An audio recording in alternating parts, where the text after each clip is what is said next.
The argument that they argue, newspaper. Okay.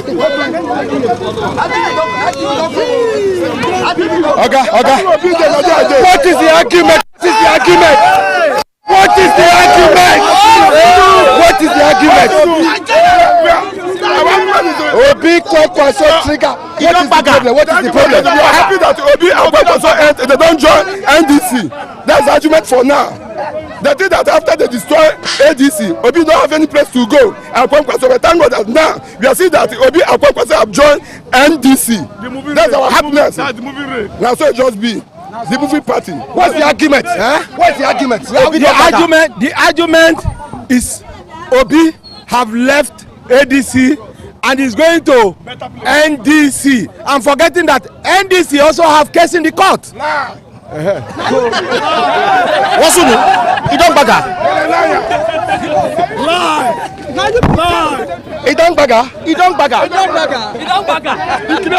What is here? How you see this matter? The matter tire me. You don't bagger.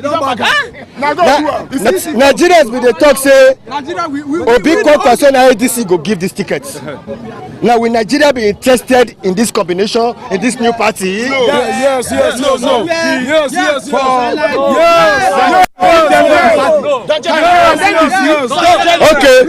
Okay, wait. You know, say for newspaper stand, now you hear different arguments. Is there any APC supporter here? Yes. Okay, come here. Is there any ADC supporter here? ADC. Any other party supporter there here? NDC. When they start to call NDC? When they born NDC? Who is the national chairman they born NDC? Who is the national chairman of ADC? Wait. He said, make I ask you now, who is the national chairman of your party? I am the national chairman. We have. Hello. Wait now, Oga. We don't have people. Oga, wait now. Mona, relax. We don't get politicians. We have a recycled band of people. Either they were here or they are here. You understand? Okay, wait, before I go. Is it that Nigerians they find a credible candidate will go challenge President Bola Tinubu? Yes. No, I ask you a question. Yes. Nigerians, are you people looking for who can contest with Tinubu? Yes.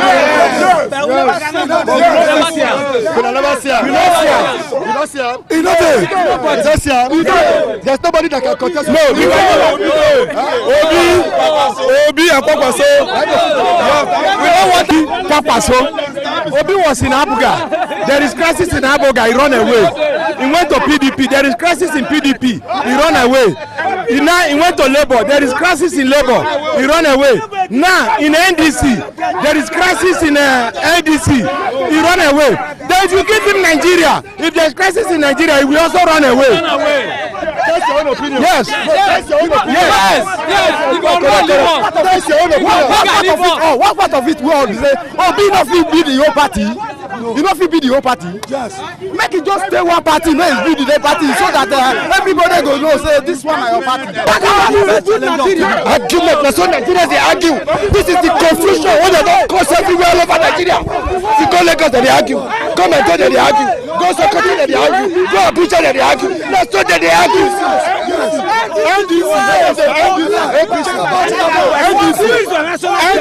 is your national chairman?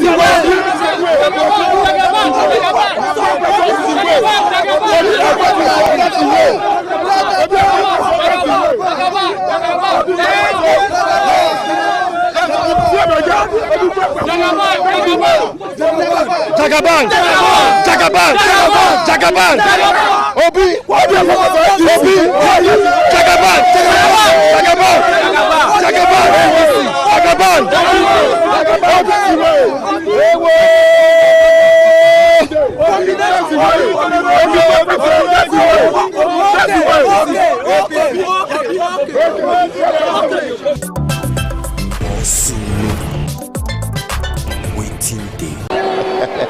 I pray one day make it better pass like this. Make it better pass like this. make it better pass like this. So I pray one day make it better pass like this. Every May 1st, now workers day for Nigeria. All these people, they be workers, they be civil servants, not be smart, you know. I pray one day make it better pass like this. Make it better pass like this. Make it better pass like this. So, final. I pray one day make it better pass like this. Anyway, you there for Nigeria, you know, say every May 1st now workers day for Nigeria. All these people so now workers they be. I saw they talk to them. I pray one day make it better pass like this. Make it better pass like this. Make it better pass like this. So I agree to now. Wow. I can see my friend for information. I can see Cyril Shoma. I would like to comment this address by thanking God. Are you saying the economy of this country presently is friendly to workers? It's not friendly to workers at all. It's very bad. Very, very bad. It's not friendly to any workers at all. I'm very surprised the way you tell it talk. Yes, now why not talk like that? Now waiting we see. Now waiting we see. Now waiting we see with that. Every year, federal government and state government go they put John money. They go they increase the allowance. They put the money still yet. Now we be workers say not rich. He not reach anything. He not reach anything. Make the hard join now. He's not there now. Like more calculate your salary. You know, go free bring 1 bag of rice, 1 bag of beans, 10 liters of red oil. For where? I don't understand. How? I want to start. I want to start. Dash person money. I want to start. School run every For where? For where? You not going to reach anything. For waiting. Let government hear this way they talk so. That your salary cannot buy bag of rice, cannot buy bag of beans, cannot buy 10 liters of oil. He cannot buy. He cannot buy. How much be bag of rice? How much bag of rice? How much bag of beans? And how much be my salary? You know, how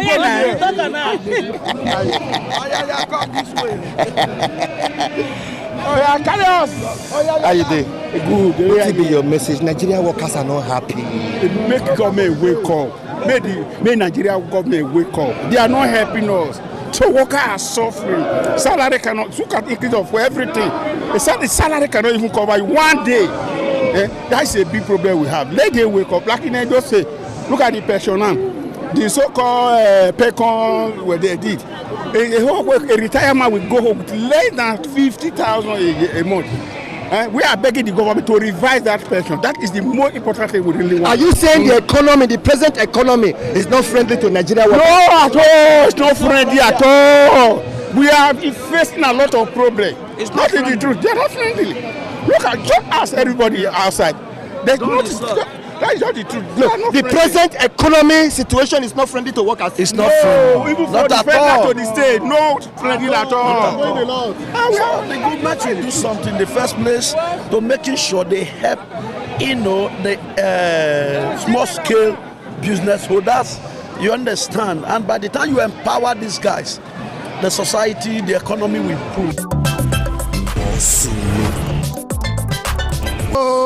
Solidarity forever.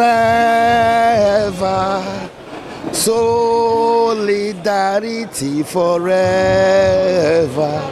For our union make us strong. Anywhere you do for Nigeria, they watch us for ITV, they watch us online for Facebook, for YouTube. We must continue to thank everybody for the time until they watch us. However, when there is life, there is hope. Every May 1st for Nigeria na Workers' Day. Who be worker? Now different type of workers that day for Nigeria. Apart from civil servants, say you they work for local government or you they work for state government or you they work for federal government, we still get people where we say they work morning, afternoon, evening. Workers na workers. Whether na keke na bike you dey ride na keke na bus, you be electrician, you be mechanical, you be teacher, you be doctor, you be lawyer, you be journalist, you be worker. But Nigerian workers, according to investigation as an area journalist, They say the economy is not friendly again to them, whether na self-employed worker, government worker, or private worker. The economy is not friendly. But I deal with chairmen of different unions. They don't deal for Samuel Gbemudia Stadium for Benin City. I go to talk to them. I go also they talk to the workers.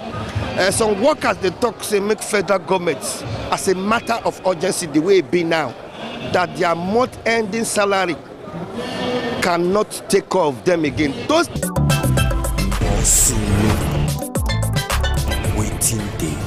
solidarity forever, for the union make us strong.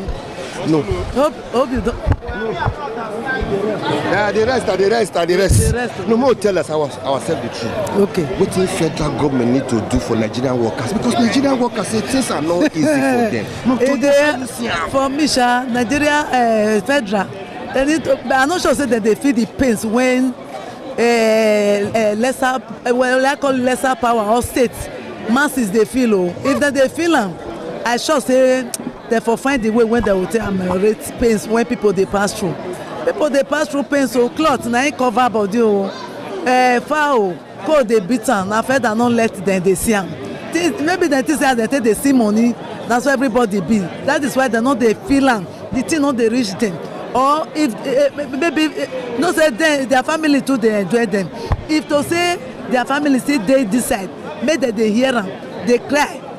Therefore federal government and state government say they don't increase the money now. Which money? They don't put money now. 70,000 naira. You know they reach. Person na my body, na my mouth want for hear this one. Person na my body, na my mouth want for hear this one. I beg I use. However, Nigerian workers say transport don't already take 60% of the salary. That's true. Yes, sir. Transport don't take everything. You know what is happening in this country now. You are not a stranger to this country.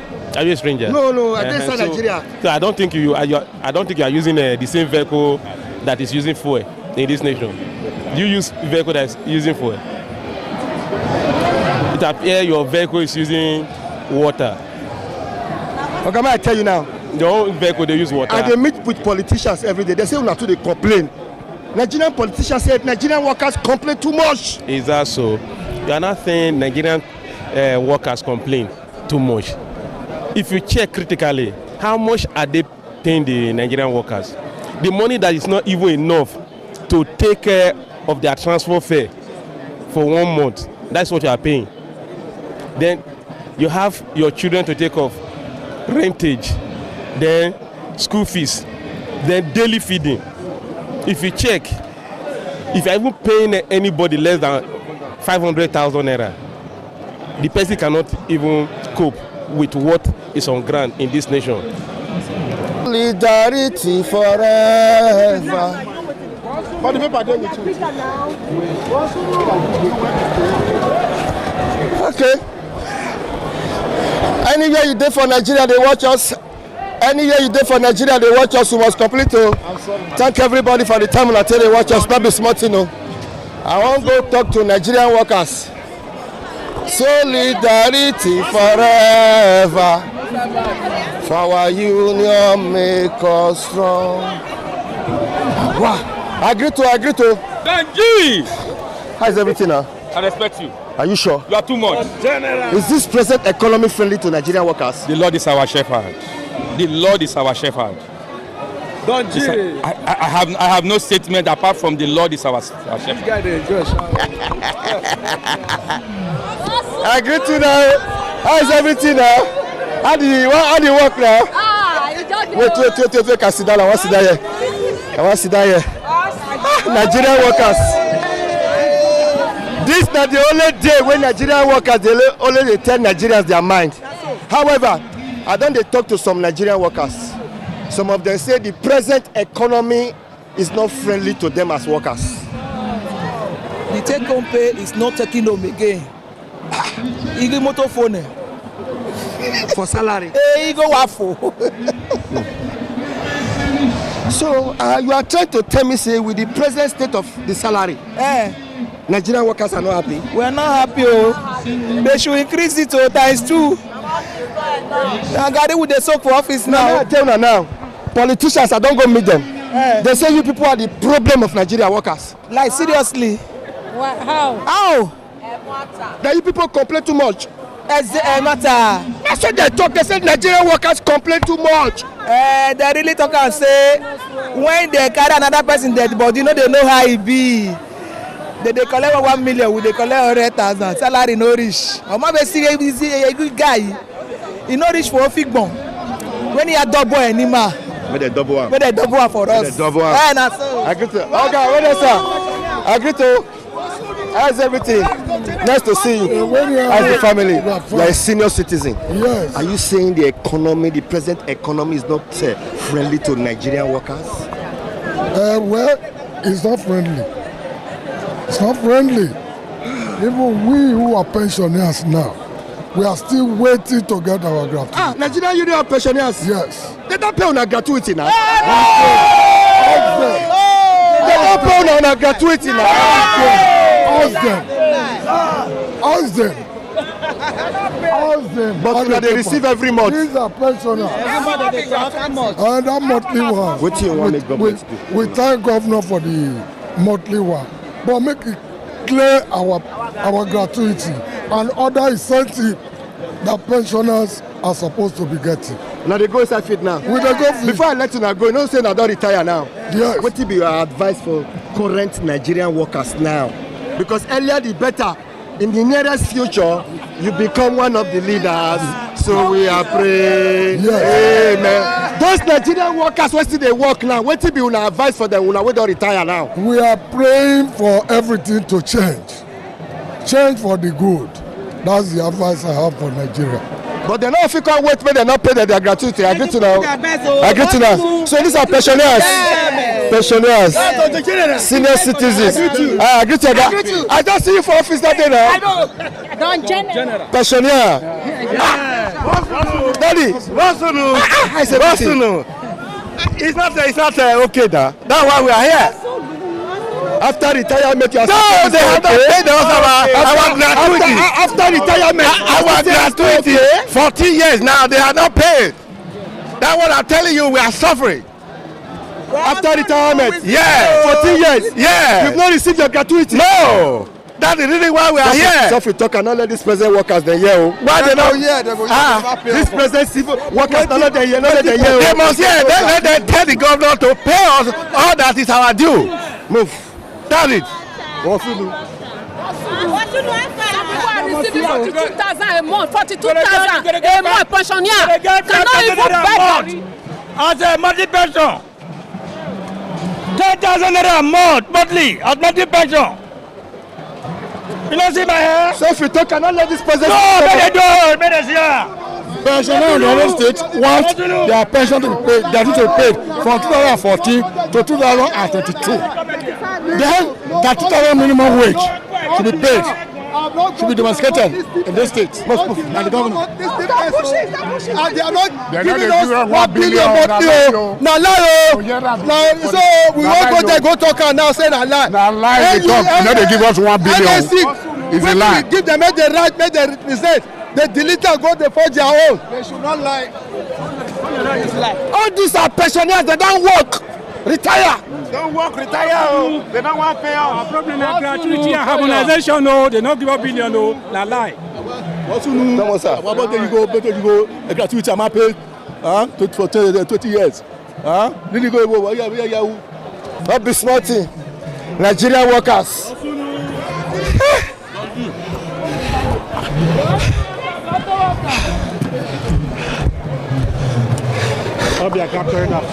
Yes. Politicians say Nigerian workers are the problem of their problem. But however, how the family? I'm okay, I'm good. Thank you. Is this present economy friendly to Nigerian workers? Not at all. No ramifications. You want me to digest? Okay. First and first, let's talk about the current fuel price. Now don't start again. We are buying a liter of fuel 1,300 a liter as at yesterday. You know, a barrel of Crude oil is. I know say you go school. Go down to 123,000, $123 per barrel for crude oil barrel.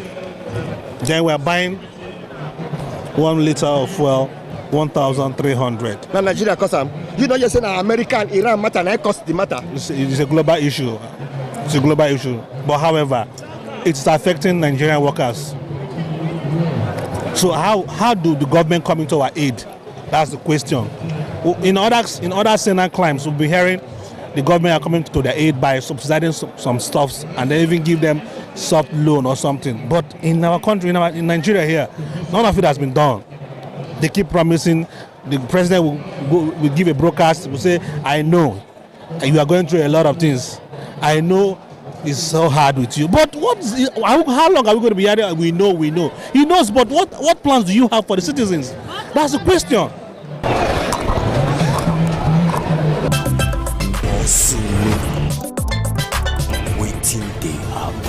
We done they go.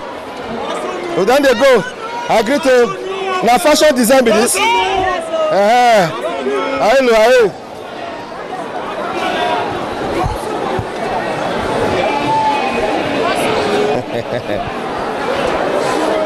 Now fashion designers be this. I agree to now. They don't have anything. When I'm about here, I said, no, I'll tell you. How are you?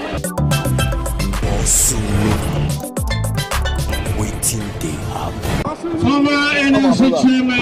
I agree to my Oga. Edo State Council. How's everything? Thank you for joining us today. Good. How's all the journalists in Edo State? We are good. Well, in case they watch us online for ITV, for Facebook, for YouTube, online, I did with the NUJ chairman of Edo State, Mr. or Comrade Festus Aleri. Maga, how you doing? We are quiet. Today now Workers' Day.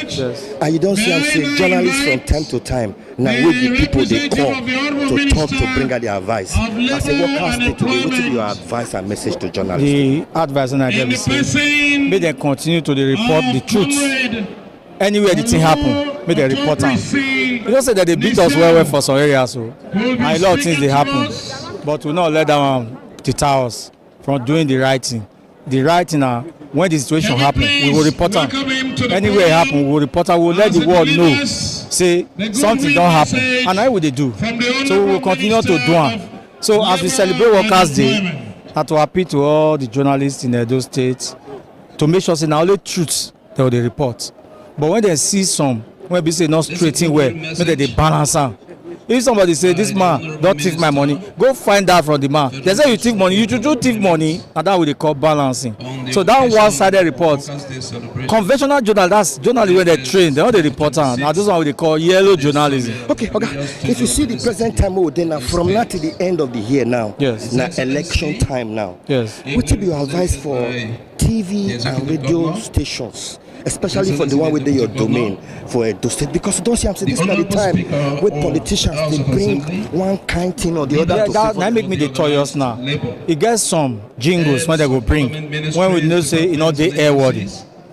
It gets some information when they go bring when we know say that information even then when they bring out no say na lie but they just want make we report am to take blackmail the other party. So our advice be say we will try make sure say we find that properly. We do call investigative journalism. If you say this man he not finish school, say not graduate for university, you want more your reporter like that? No, now we go find out from the university. We go write to the university. We get certificate. They say this man do. Say they say this man not graduate from that school. It should graduate. Now when the reply come, now we call report because the idea say we can't go report and say this man not go school. Later I call discover say he go school. Now shame on that TV as well reporter now. So the truth of the matter be say we must continue to balance every report when they break on.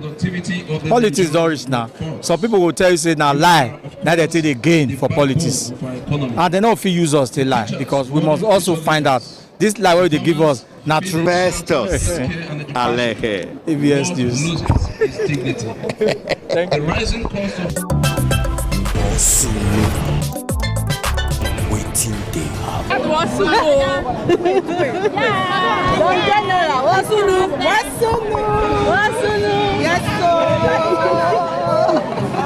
Teacher say yeah.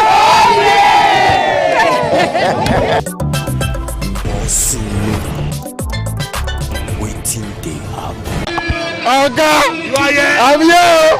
Oga, congratulations. How's everything, sir? What will be your advice to workers now? Make them get hope in this government. Enough better go come. Agbago don start am. Employment of teachers.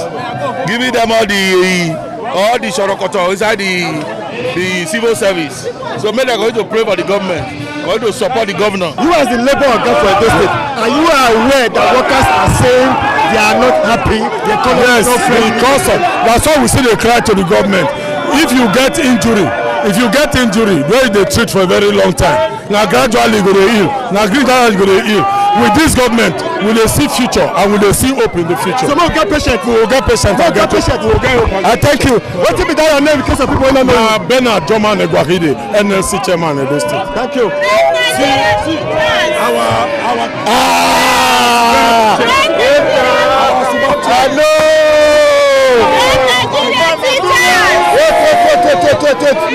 Mama, wait, my talk to her. Wait, madam, come on for road. Honorable Sonia, good afternoon. Good afternoon. Today's Workers' Day. Yes. What will be your message for your workers, especially those who are that place where they say you discover? Firstly, I want to appreciate all my teachers for their dedication, for their resilience. And you can see how hard work all my teachers are. I'm so excited today, and I pray that God will continue to bless them and uplift them for what they are doing for all our states.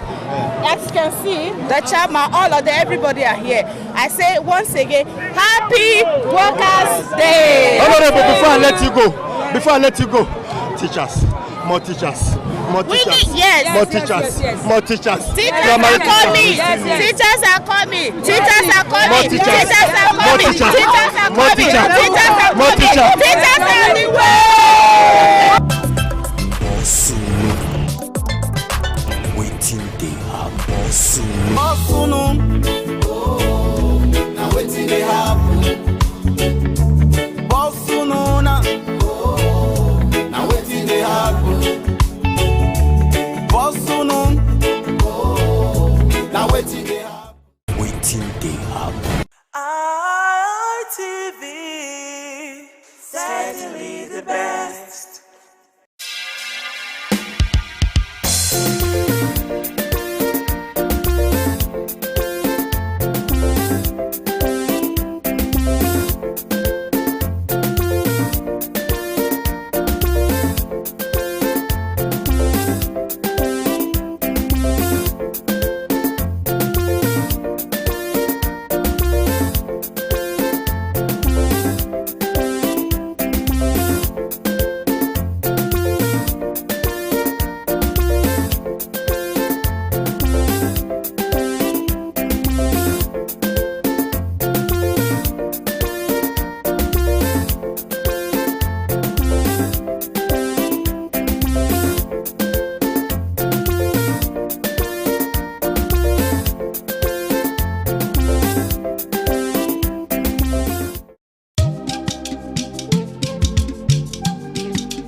ITV, certainly the best.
Hello and welcome to WIC, Women in Conversation. This is where women sit together to discuss things that are happening amongst us, especially the women. Do we talk about men? Yes, we do sometimes, when it is very, very necessary, especially when we're talking about marriage, talking about DNA and all that.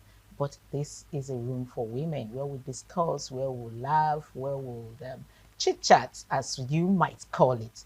Anyway, it's a new episode, new production, and I am saying Happy New Year to you viewers. It's been a while, so we say Happy New Year and thank God we made it to 2026. Anyways, like as usual, I don't do this alone. I have my pretty women, my guests, always here to analyze some of the topics that we'll be discussing today. And on my right, I have Princess Edith Madejemo, who is a household name. She is the CEO Golden Touch Collection. Edith. Good morning, Happy New Year, and thanks for having me. Happy New Year, and welcome as usual. And to my left, we have Ayo. The thing about Ayo, let me talk about Ayo before introducing her. I have been pursuing Ayo to join us on WIC because she has a lot to talk about. She has a lot to educate us on. But of course, Ayo is a very busy person. Thank God she made it through to us today. She is Ayo Ali Balogun. Ayo Ali Balogun is a management consultant. Ayo, thank you for joining us. Thank you for having me. You're so pretty. I told you behind the camera, I like your earrings, so I'm going to take it. Anyway, thank you for joining us again. And let's just go straight to today's discussion. Ladies, it's been a problem, mothers, especially these young mothers these days, they shy away from discussing the adult talks with their daughter. And so the question is, when is the right time to start the discussion with your daughter on adult talks? I know you understand what I mean when I say adult talks. Princess, let me start with you. I'm actually on that table right now. Wow. And at times it gives me goosebumps when I'm talking about it. But what do we have to talk about it? As an intentional parent, you just have to be open to some extent. I don't think there is a perfect time for it, in as much as you watch your child or your girl child growing from 7 years, you can start at least educating her about herself. Then thereafter, from 10 years, I think you can start introducing some talk to her. Especially, I have this topic I introduced to myself and my daughter, mom and daughter night. We used to do it every Friday or Saturday night. At times, once or twice in a month, we do it. And that is the time we talk. How old is your daughter, if I might ask? She's almost 10. She's 9, going to 10. So we have mom and daughter nights, and at times, these nights are the nights we talk. At times, she would jot some things down about me that she want to tell me. Or about me, because I used to tell her, what do I do that you don't like? We parents, we can be somehow at times. So, and she will put it down. She's looking forward to that mother and daughter night that she'll tell me, Mommy, you used to do this and I don't like it. It makes me sad. As those points that she pointed out to me that makes her sad, I have to look into it. At times give her excuse. Then that is the time I have to talk to her about this adult talk. It's never too late when you start from 8, because you don't know where they go. You can't be with them all through. They go to church, they go to children party, you may be there. They go to school, you may be there with them at that children party, but you won't be playing with them. Maybe you just sit at the corner where the parents sit, and they will mingle with their friends. They go to school. You don't know what the other parents are teaching their children. And some of these things come from school. Do you understand? So I would say from 8 years, because from 8 years, an 8-year-old girl child should understand what you are talking about. We're able to get the message. You understand? So I would say from 8 years, you start telling them their body and how to associate with the opposite sex. Okay. Thank you, Princess. Now, Princess had said from 8 years. But some mothers will tell you, 8 years child, is a baby. I'm still, bathing for her and all that. I don't want to start talking to her about the adult talk at 8 years. Do you agree with her, or what exact time do you think is the right time for one to start discussing adult talk with the children? Let me remind you that some children, like you said, at 8 years, are fully blown with everything. Everything. When I mean everything, I have seen a lot of them. So when do you think is the right time to start talking? So personally, I think much earlier. Earlier than 7? Earlier than 7. And I must mention this. I don't know if you remember this lady, Auntie Jessica Obioma. She used to be there. And she told me many years ago and said, have you educated your daughter on her body and private? My daughter was 4 years at that time. Wow. I thought, strange. She said, no. She's a child, because you still have some children wearing Pampers at 4. Right. So I remember visiting her and she said, no, you tell her, here, if anybody touch you, no. Because abuse, someone who, who is looking for a prey would not leave children under 8. As long as a child begins to, the cognitive, develops and the child can assimilate, you understand, you begin to, in the language that the child would understand, you get. Even when they're playing, nobody touch you here, don't, like that. Break it beat by beat. You'd be surprised that by age 8, like you said, a lot of children, I know when I was much younger, a girl had started her monthly period at the age of 8. Wow. So you can imagine such a girl. Of course, she has womanly body and everything. Now, what do you think would happen if that child hadn't been well groomed? Okay, that's it. You understand? Now you also have some children are very adventurous. They're curious. There's so many things online today that they see and they want to explore. You see young children, I query a lot of the Nigerian movies where, they're very explicit when it comes to trying to describe adult scenes. And I think the Census Board should look into that. I think it's just too much for me. So I think the earlier, as soon as a child can recognize and assimilate, 8, 2, 3, nobody touch you here, okay? Anybody touch you there, you tell mommy. Because it starts a predator starts to groom a child. I say, if you tell your mommy, I'll beat you. If you tell your mommy, I kill you, I'll kill your mommy. You understand? So you want to start building the confidence of that child as early as possible. And I love what you do, Princess, with your daughter, the mother and daughter. I wish, I had talk. The mom, yes. I wish I knew that when my child was that age. But I think that's brilliant. And I'm going to propagate it. It's brilliant.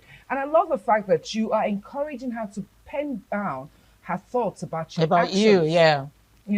I remember once my daughter said to me, I was like, tell me, and she said, no, I don't want to tell you, because if I tell you now, when you're angry, you will say it. Oh, shit. I know how you feel that. I know. And it never left me. It never left me. Okay, so let's come to that. What did you think you did wrong that made her to, get to that extent of saying, if I tell you this, the day you're angry, you bring it up to use it against me? Where did you go wrong in this? So, with parenthood, nobody has a manual. So you come up, and then life has a way of, forming you. And you, the kind of person you are, determines. So this is me, who is a go-getter. And then my daughter, at that time, was a very quiet introvert. You could hardly hear her. So, I become very exasperated. I told her. Because you're not acting like me. Like me. Why are you this quiet? And guess what? Yes, firebrand now. Firebrand. She was just forming. She was just forming. No, that's language. Forming. No, I don't think she was forming. She was watching you. Yeah, no. So that was her forming stage. Molding. Yes, molding. That's what I mean by that. Okay. See, it comes in. Sorry, darling. Yes. It comes in different way. Like your daughter said, if I tell you what you do now, if I tell you what's happening, you will use it against me. Yeah. I just imagine how you feel. It has happened to me actually. My own was smacking. So like you did something, I'll smack you. So there something happened in school and she didn't tell me. I get to know, I think the third day or the other day. And I queried her. She said, I said, you told me everything. Because I made it a point of duty that when I come to pick her, right from the car, we're already discussing. How did the day go? Even if I'm on call, once I drop that call, start telling me, start talking. Don't wait for me to ask you. We started it when she was a little. So start telling me what, the things I couldn't enjoy when I was growing. I want my daughter to enjoy it. I learned, I enroll in all these different platforms, just to learn how to be a better mother, a better parent. I do. So I ask, I say, once I drop my phone, anything you think you should tell me, start talking.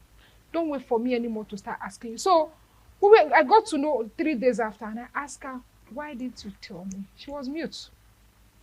For some time, I was like, am I talking to you? She said, yes. Did you hear what I said? She said, yes. I said, why didn't you tell me? And she said, if I tell you, you will smack me. You know, that's just as you said, it got to my brain like, so this girl can keep secret from me because I will smack her. So how did you correct that? Oh, so whenever she tells me things that would have made me smack her, I will not smack her. I will just hold on and correct her. That part, you know, I would have beat you. But I don't want to beat you so you can keep telling me.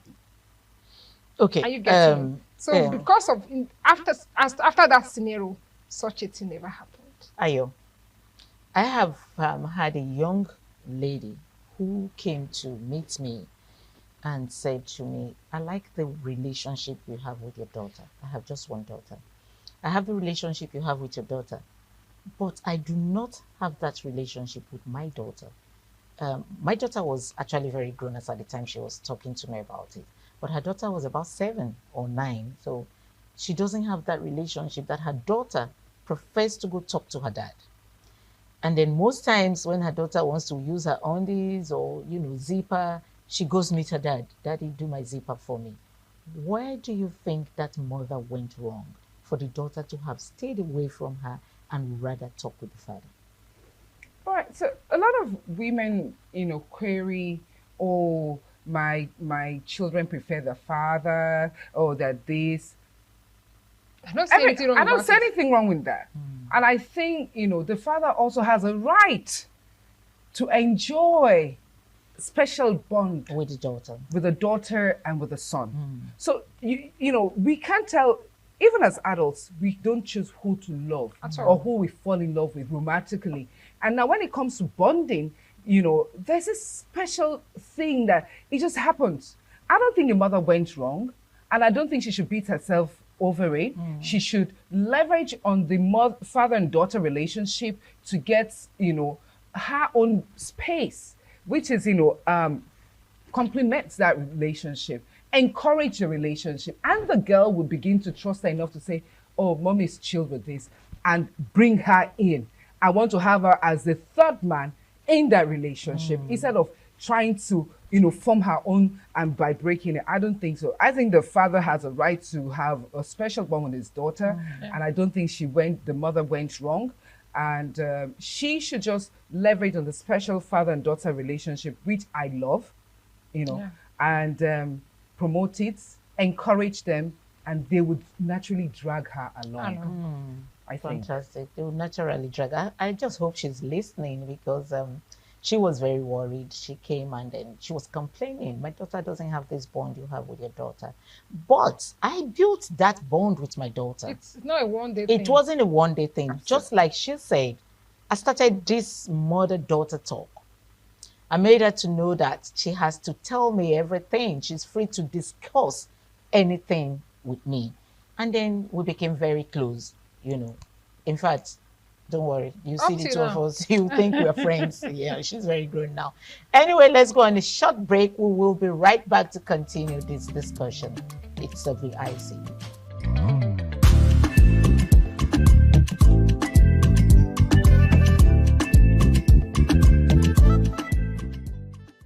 Welcome back. It's WIC, Women in Conversation, and we're still here. I still have Edith in the house, and then Ayo Alibalogun is still here. We were talking about the right time to discuss adult issues with your girl child. But anyway, everybody here has said their own how to handle it and how to go about it. I just hope you viewers out there listened and learned from these two women here. So we're going to be moving on, still on the girl child. Yes, a lot of people will say is a boy child, not a child. The boy child is also molested, okay? It's not just the girl child, but it is very common with the girl child. We have seen very recently where we see 11-year-old girls being pregnant. We see the pictures and videos everywhere, and it's beginning to become a thing of concern, so that is why I chose for us to discuss this today. A boy child is also very, very molested, just like a female child. But let's move on to the girl child. Still on the girl child, dating. When is the right time for a girl child to start dating?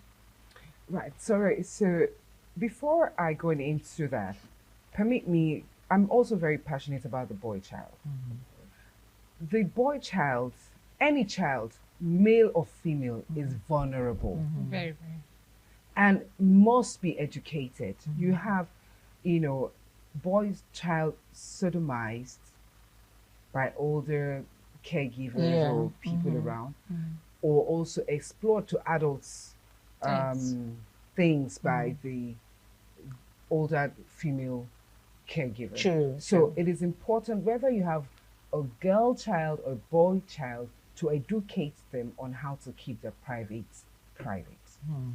So back on track. Thank you for that. So back on track. When do you think is the right time for a girl child to start dating? We are concentrating on the girl child today. Right. We could bring in the boy child later on, but for the girl child, when is the right time for a girl child to start dating?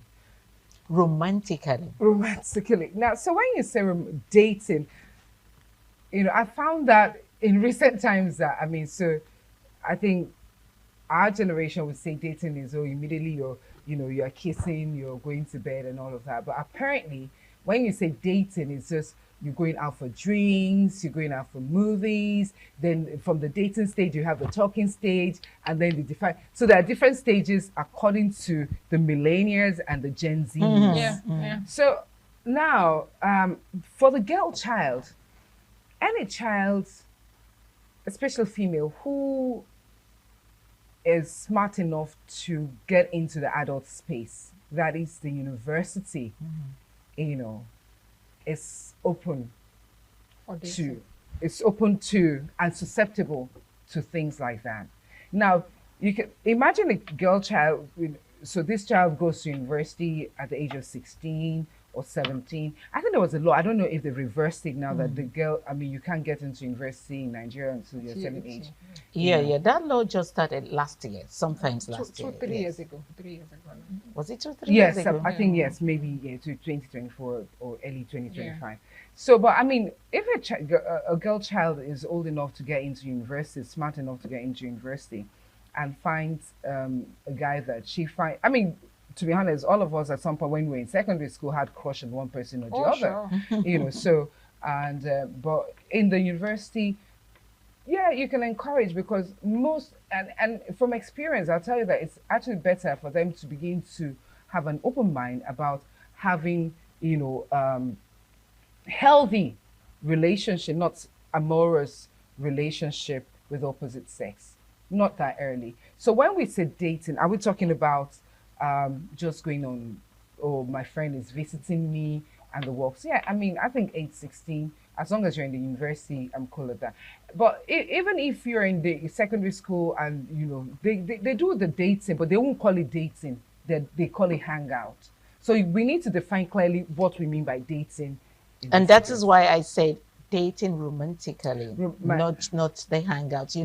It's not even hangouts. We hear children say, I'm going for a sleepover in my friend's house. Yes, a sleepover. So we're going to be touching the sleepover thing, because I have a friend that has a particular issue about her daughter going for a sleepover. She also came to report that case to me. But let's go to you, Edith. Let's talk about the dating before we go to the sleepover. To me, I won't say there's a particular age frame for dating. But like she rightly said, when a girl child is smart enough to be in the university, I think she's open for anything that comes to dating. because in the university you have missed people, you have people, you have people that you crush on, that crush on you, and I think at that stage you can express yourself, and another guy also is bold enough to express themselves, unlike when they were in the secondary school. At this stage they are very expressional, and you are open for that. Then you should prepare your child, your daughter, ahead of this stage. Although they should also prepare their mind ahead of it, that okay, now you, my daughter, you are going to the university. Mind you, are going to come across Peter, you're going to come across some men that will admire you. Admiring you doesn't mean they want to take you to bed. You can associate, you can date anybody, but not the romantic part of it. You understand? Yes. Not going to bed. Then while dating, communication, like you said, stage by stage, communication, going out for lunch, for dinner, at times you party. It's an agreement. From the beginning of that dating, you spell out what you want. You understand? We want to just be friends. I love you and I like you. Let's be friends until I get to 20. Don't you think that word love is heavy for just being friends? I mean, No. It can't be heavy. You can love somebody and still respect that person's opinion.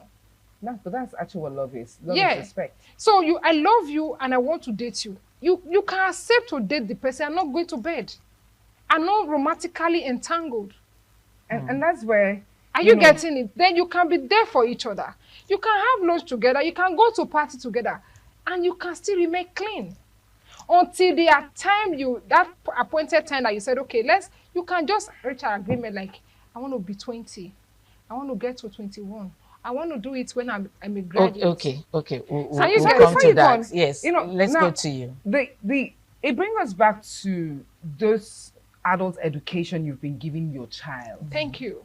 So it's cumulative. Now you now see how successful you can measure your performance by how your girl child responds to all of this. Now she has a freedom. Has she all of a sudden forgotten all the education you have given her over the years? And that is where you also don't sit back or rest on your oars as a mother. You still go on, Let the girl child be open to, exploring. But you know that in this Gen Z age, they are actually very different, okay?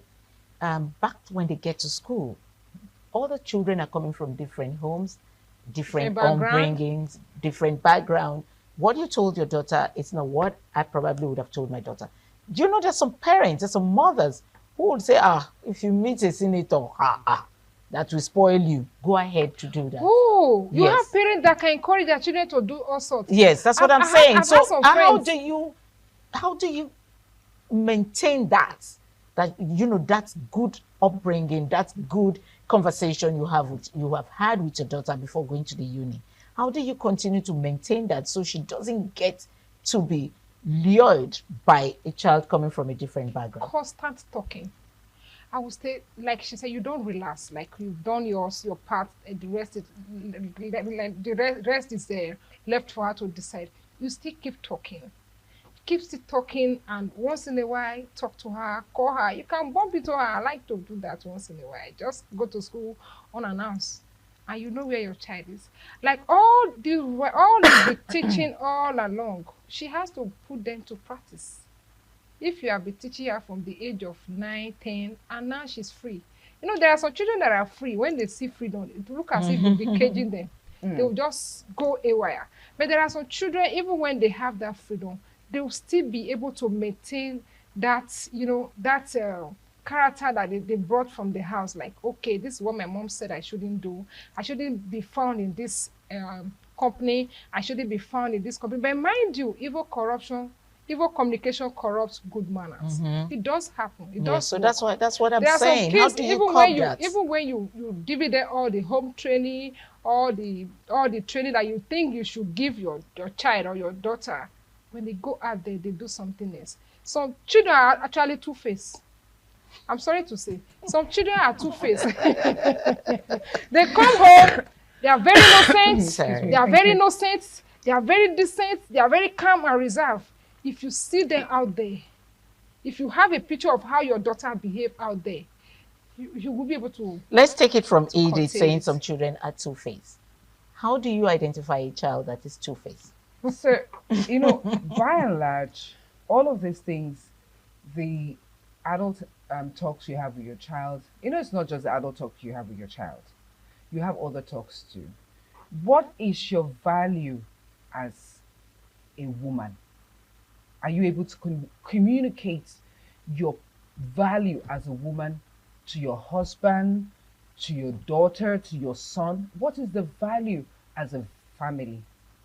These are the things that you have to build over time.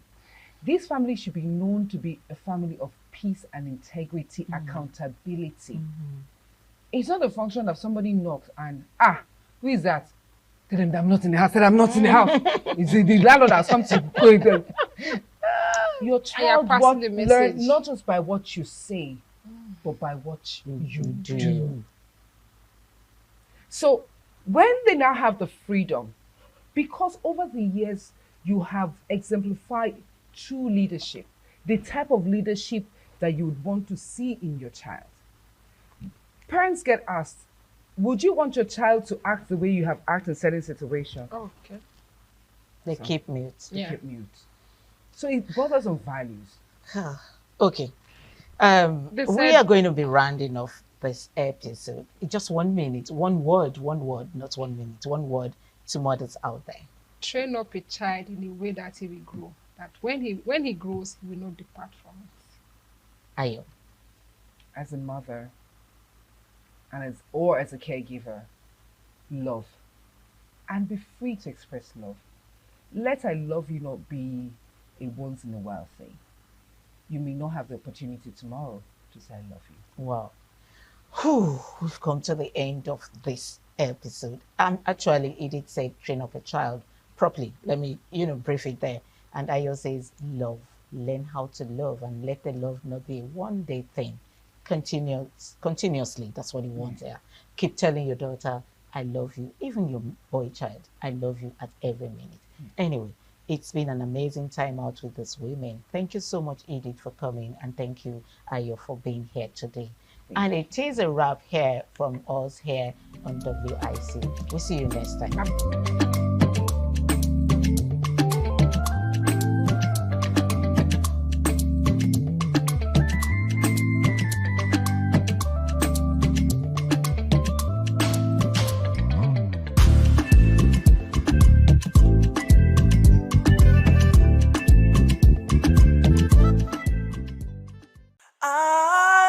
ITV, certainly the best.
The threat of global warming is real.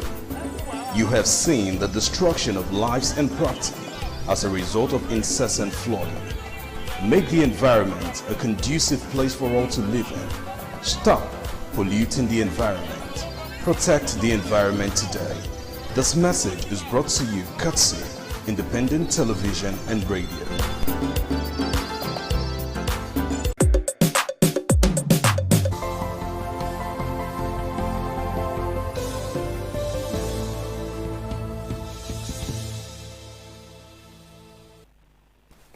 Top of the evening to you, and thanks for joining us on ITV News for this time. I am Harry Aigboje. The Shekiri nationality has protested over the alleged marginalization of their ethnic group in the Warri Federal Constituency. The protest followed the 2025 polling unit delineation exercise conducted by the Independent National Electoral Commission (INEC) in Delta State. The protesters, who chanted songs on Monday, occupied the headquarters of the INEC in Abuja. They called on INEC to revisit the delineation exercise, which according to them unfairly favored other ethnic nationalities in the constituency. The protesters said that the redistribution of polling units and the creation of new wards in Warri Federal Constituency was titled against the Shekiri people. They insisted that the exercise should be reviewed to ensure fairness and equitable representation among the ethnic groups in the area. The Nigeria Security and Civil Defense Corps Edo State Command says it has recorded a breakthrough in its investigation into an alleged online vehicle purchase scam with the arrest of a suspect identified as Momo Rabiu. The suspect is being investigated in connection with an alleged 3.5 million naira fraud linked to the attempted purchase of a Toyota Corolla vehicle through an online auction platform. Crime correspondent Jola Adeojo has more. The Edo State Commandant of the NSCDC, Akintayo Ayinla, said the command received a complaint on February 3, 2026 from a man identified as Mr. Olanrewaju Nuruddin, who reportedly intended to purchase a 2010 Toyota Corolla from a US-based car auction website. According to the NSCDC, the complainant later discovered that funds meant for the transaction had allegedly been diverted after suspected fraudsters gained unauthorized access to the online platform. The command said the victim transferred 3.5 million naira into a bank account linked to the transaction. Following the report, the command investigation team was directed to trace those allegedly connected to the incident, leading to the arrest of one suspect. Following a thorough investigation and a court order to assess the account detail, one suspect identified Mr. Momo Rabiu, 24 years old, of Aushi, Edo State, was arrested. The suspect, Momo Rabiu, claimed that his account was being used by his friend, popularly known as Destiny Money, who also deals with used cars. He further admitted to receiving the sum of 277,000 naira as a share of the proceeds. Are you aware that your friend defrauded somebody? No, ma. That is the first time. January 30. We were sitting on a bar, so my friend Destiny now asked me, do you have an account I can transfer money into so you can withdraw and give me cash? And I asked how much. Now say 2.5 million naira. So immediately I was calling the account. So I now receive a lot of 3.5 million naira. The NSCDC says investigations are ongoing while efforts continue to locate and apprehend other persons of interest, including the individual identified as Destiny Money, who remains at large. At the conclusion of the investigation, the suspect will be charged to court accordingly. The command remains committed to combating cybercrime and all forms of criminality in Edo State. From Benin, Jola Adeojo, ITV News. Leaders of the APC in Edo State have paid a courtesy visit to His Royal Majesty Ewari II of Benin alongside Honorable Ogbaide Ihama following the party's Edo South senatorial primary election. Oluwafemi Farayola reports that party leaders, including the Deputy Governor of Edo State, APC Chairman Edo State, Jared Tenebe, accompanied by Honorable Ihama to the palace of the Oba Benin. Barely days after the conduct of APC Edo South senatorial primary election, leaders and stakeholders of the party in Edo State visited the palace of the Oba of Benin. The delegation, led by the Deputy Governor of Edo State, Dennis Idahosa, included party executives and political stakeholders from the Edo South Senatorial District, as well as Honorable Ogbaide Ihama. During the visit, the Oba of Benin, Ewari II, offered words of advice to members of the delegation.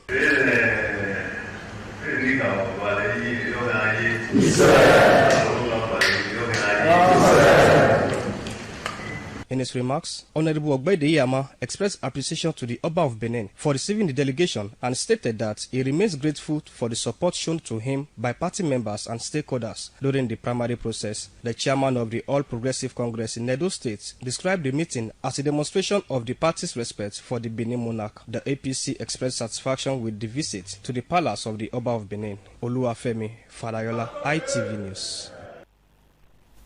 A management of Independent Television and Radio on Monday paid a courtesy visit to the Edo State Internal Revenue Service (EIRS) at its headquarters on New Lagos Road, New Benin, Benin City, to strengthen existing ties and seek further collaboration.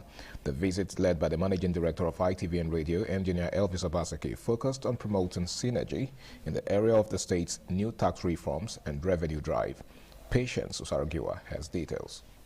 Speaking during the visit, the Managing Director of ITV and Radio, Engineer Elvis Obaseki, said the meeting was aimed at deepening the cordial relationship between both organizations while creating awareness on the new tax reforms and importance of voluntary tax compliance. Engineer Obaseki noted that ITV and Radio, as a leading broadcast organization with wide audience reach, remains committed to supporting government policies and programs through effective public enlightenment and advocacy.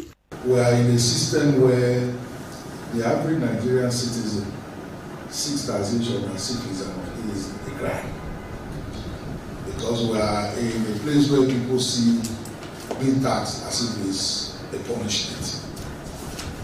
And one of the things that the President of the Federal Republic of Nigeria is pushing is how to widen the net and see a situation where everybody will see taxation as a duty, and one of the areas where that can be easily done is via partnership with media platform.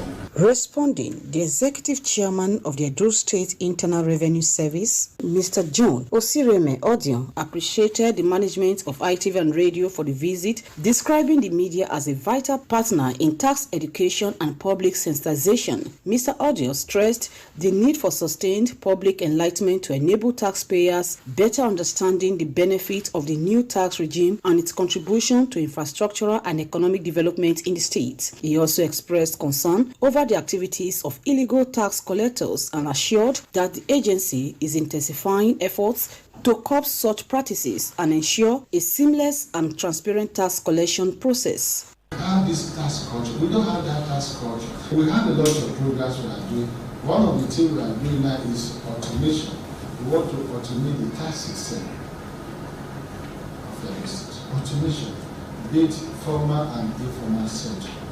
Highlight of the visit was the presentation of a souvenir to the Managing Director of ITV and Radio, Engineer Elvis Obaseki, by the Executive Chairman of Edo State Internal Revenue Service. From Benin, Patience Usaragiwa, ITV News. And still on the ITV News, in a gesture of appreciation and goodwill, the management of ITV and Radio, led by the Managing Director, Engineer Elvis Obaseki, on Mondays, paid a surprise thank you visit to the Chairman and Chief Executive Officer of Uyi Technical Conglomerate, Sir Francis Uyomori Oloton, at the company's head office in Mission Road, Benin City. Patience Usaragiwa again has details.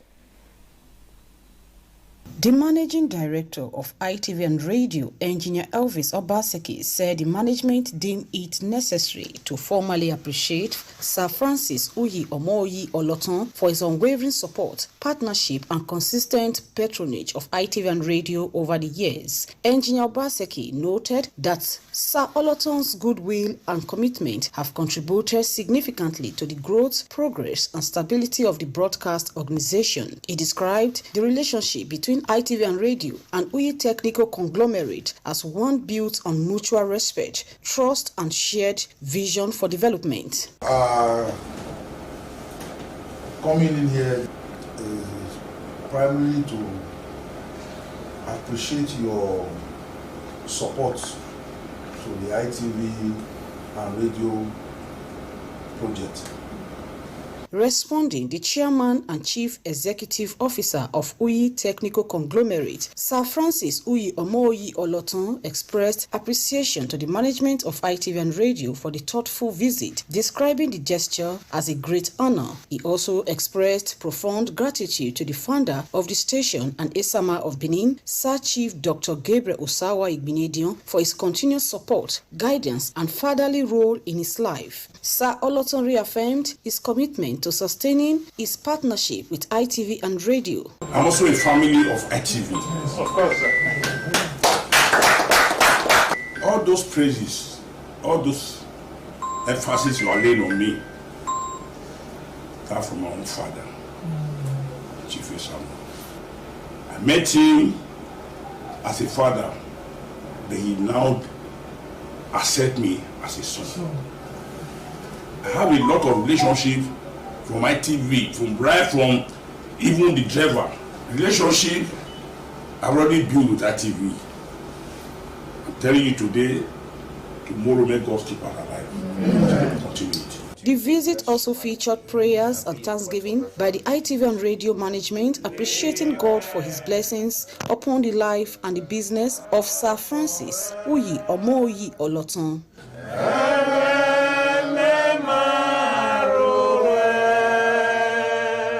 From Benin, Patience Osaugiwa, ITV News. And for over 2 decades, independent television and radio has marked May 27th Children's Day with pomp and ceremony. This year is not different, as activities have been lined up to celebrate children. William Siama tells more.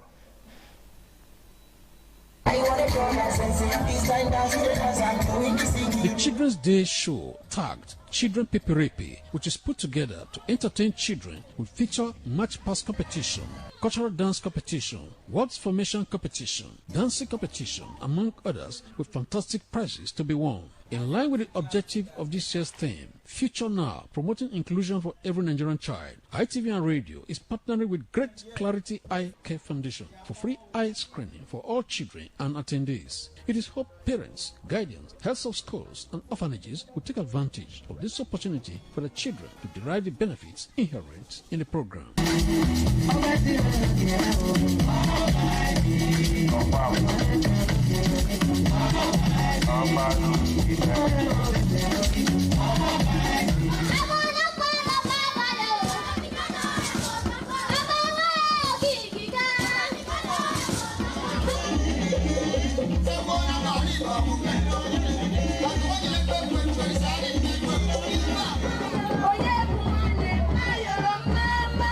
The delightful program will hold on the 27th of May 2026 at the Corporate Office of Independent Television and Radio, Glasshouse Airport Road, Benin City. And time is 9 a.m. The gate fee is 1,000 naira per person. William Siama, ITV News. The Benin monarch, His Royal Majesty Omonobanedo Kwakbolokbolo Ewari II, CFR Oba of Benin, has invited children between the ages of 2 to 12 to Children Party on Wednesday, 27th May 2026. A statement by the Chief Press Secretary to the Oba of Benin, Saibovu Igwobaru, says the Children Party is to mark the Nigeria's Children's Day celebration. According to the statements, the Children Party will hold at Oba Palace in Benin City at 1 o'clock in the afternoon.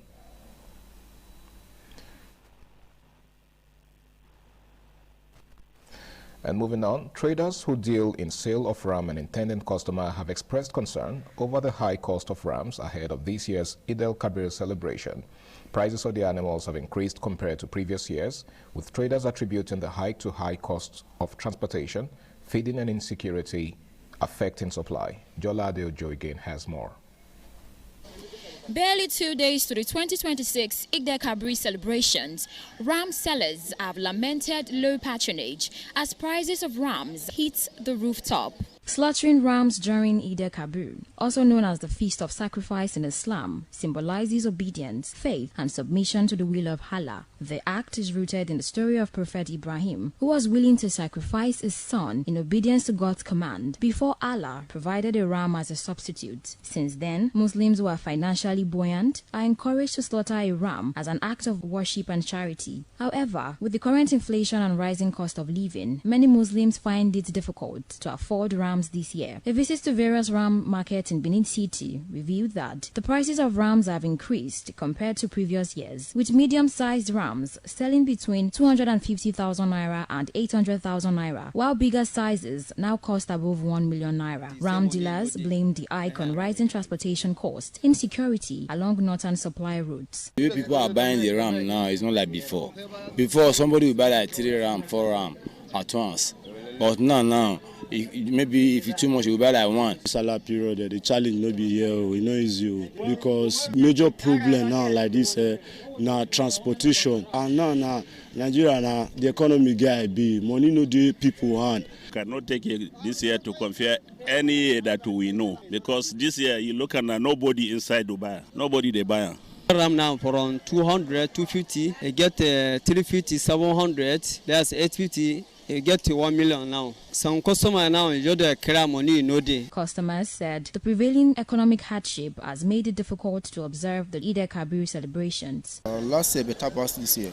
This one for last year I buy this one 500, but this year I buy it 1 million. Last year's salary and this year's salary, there are many big difference. Because last year was cheaper than this year. From Benin, Jola Diojo, ITV News. As concerns over rising insecurity and political accountability continue to dominate national discourse, guests on the Current Affairs program this morning on ITV examined the wave of violent attacks with focus on the recent Oyo school kidnapping and the implications of the just concluded APC primaries. This report by Esther Ogoro is presented by Ikmomosa Ugiagwe. From Benin, guests examined the worsening insecurity with focus on the recent Oyo school kidnapping. A former federal legislator, Sergius Ogun, blamed ethnic divisions for the nation's unrest, while Dr. Jude Obasomi says ensuring citizens' safety should take precedence over 2027 political ambitions. A university don, Dr. Dan Ihariafu, linked rising insecurity to poor values, poverty, and bad governance, pointing out its impact on the lives of Nigerians. You have somebody that said, I am coming to help, irrespective of whether they are Christians or Muslims that are being killed. Will you not accept it? People are grossly tired, and we are saying that it should not allow to generate whereby people will not decide to get themselves involved in self-defense. You know, on this platform, I have advocated for state police again and again. Because if you take away community kidnapping, you would have addressed a greater percentage of individuals who are involved in this. From Abuja, APC chieftain Sam Eke reviewed the recent party primaries, saying that insecurity and poverty remains long-standing national issues, while urging political leaders to build public trust through transparency and proven service delivery. Tell the people what you can offer. Let the people see you as someone who will change the narrative. In Lagos, political analyst Dr. Sam Washinda raised concerns over vote buying and the lack of transparency in party politics, warning that the outcome of recent primaries may reflect challenges ahead of the 2027 general elections. You have the agency having their own excesses. You know, we have people on queue and you are counting and you are jumping numbers, adding numbers. That's, to me, is a major problem. Ikmomosa Ugiagbe, ITV News. And to other stories now, where 3 men, Mohamed Magaji, Abdul Bashiru, and Abamaka Abubakar, have been apprehended by operatives of Edo State Security Corps over the alleged theft of a vehicle belonging to a water transport company. The suspects allegedly stole the vehicle from Asaba and were headed to Benin City to dispose it. Crime correspondent Jola Diojo has details. On May 24, 2026, operatives of the Edo State Security Corps attached to Igbobi and Igban sector along Ikenkan Road intercepted a Toyota Dyna vehicle belonging to Jovema Table Water coming from Asaba. Operatives reportedly acted on credible intelligence about 3 individuals who were attempting to sell a vehicle belonging to a table water company. The suspects were then intercepted by operatives, where it was discovered that the vehicle had been stolen from Asaba and the suspects were in Benin to dispose of it. 2 of the suspects, Abdul Bashiru and Abamaka Abubakar, alleged that the 3rd suspect, Mohamed Magaji, was the mastermind behind the theft. They claimed he lured them under the guise of seeking company and even borrowed money to fall for the journey. This one you can't find me. He say I get money. I say I know get money. I dey inside town. We dey do work. You call me, say ma come. We just dey move, we don't know where we dey go. We even dey pray with her. Say we in the carry us go. Him wey to say he won't go drop water. Yeah, we'll see yourself for here. The alleged mastermind, Mohammed Magaji, however, refuted the allegations, claiming that they acted together. Where you for thief the motor? For Asaba. Yes, sir. You can't carry the motor come from where? Benin. Who not they sell out to? I don't get person where they sell out. How many of them they do? Over 3 now. This 3 so? Yes, sir. Okay, this 3 now. How many motor now don't thief? Don't carry only this one, sir. Deputy Commander of Operations, ESSC, Richard Balogun, commended the operatives for a job well done. Men in the Igbobi area, they arrested 3 of them. So we were to put a call across to the owner, and the woman came to Benin. So they were handed over to the police, and they were able to look for the person that called them to bring the vehicle to Benin. Jola Diojo, ITV News. Over now to Kwara State, where the Sector Command of the Federal Road Safety Corps has deployed no fewer than 950 officers, marshals, and first responders across the state to ensure safer roads and smooth traffic flow during the Eid al-Kabir celebrations. The special patrol operations, which run from May 25th to May 31st, 2026, include 16 patrol vehicles, 4 ambulances, and a 70-ton 2-truck strategically positioned to respond to emergencies. This was disclosed in a statement by the Command's Public Education Officer, Olayinka Basambo, who noted that the Sector Commander, Corps Commander Kabiru Kazim, directed the deployment to major highways, cities, and traffic-prone areas within Ilorin and other parts of the state. According to the command, the operation is aimed at reducing road crashes, ensuring prompt rescue services, clearing obstructions, and improving traffic management throughout the festive period.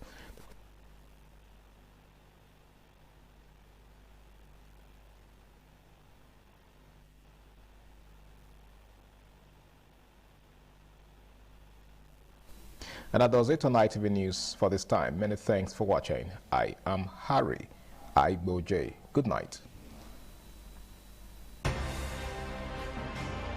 ITV, certainly the best.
Thank you very much for joining us on the program, Healthy Living. What is the kidney? The kidney is an excretory organ in the body, which is for metabolism. Tuberculosis affects many organs in the body, but the common ones it usually affects is the lungs. Epilepsy is a neurological problem. Okay. It is an injury in the brain, which causes someone to begin to convulse, to go into fits. It is curable, but the cure is a long-term thing. If you eat well and avoid those risk factors that will make your immunity to be down, then the risk of contracting tuberculosis will be reduced. If you're healthy, then you're wealthy.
Ogba masquerade dance, acrobatic cultural dance, originated from the Gala people of Kogi State, Nigeria.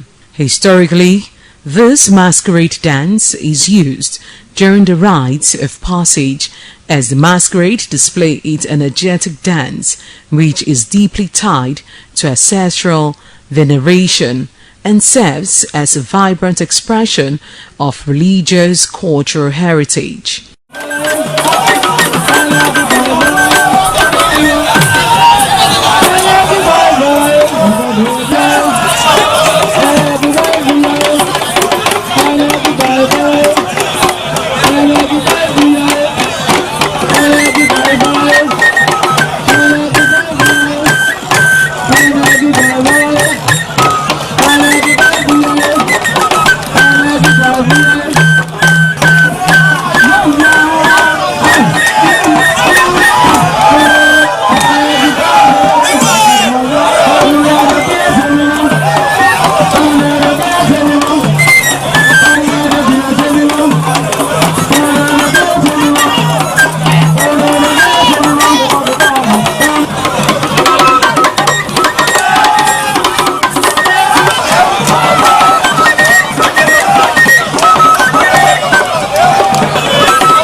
This Ogba masquerade dance is viewed as manifestation of deities and ancestral spirits. The masquerade performance requires immense agility and strength, featuring rhythmic, well-rehearsed body movements that are guided by traditional drums and gongs for performance. This Ogba masquerade dance has evolved into a popular cultural exports, showcased of festivals, burials of noble individuals, and community events across various regions of Nigeria. The dancers typically wear brilliant, distinct attire to embody the spirit of the masquerade, while thrilling audience with their impressive footwork. For a closer look at the energetic footwork and traditional rhythms that makes up Ogba masquerade performance.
Some days, there comes the Uge Mobo Festival, which the Oba celebrates outside the palace gate.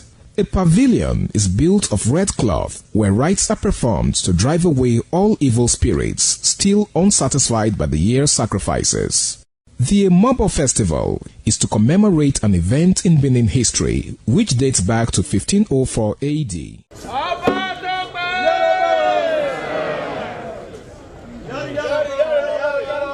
Yari, yari, Oba Tope!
The Oba of Benin added a colorful mood to the year's celebration as he walks round the city center amidst cheers.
ITV, certainly the best.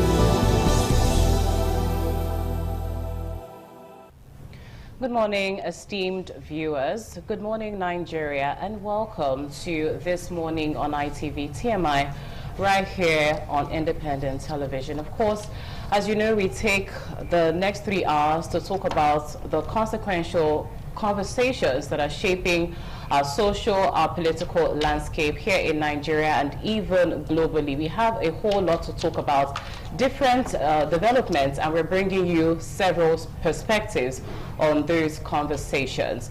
I am Chukwufumnanya Adigwe, right here in our Benin studio. I'm not alone. I have with me Dr. Sonny Duke Okosun, and I also have Oluwapo Stevens. Good morning to you, Dr. Sonny Duke. Good morning, Chukwufumnanya. It's a delight to be with you as always on the show TMI this lovely Monday morning. Same here, and a wonderful morning to you also, Anu. Great morning to you, Ifunaya and Dr. Sonny Duke Okosun. Good to be here, and thank God it's Monday. Thank God it's Monday. How was your weekend, if I'll just throw that in really quickly? Yeah, it was splendid. I mean, the climax of it was the Miss Edo International last night. It was awesome. I mean, you literally see culture at its peak. And then, of course, on Saturday, we monitored and observed the APC presidential primaries across the country to give Mr. President a return ticket for 2027. All right, so just as you've brought it up, let's talk about that. The APC primaries that, you know, presented the current president to us as the flag bearer of APC for the 2027 general elections. A lot of people anticipated that, but then he also had an opposition right there in the party, which is mind-boggling for a lot of Nigerians. Please talk about that. No, it's obvious that even though the party has since made up its mind to give Mr. President a second ticket, a ticket for a second term, the process must be followed to logical conclusion in line with the Electoral Act. The president can't just go ahead and contest the election. There must be a primary, and people who are members of the party must vote for him unanimously to say he is a presidential candidate, and that's exactly what the party did. So it's more or less like a formality. We had one, Daniel Osifo, who bought the form and also participated in the primaries. And I just know that all of these part of the formalities needed to create the process for the president to emerge as a party's candidate. And that's exactly what has happened, because I think I heard the Daniel guy got just one vote. So which means people from his own ward, from his local government, from the state where he comes from, incidentally from Edo State, they didn't vote for him. You should respect that. So I think for the presidential primaries, we didn't really have skirmishes. But for the National Assembly, House of Assembly primaries, there were a lot of issues.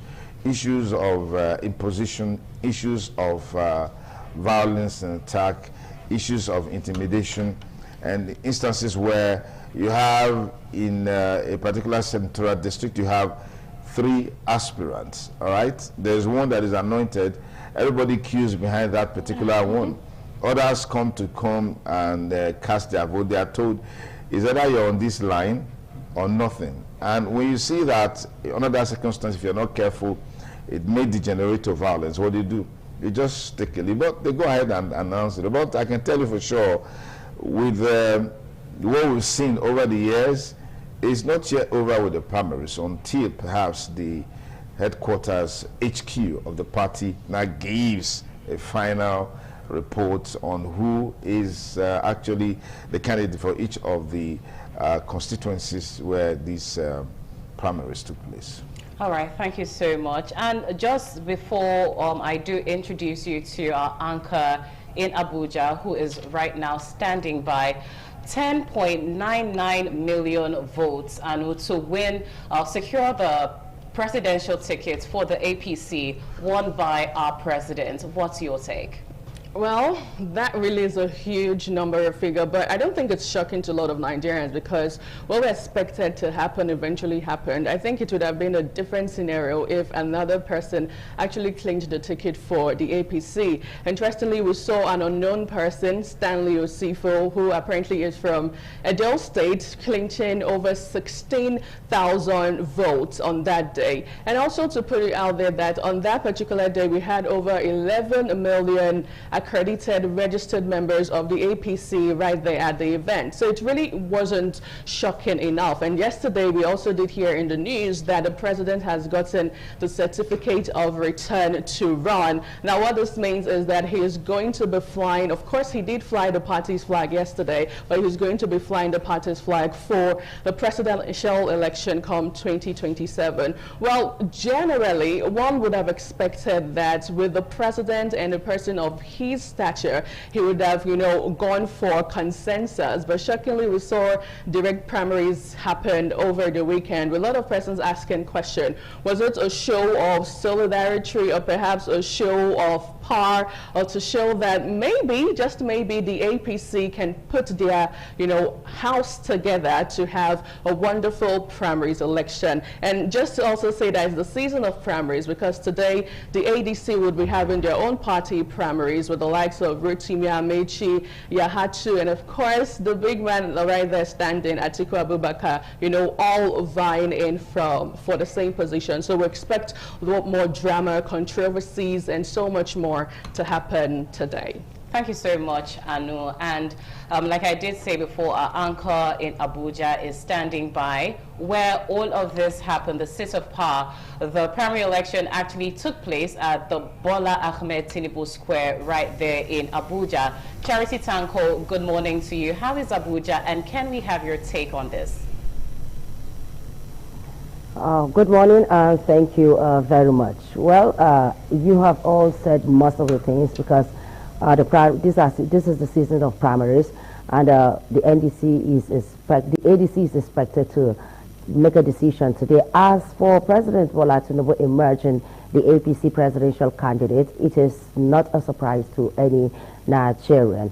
And then the other young man that was courageous enough to contest against the president, I handed to him, and even Nigerians handed to him, even though Nigerians low-key know that it is one of those things that APC will do so that people will not look at it as just one presidential form printed for one person. But be it may, it shows internal democracy, due process was followed, and because of that, can challenge that. We have the official candidates of the Labour Party, that is Peter Obi, who will be flying the NDC flag.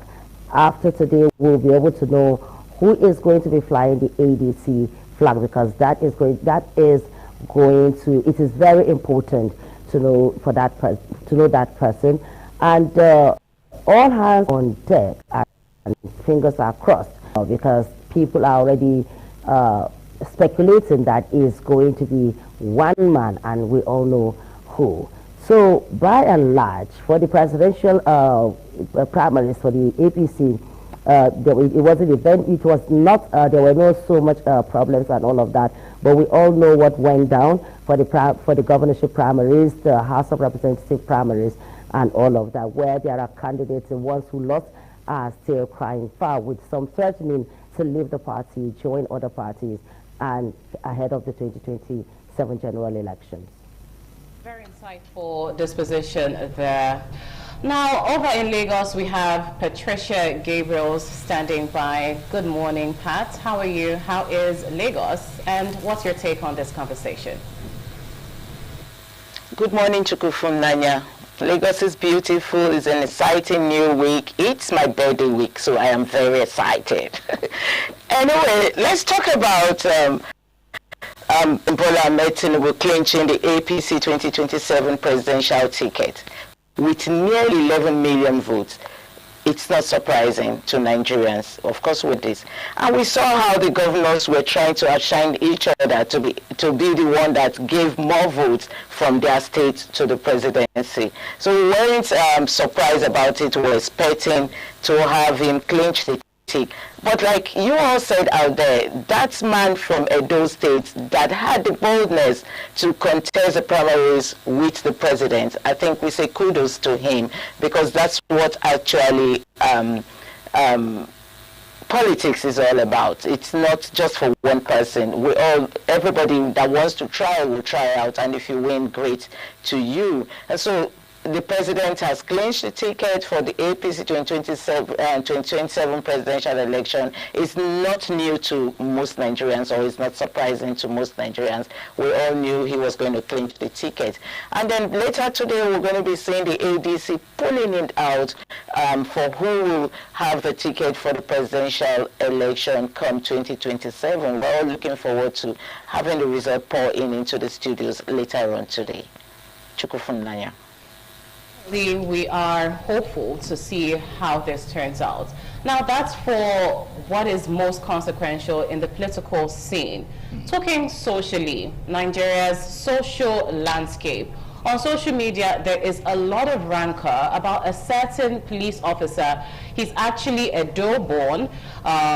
I think his name is Officer Newton, who came online to make a very troubling video, which further goes to highlight the concerns that Nigerians have about the modus operandi of the force right here in the country. Now, he came out to say if he finds any citizen or videoing him, making a video of him, while he is on duty, he's going to shoot on sight, and not just shoot that person, shoot anybody that's in the vehicle. Very, very disturbing, and there's been a lot of conversation around this.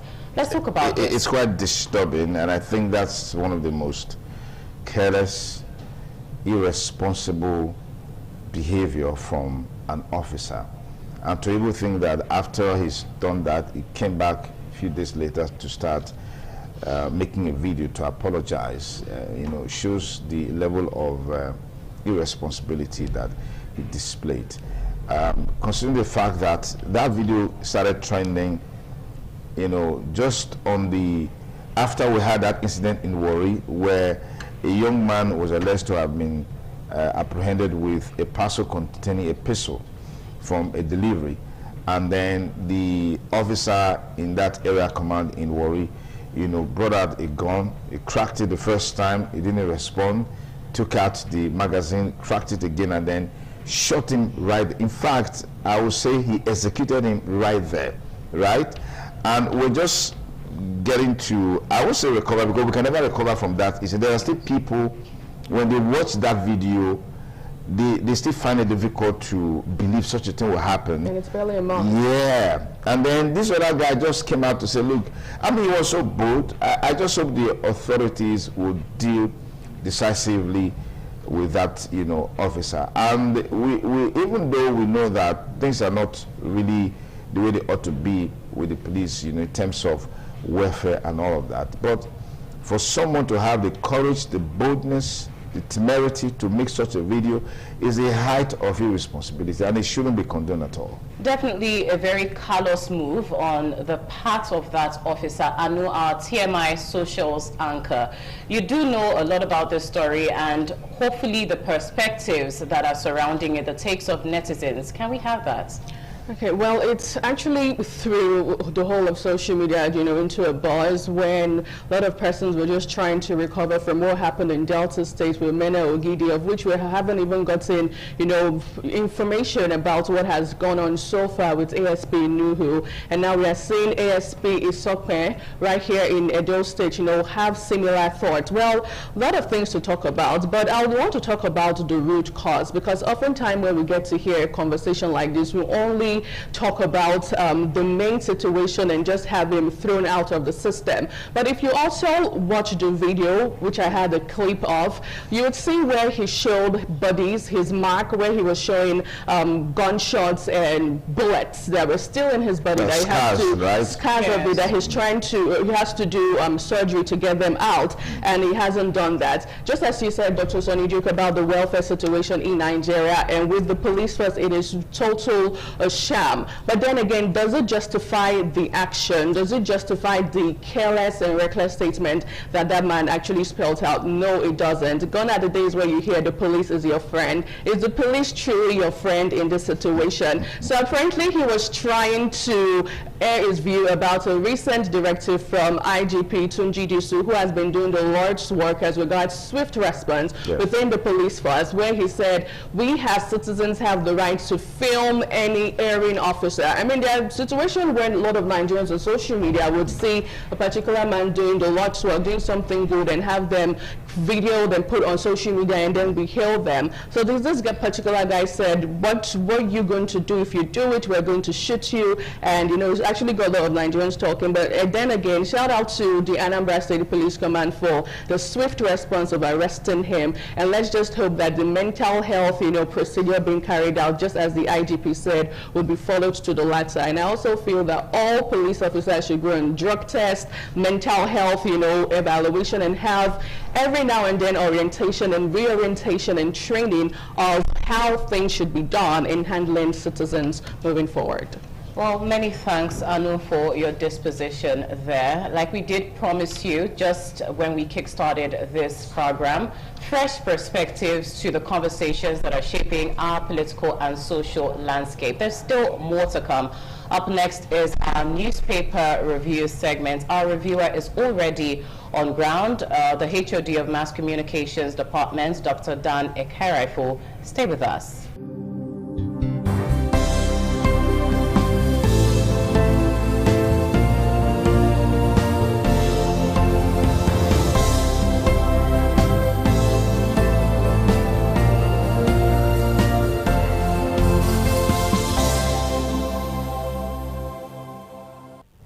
Welcome back to TMI. We're now in our newspaper review segment where we take a look at the headlines on our national dailies. Our first point of call here is Daily Sun. The Daily Sun headlines: ADC, 3.4 million members to decide Atiku, Amechi, Hayatu Dean's fate today. Well, that's the major headline on that particular paper. Dr. Dan. Yes, we need to see what is going to happen, but be rest assured that individuals who have the financial muscle to wrestle power from the others will win the primaries. It's not going to be based on the will of the party members, but those who have the financial muscle to influence members will win the day. All right, thank you so much. Hopefully we can move on to our next point of call. Have it right there on the screen. Well, we have Daily Times. Yeah, Daily Times is our next port of call, and it says Tinubu promises improved economy, security beyond 2027. Interestingly, these have been the key issues with governance and government in Nigeria since the present administration came on board.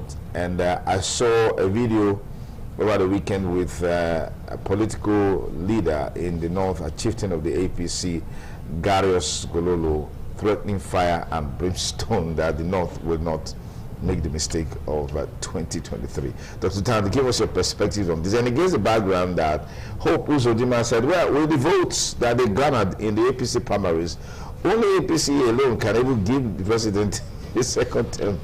In fact, when I saw the figures from the primaries, saying the party members, about 10 million, the president scored about 10.something million votes. Yes. I was asking myself, where were the individuals that came out for the primaries? If you watch the video clips across the country, the number of persons that turned up for the primary is not as high as the final outcome showed. Although our state government here was wise enough to say 139,000 members voted for the president, because if they had raised the issue far beyond that, people will start asking questions. I watched Gololo's video too. He was quarreling the Minister of Works, saying that the president will do a major road from Sokoto to Badagry. And the question was, where will the road start from? Is it Sokoto or Lagos?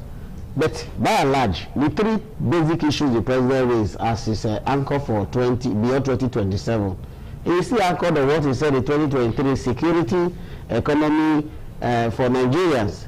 The same question we need to ask ourselves, although they have claimed that between 2023 and now the economy was in a bad shape, they've been able to salvage the economy to a reasonable level. But whether it translates to better standard of living for Nigerians is a different issue altogether. But security is one issue that has plagued us. I know that in many parts of the country where kidnapping has become a business, we will not say it's a federal government problem alone. The state government needs to start thinking right to address this issue. Somewhere in our here, neighboring state here, people go to people's home, knock at their doors, they bring them out and kidnap them. That is the reality of what is happening now. So we don't need to wait for the president to do that. But he needs to put his sticky cap right so that the issues surrounding security can be addressed. Or else, we will remain in a helpless situation. Okay, now let's turn our attention over to the first daily newspaper this morning, and interestingly leading with a different headline that says, "Blood on the altar, gunmen kill worshippers, abduct 15, and fresh Kwara horror." Really a pathetic situation there.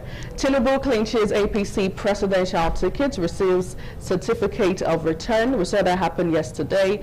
In sports, Arsenal FC and 22 years wait as Martin Odegaard lifts EPL trophy. Well, congratulations to the winning team. ADC clears Atiku Amechi Hayatu Dean for presidential race. Malami emerges ADC consensus governorship candidate in Kebbi State. U.S. Embassy, Lagos Consulate shut Monday for memorial. Serap demands names behind $460 million Abuja CCTV contract. And finally, on the front page of the First Daily this morning, NCAA sanctions 11 airlines over unpaid charges. Dr. Dan. All right, before we do get your insights, Dr. Dan, we'll take a short break now just to take an intermission, after which we'll continue with our newspaper review segments. Don't go away.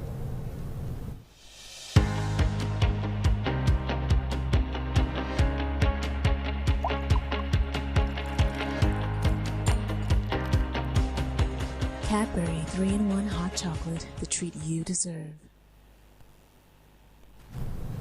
Welcome back. A very short break, like I did say before. We still have here the HOD of Mass Communication Department, Dr. Dan Ekeraifu, giving his takes on the headline of our national dailies. We just had her read out the headlines of First Daily. Let's have your take. If you look at the major headline from that newspaper about the killing of persons, some persons in Kwara State, Kwara has become a hotbed for insecurity as far as Nigeria is concerned. From last year, the state of insecurity is growing in that state at a level that should raise concern for those who are discerning. The same thing keeps reoccurring. The question you ask yourself is, are the security agencies not thinking in the right direction? Is the state government not thinking about what needs to be done to meet this issue on the board? our attitude to policing in this country has always been very reactive. It is when you hear, oh, persons have been abducted, persons have been killed, the military authority or the police authority will say, we're on top of it. Why do we have failure in terms of intelligence? If appropriate intelligence was taken, that issue would have been nipped in the bud before it materialized.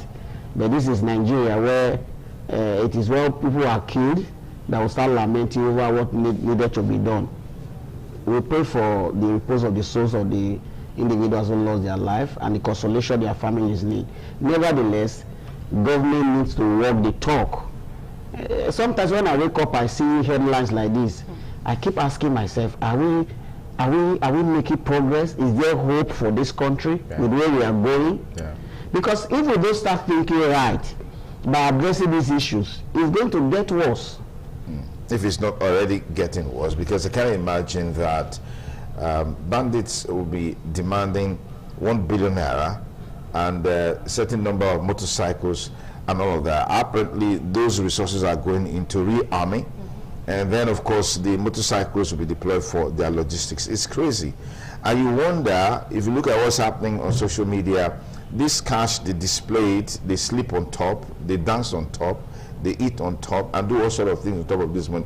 Eventually, where does this money end up? Who warehouses this money for them? Which bank account?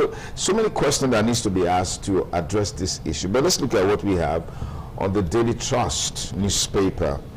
It says, major headline there says, ADC presidential primaries, Atiku, Amaechi, Hayatuddin battle for ticket. That's the top story there. And then also we have Nigeria remains World Bank's third largest borrower with $18.5 billion. Disruptions loom as NCAA places airlines on no service order. This is better rather than having planes falling down. Either commuters spend hours on Abuja-Kaduna Highway. More for you on the newspaper review segment, looking at the Daily Trust APC primaries. Governors outdo one another as Tinubu nets over 10 million votes. Dr. Dan. Yes, I will start with the Kaduna Road. I will link it to Abuja-Okene Road. If you ply that road regularly, you realize that it's always nightmarish traveling on these two roads. The reason is that the construction companies that are handling these roads, they are paid in piecemeal, or the level of work is very slow. If you recall, Abuja-Okene Benin Road has been on the talking point since Jonathan's government. And I've been asking myself, is it that they don't release money at all for this project? Why do we keep having the same problem year in, year out, and nothing seems to be done? Nigerians should start shouting. We should start demanding accountability from our government. These days were not fixed. But what you have seen is that government has diverted attention to an area that people don't use at all as a point of reference. So a man who wakes up in the morning and say, I want to get to Zozo place, he ends up sleeping on the road. In this age and time where kidnapping has become the biggest order of the day, what can we do? We still need to start talking. If we don't talk, like I said earlier, the situation will get worse. What Daily Trust first with the 10 million vote, you from the way that headline was cashed, it's like it's a prearranged figure that they arrived at.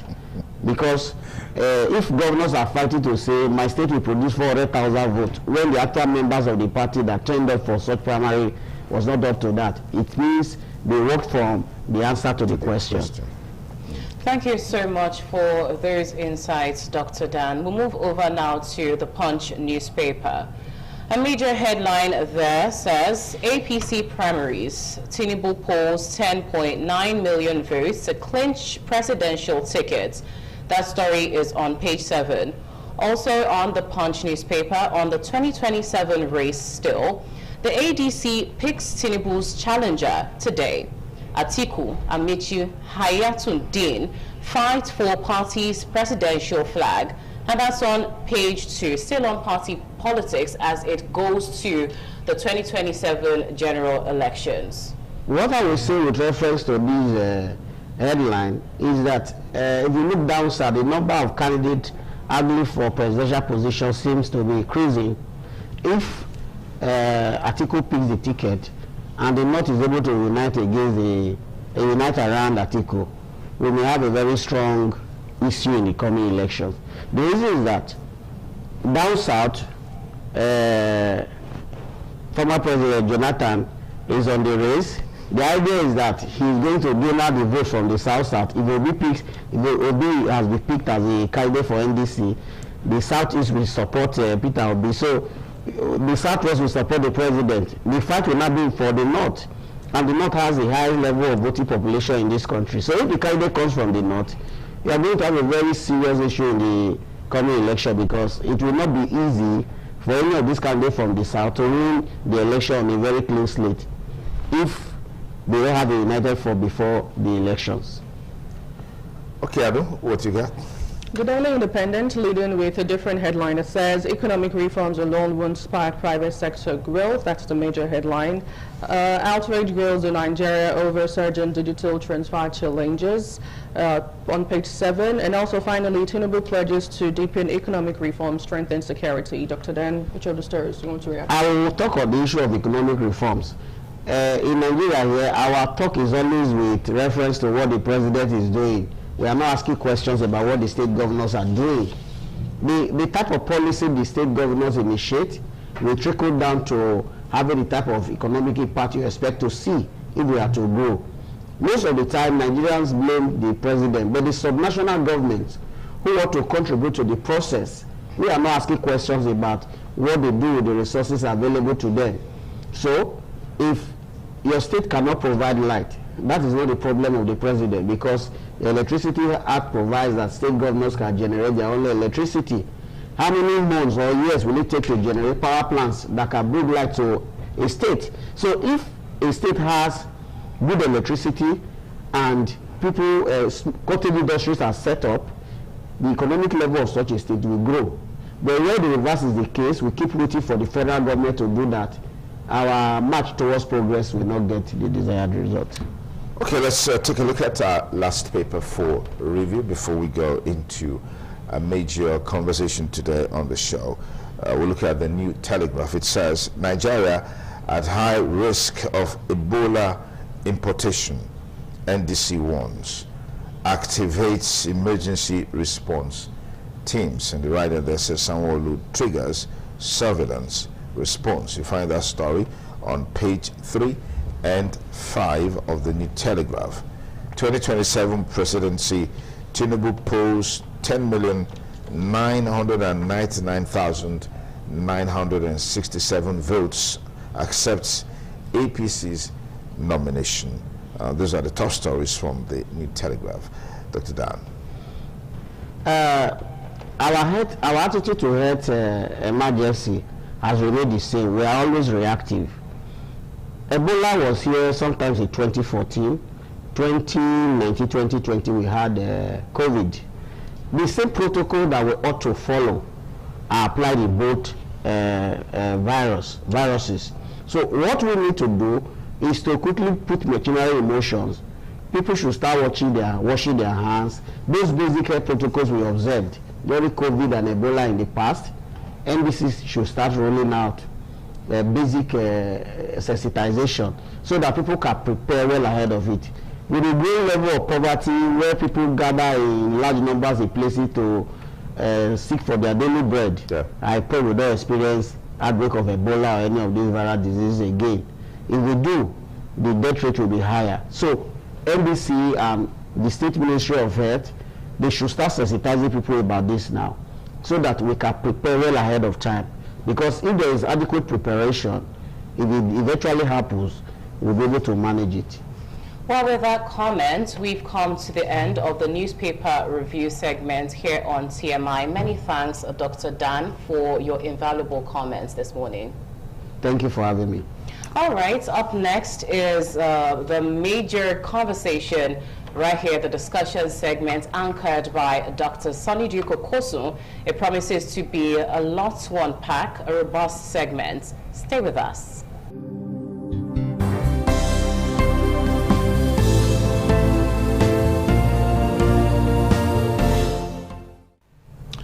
And now we've got Dr. Jude Obasumi, is a civil society activist and lecturer, joining us from Ekpoma, the administrative headquarters of Eastern West Local Government Council.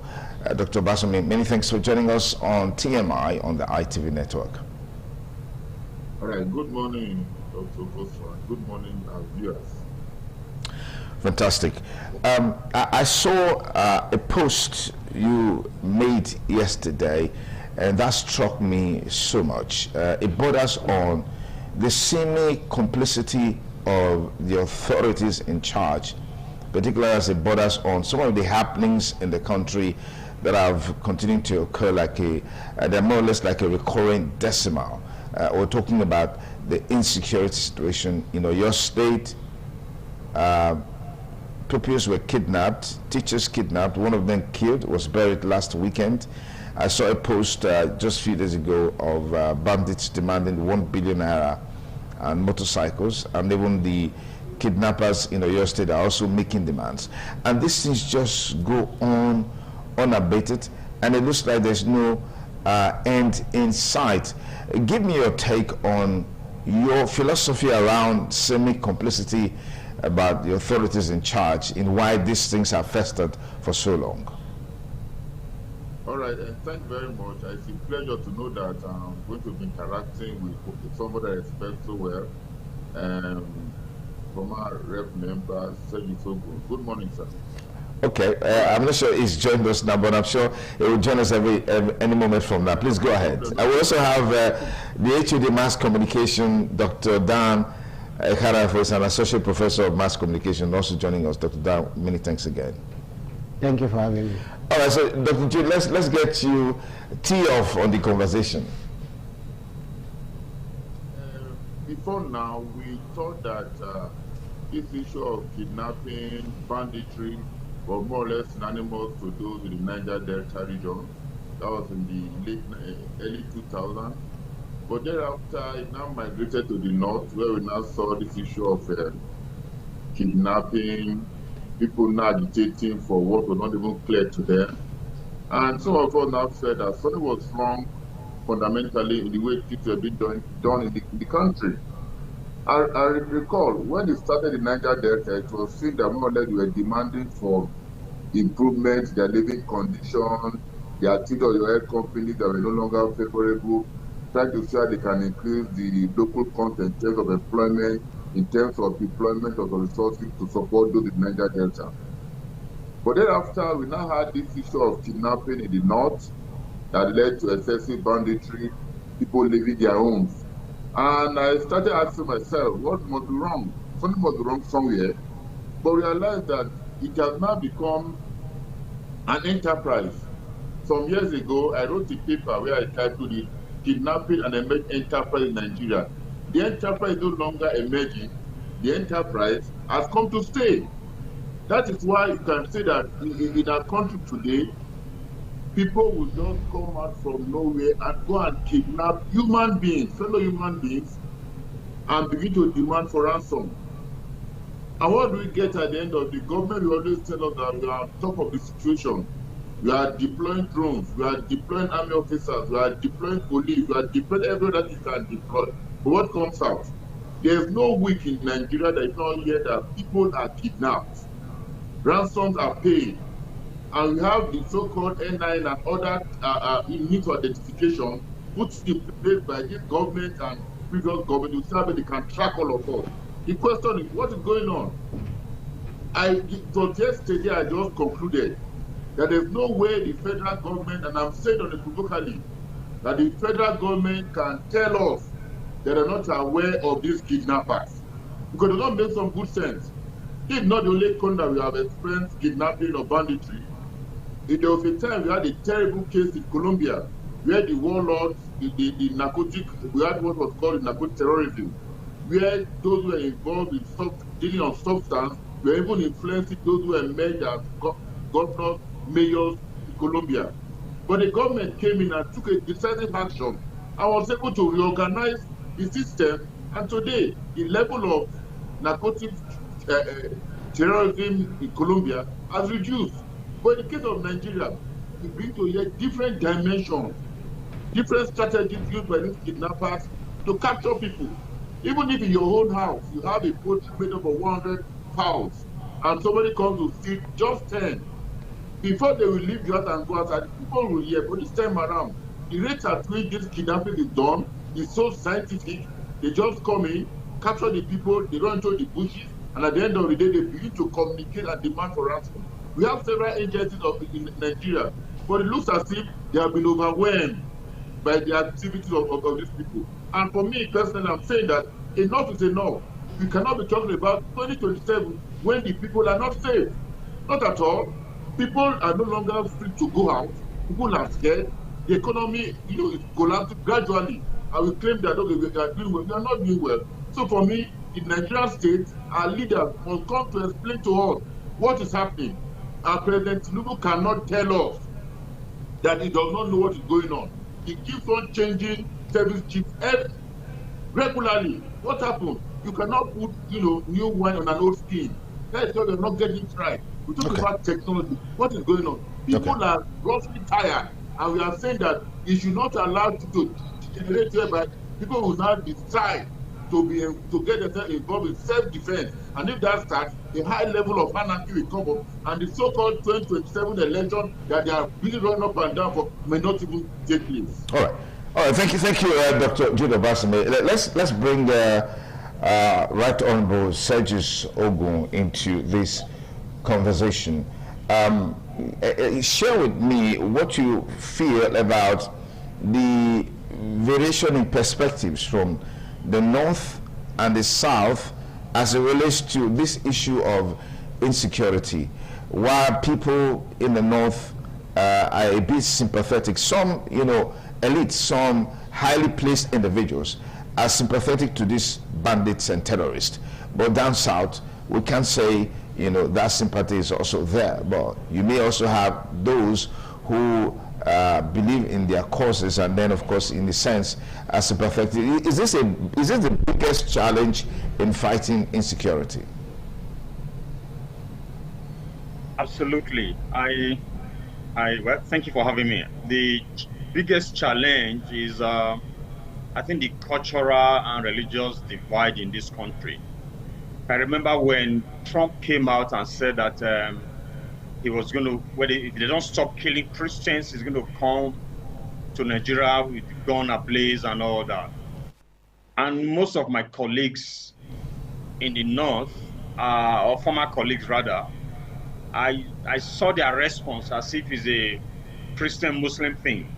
And what I was saying then, if you are not comfortable with what is happening, and you have somebody that is saying, I am coming to help, irrespective of whether they are Christians or Muslims that are being killed, will you not accept it? So I find it difficult to understand that you complain that your people are being killed and the government is not able to do something about it. Then on the other hand, you are concerned about somebody that is coming to render the help. So it beats my imagination to understand why we have this divide. But again, I think it boils down to politics. That's what I would say. But they are playing with people's lives. Fantastic. Dr. Dan, I saw a lot of videos coming from someone like Sheikh Gumi on these issues consistently. But recently, he started singing a different tune, saying things like, if you see any video credited to him, it didn't come from him. I mean, I don't get it. I don't get it, because we see the reactions that have trailed some of these things over the years, and this issue of insecurity from Boko Haram to banditry is now become hydra-headed, with different groups, springing up here and there, in the country. For me, I will catalog the issue of kidnapping into three.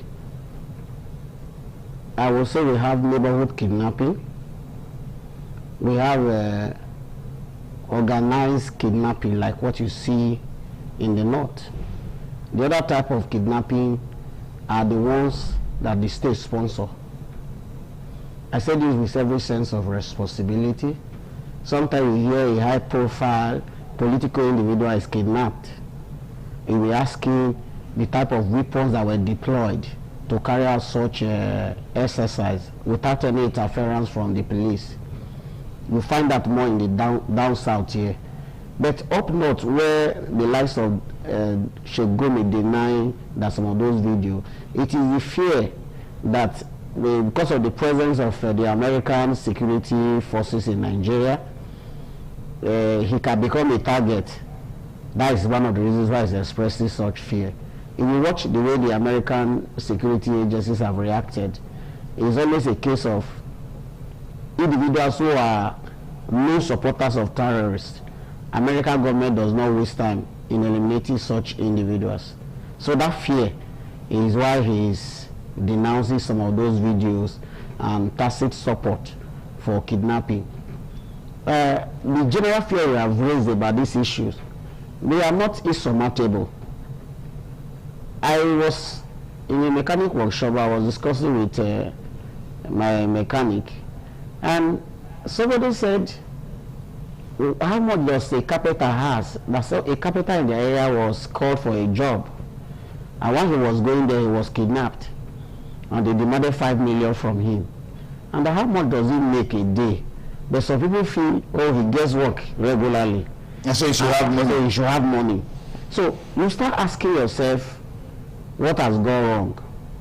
You know, on this platform, I have advocated for state police again and again, because if you take away community kidnapping, if you take away community kidnapping largely, you would have addressed a greater percentage of individuals who are involved in this.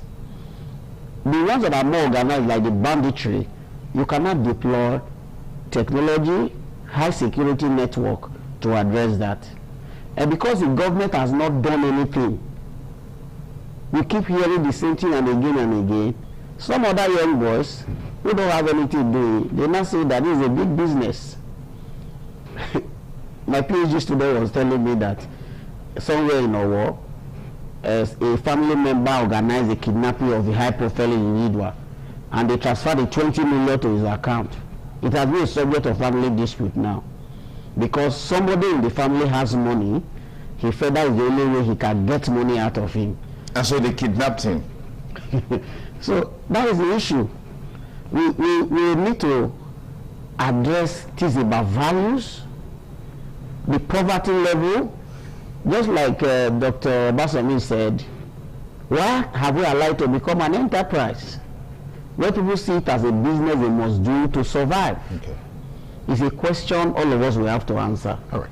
Maybe your station can champion this cause by calling for a security summit where whatever issues we can articulate, it will set an agenda for maybe a state government. Fantastic. And trickle it down to the national level. Fantastic.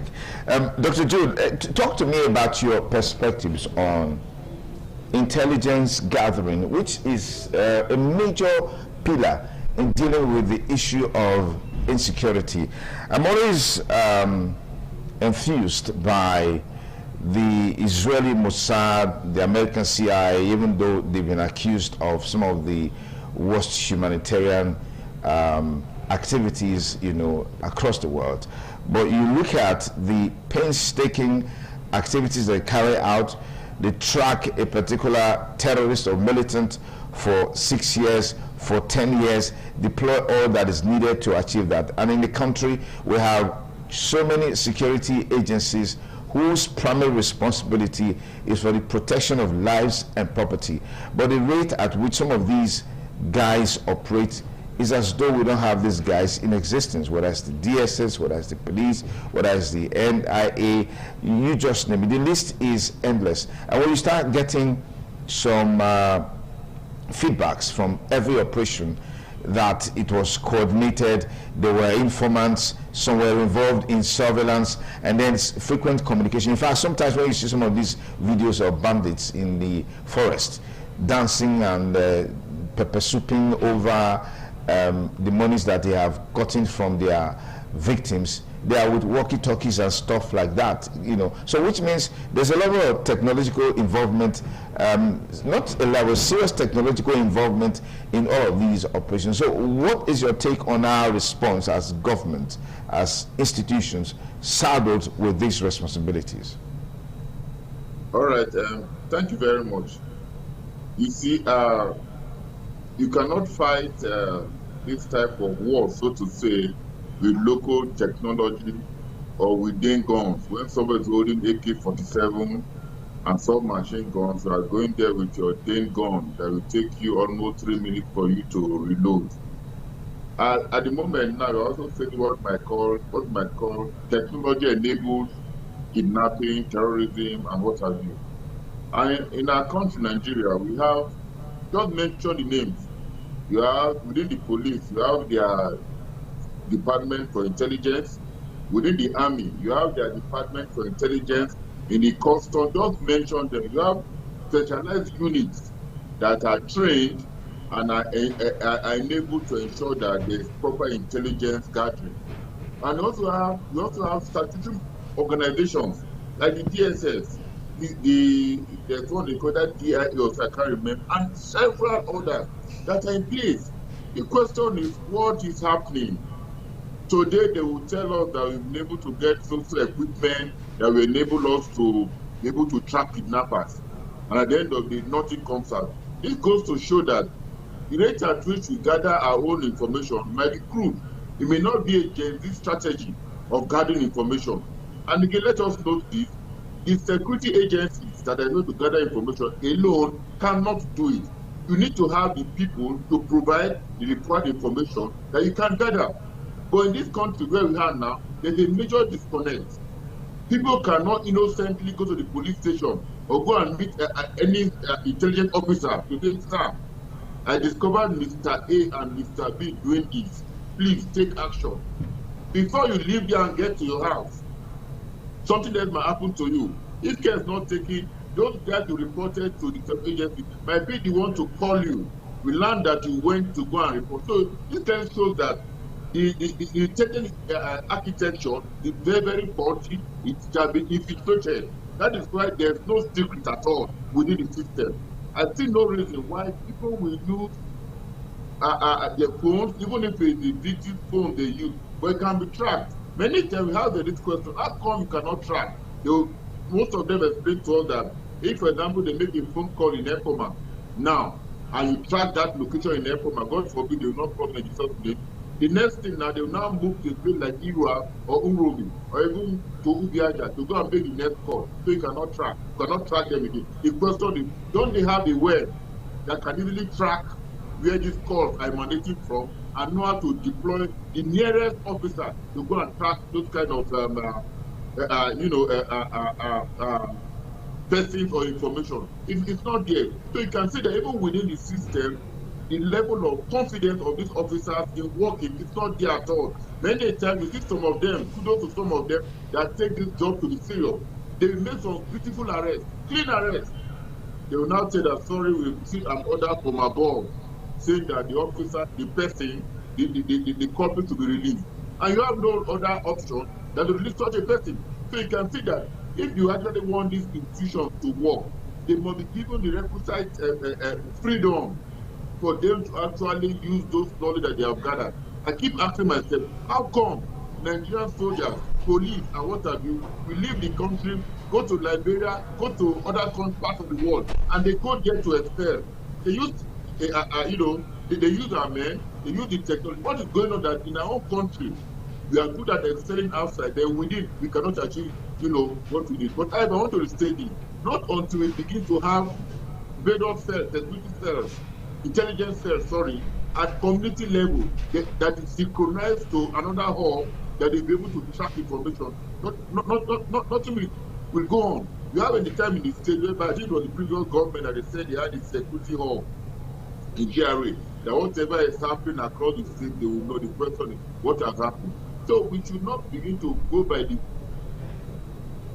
we just go ahead and fill up with that is how we just, but rather let us come up with our own strategy building local technology to see how best we can survive. Because with what is going on now, I must convey, people have lost trust. The system is not working. What will it cost government? If they now decide to say, okay, fine, in the various communities or in the various LGAs, the 734 LGAs in the country, that they have at least one person with a walkie-talkie that is synchronized to the national hall, so that if anything happens in the LG, once I make this call, I'll be able to get the required response. But that is not yet. Most people have lost confidence in civil agencies in terms of keeping it secret. So not until that is done, bringing technology and bring experts, we cannot achieve it. And again, now based on what we have suffered so far, there's nothing wrong in us crying for assistance. These guys have overwhelmed our so-called intelligence technology. They have. Let us call those that can come and bail us out, because I tell you this, if you are able to take the right decision today, nothing might work out well for us. And let's not forget something that is very fundamental. These guys that are expected to gather the requisite information, do they have the modern skills? Do they have the technology? What is the level of confidence that those information they gather, they'll be able to use it very well? What happens in our own community is that they only gather information about Yahoo boys. They gather information about boys that are wearing dreadlocks, and they go after them. How do they get the information? How do they know that these boys have certain amount of naira in their account? How? So they can use technology to drag these bad boys, so to say them. Why can't they also deploy the same thing? So you can see what's going on now. They only pursue what will benefit them for the very now and forget about all the benefit, the larger amount of the people, which is not too proper at all. So in the agencies to do the needful and ensure that the right technology is deployed, and the officers are empowered to do that which is right. And that is the only way you can get it. If you are talking about intelligence gathering, people have lost confidence in going to meet the police or DSS to give them valuable information, because so many people have suffered because of giving out this information out to these agencies. Thank you, Dr. Jido Basomi. Dr. Dan, talk to me about your perspectives on intelligence gathering. I mean, you look at on the international stage, see what countries are doing with intelligence gathering and how they're able to leverage on those information to take decisive and precise action. Many of the things we see in this part of the world, they are reactive rather than being proactive. Thank you for this question.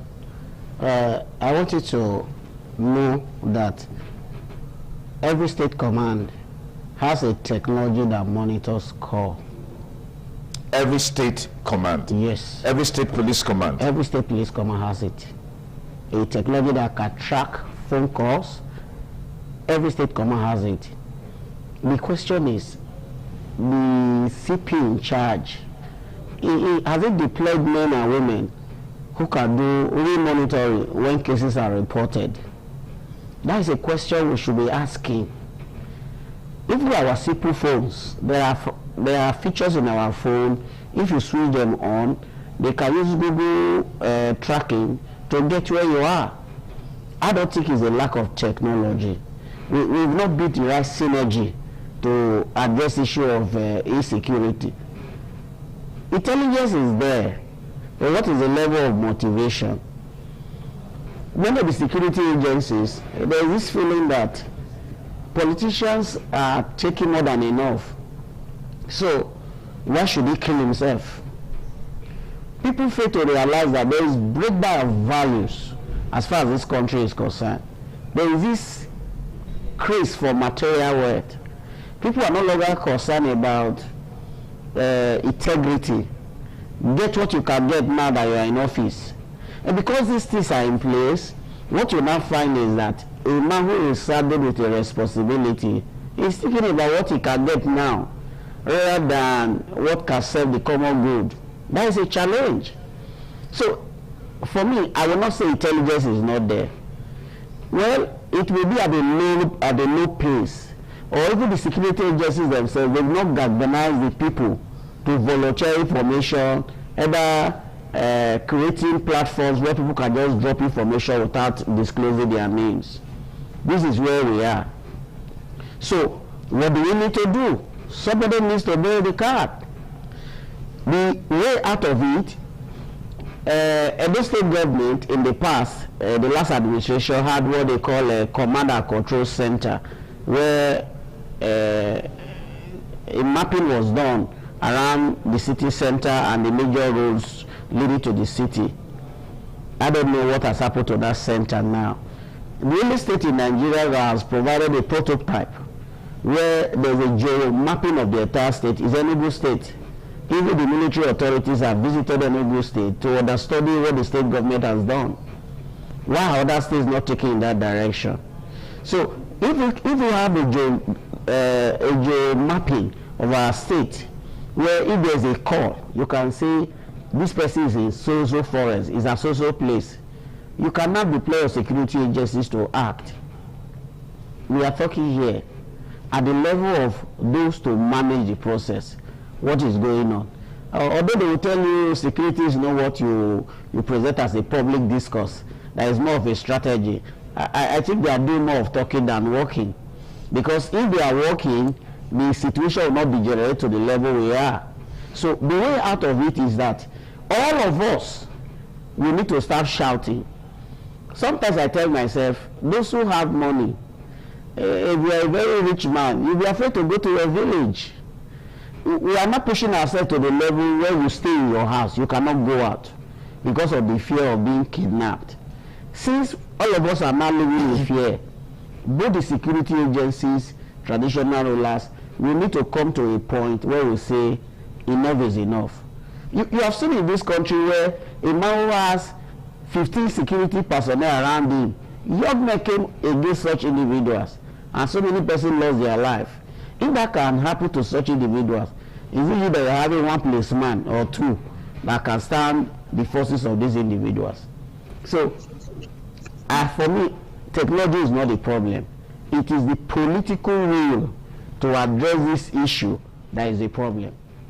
If the political will is there, the man called Mao Zedong, when he advocated for the development of China, he created small communities, larger communities, and it took crystal to the entire country. So, like Obasanjo suggested, if you have community intelligence team, if anything happens, they report to the local government center.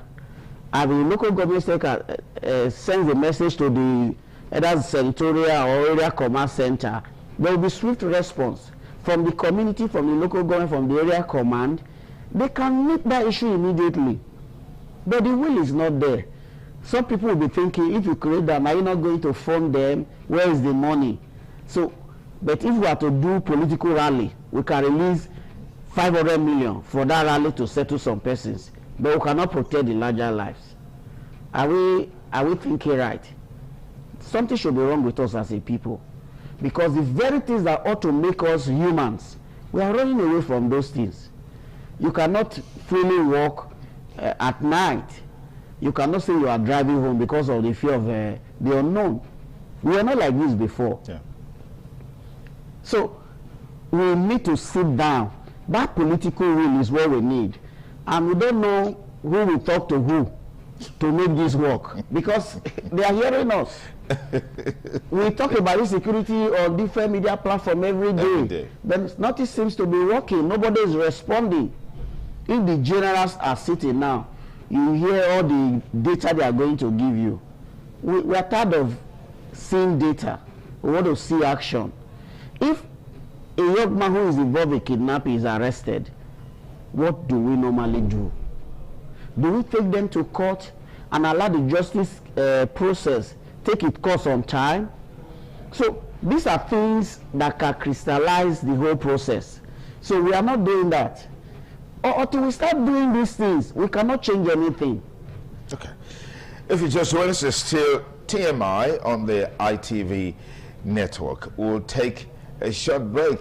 When we return, we'll talk more on this tangentially to the forthcoming 2027 election. And that's because the politicians are at it again. They're doing their primaries to get House of Assembly ticket, House of Representatives, senatorial ticket, governorship ticket, and of course presidential ticket. What should be our engagement with them? What are the issues we should present to them? We'll put at the front burner for them to address. by way of promises and action that will ensure that we have a society where all of us can live in. You sleep with two eyes closed. You can go about your lawful duties without harassment, without molestation, without abuse, without kidnapping, without untimely death. And pay for the family of the the teacher who was kidnapped in your state and eventually killed. 18 years in marriage, no child.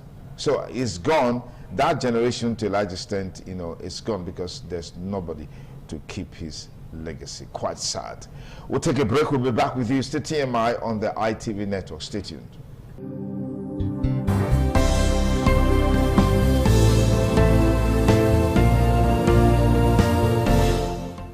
As we gradually bring this conversation to a close, 2027 is just around the corner, and political parties are carrying out their primaries to get their candidates. Now, the electorates have a major role to play. In fact, they have a major role to play when we move from primaries to the election proper. What should be the engagement of the electorate with these candidates? That's a major thrust of discussion now. Dr. Jude, give me your take, because this is the opportunity that the electorate have to hold those who are aspiring for various positions to make commitment in the fight against insecurity. How should they go about this? All right, thank you very much. We all can see the paparazzi currently going on in terms of campaigns and the party primaries that are on. So some of us have very strong reservations, because even if some people feel that the primaries in all the parties have been quite peaceful, but for some of us that also monitored some of the primaries realized that, sorry, that they were not that as peaceful. On the part of the people, we have come again to a time where we should choose our leaders, those that will govern us, make laws for the next 4 years, God willing.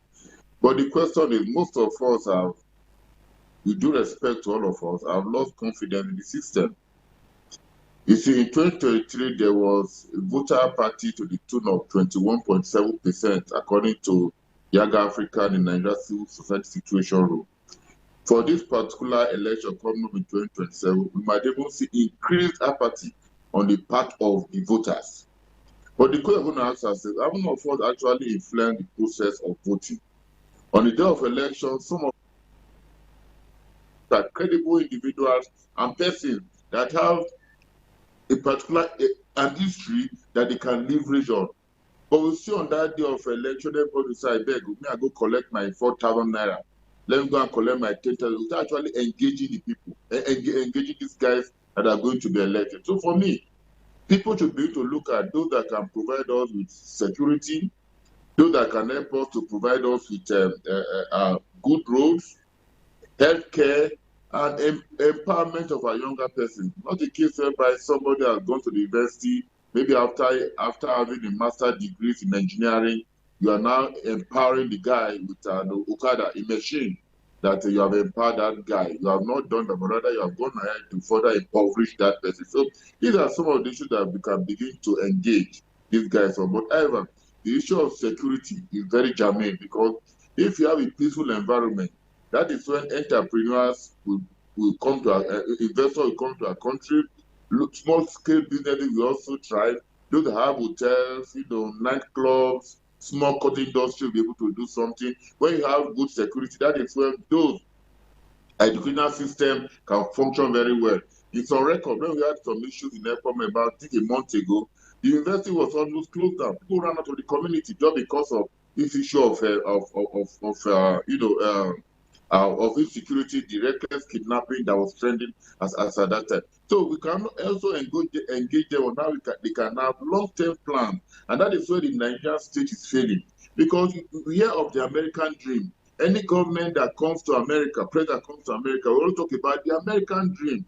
Why can't you also begin to generate the conversation around or developing a Nigerian dream? Where do we want to be in the next 20 or 30 years? So any government that comes in place already has a master plate a template, so to say, of how to move. But what we have in the country is that every voting people, they come with their own ideas, and if they fail, like some of them have failed now to get a nomination for their parties now, every good thing or bad that they have done is jettisoned. So I believe that the people must be very careful to minimize that issue of collecting money. Because when they buy your vote, I tell you most solemnly, there is no way you can come and meet them to demand for accountability. But when you resist it, you can engage them. I also tell some persons, if you are in the desert and you are short of water, will you now say that because you are thirsty, you now go and drink water, boiling water that is steaming? There's no way. You try to manage and have that too. Why can't we just hold ourselves and believe that we can have a better Nigeria if we are committed? I must tell you that the people are also playing a major role why these politicians see us as people that 4 years' time we engage them again, they enter a car, we eat maize, we eat akara, we eat bread with them on the street. Thereafter, when we are elected, we now begin to use tinted glasses that they cannot see us. But however, let them know that when they fail today, there is a tomorrow. And thank God that most of our representatives now are even lost their nomination, which is very, very shameful. Despite the contact and the results that they have, they've even lost their nomination. So on the part of the people, my final thought words on this that let us try and engage constructively. Rome was not built in a day, but then we have, we make systematic progress. We can get it right. Not to progress to the next level. By the next time we now engage, we are now going backwards. It's not too proper. And again, on the part of INEC, they should be seen to be very plain. They should be seen to be objective. A case whereby the march has started and you are now bringing some regulations, some laws, which are not favorable to the majority of the parties, is not too early at all. And thank God to the last court ruling, they actually gave some politicians, so to say, some confidence and hope that gradually the INEC might be able to lead us to the right destination. Dr. Jude Obasomi. Dr. Dan, this is a golden opportunity for the people to engage those aspiring for various positions. How can they leverage on it to demand a better security architecture for our people? You talk about engagement. Is it not when the party creates avenue for engagement that we can have engagement? But they are going to be going around campaign grounds, campaigning, what mobilizing. What you see as campaign grounds are more of public shows. Do you have opportunity where people from the constituency or the ward or the polling unit where the campaign took place, opportunities are given to them to ask questions? It's not always there. For me, the process ought to start with the party. If aspirants are vying for position, the political parties ought to create avenue where individuals who are having interest treat it as an open debate. I want to be the representative of social constituency. Let members of the constituency gather maybe as their constituency headquarters. Let there be an open debate among the party members. If individuals who have the right ideas, you cannot say, let this person represent us. Some persons will say, this is an ideal situation, but we cannot have it here. What is wrong in us having it here? But what you see is that the leadership of the party, there are kickbacks that are given to party leaders, and they will say, this is the anointed candidate. The best of candidates cannot get access to power. What you now find is that you have honorable members who don't know what it means to propose a bill. They cannot even organize an idea behind such a bill. The legislative aids they ought to employ in terms of the lawyers who will help them in legislative drafting, they take the weakest of them. So watch debates on the floor of either the State Assembly or the National Assembly. It's the same thing. So what kind of legislation will come out of such a people? So the issue of engagement can only work if the party restructure their approach to campaigns. Elsewhere, you see that debates are done in public universities. You move from state A to state B, it's in a university environment, because that is where ideas are crystallized. But we don't want such things here. Oh, he has money. He can settle party leaders. Those are the people who throw up on sometimes you leadership. even organize the debates, they don't show up. So what opportunity will the citizens now have to engage with such individuals? The way we run our political system, we have frustrated the common people out of the entire process, because if the citizens are involved in the process, either by way of engagement, you cannot form basis to hold the person accountable. But where there was no formal interaction, what will you now say? What promise did he say he or she made to you? So that is the problem. Watch all our campaigns. Oh, the candidate is in so ward. They will hold the particular party. I will give you road. I will ensure that they do this. When he's not in office, he said, you know, I was not in government when I made that promise. The resources are not there. So these are issues. Now, to relate it to what you said about security, that would work better if we have avenues where we sit down to talk. You know, I suggested earlier that maybe your station should call for a security meeting. Get the eggheads, community members, let it be an open hall. From all the ideas we are going to articulate, we draw a memorandum of understanding, action plan on how to implement it. If we do that and the government is not ready to do anything, the citizen can now start demanding. You were part of this meeting. Why are you running away from solving the problem that is common to everybody?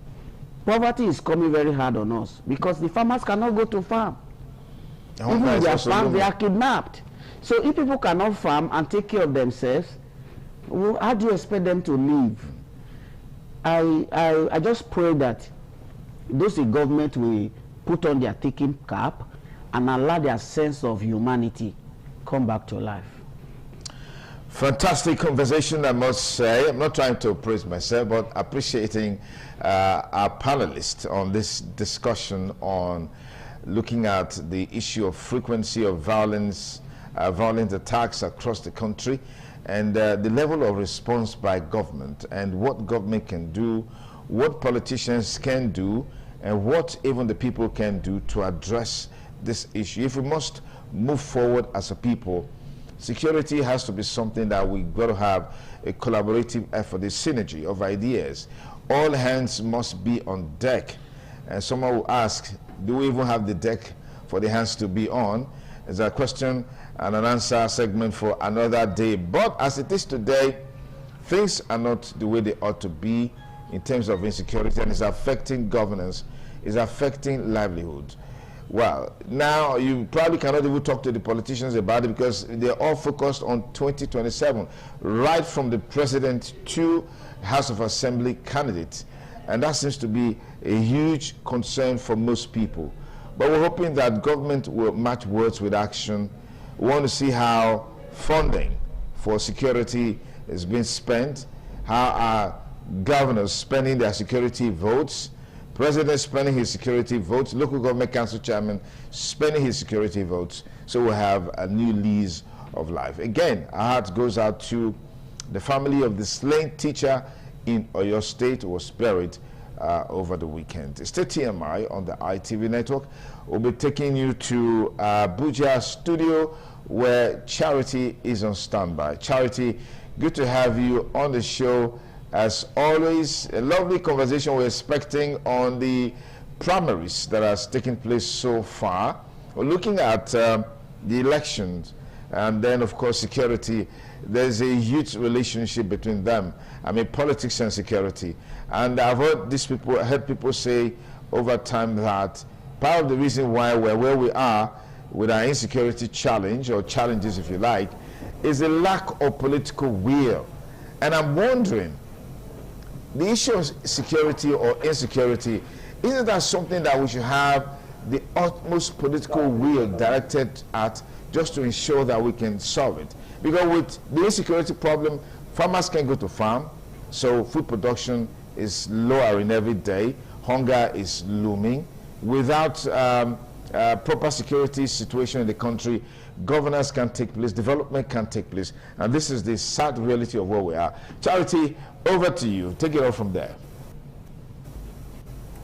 Thank you very much, Sunny. Nice to see you again today on the program. Taking it away from you just dropped, yes, insecurity and elections are tied, because without security, nothing much can be done in this country. And that is why from the Abuja Network Center, Network Studio, we are analyzing the primaries and what is ahead of what is coming on in 2027. The presidential primaries of APC was conducted, and the president, the sitting president, Bola Ahmed Tinubu, emerged the candidates for the APC.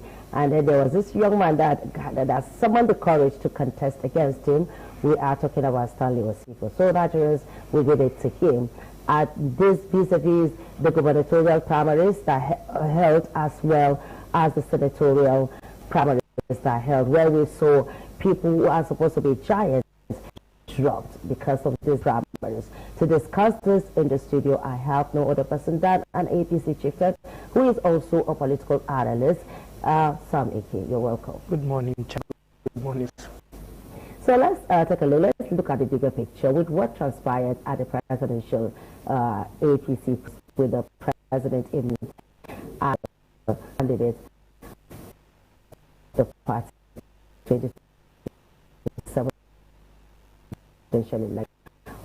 What is the political future of Nigeria? It's looking well for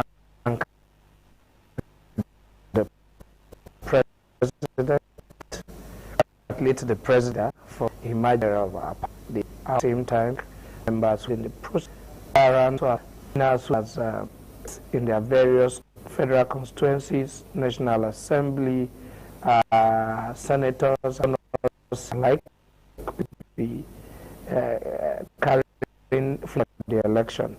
I congratulate everyone. But looking forward, the bigger picture is the general election. And the general election is not a party affair. The general election is a national affair for Nigeria, across all political divides and the independent-minded persons. So I hope that as campaign goes on, governance will not stop.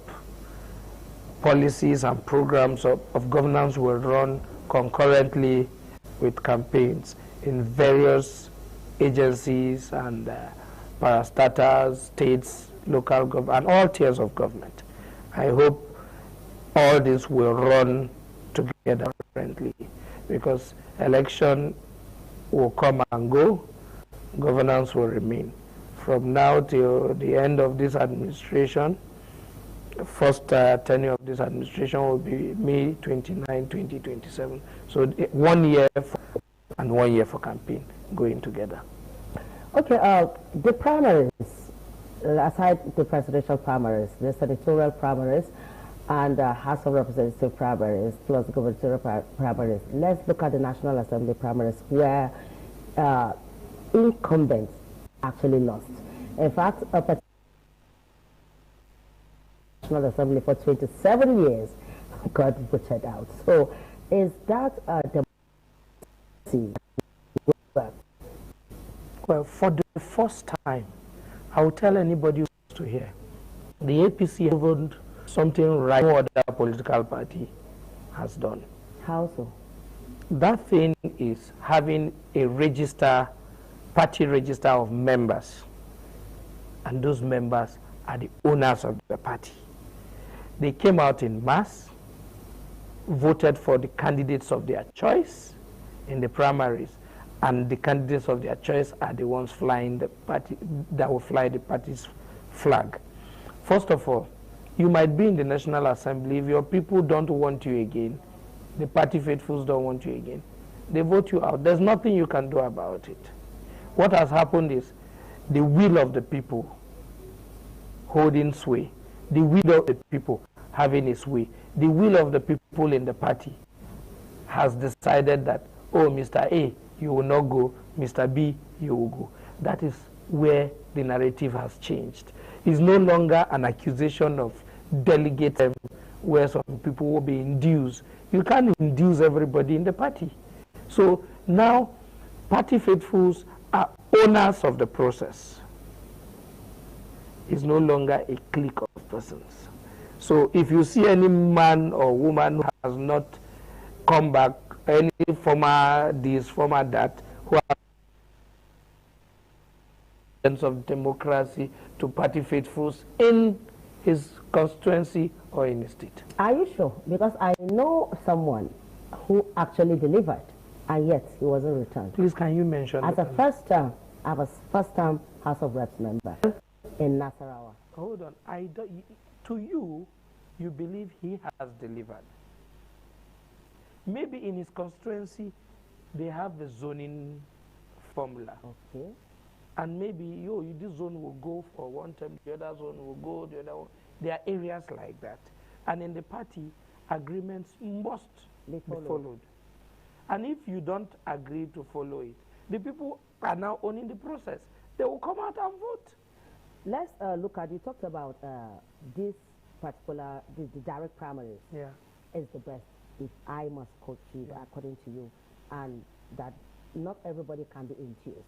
But we also heard that there were cases of monetary inducement. Well, and also the fact that the ones that have been anointed by either the governors or the parties, they were the ones that scaled through. So how about that?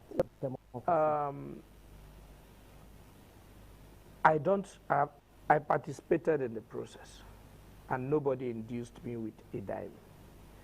And I have not heard of anybody in the party saying, oh, they were induced. I saw people, I don't know how many people you can induce, because the crowd in every ward is beyond human imagination. The crowd that came out for the process. So if this same crowd who are members of our party vote in the general election, it's a win-win situation. It's just the president is having his second term on the platter of gold. The president clinching the ticket yes, with almost 11 million votes. With this over 10 million votes, then be rest assured we'll also find a way of getting independent-minded people and other people in other political parties to support the good works of the president. For a second. We have a Peter Obi, who we know how strongly he came out in 2023 under Labour Party, and he is now in NDC. He has declared to run under ADC. And if nothing changes, he will be running again against the sitting president. So what is it going to look like? Well, Nigerians... Okay, we also have a faction of the ADC that has produced a presidential candidate, and as of today, the other faction of the ADC is going to produce its own. Be rest assured the president is doing well. He has turned the country into a construction site. We are having good projects that will last beyond his time. If you're doing roads that will last over 50 years, nobody has done it in this country before. We met everything right in one day, but the president is in. Be rest assured he will win his second term. With the people contesting, names you have mentioned, that's what we decide. Nigerians have seen what President Tinubu is capable of doing. We have not seen what most of them has done. And Nigeria is a complex society.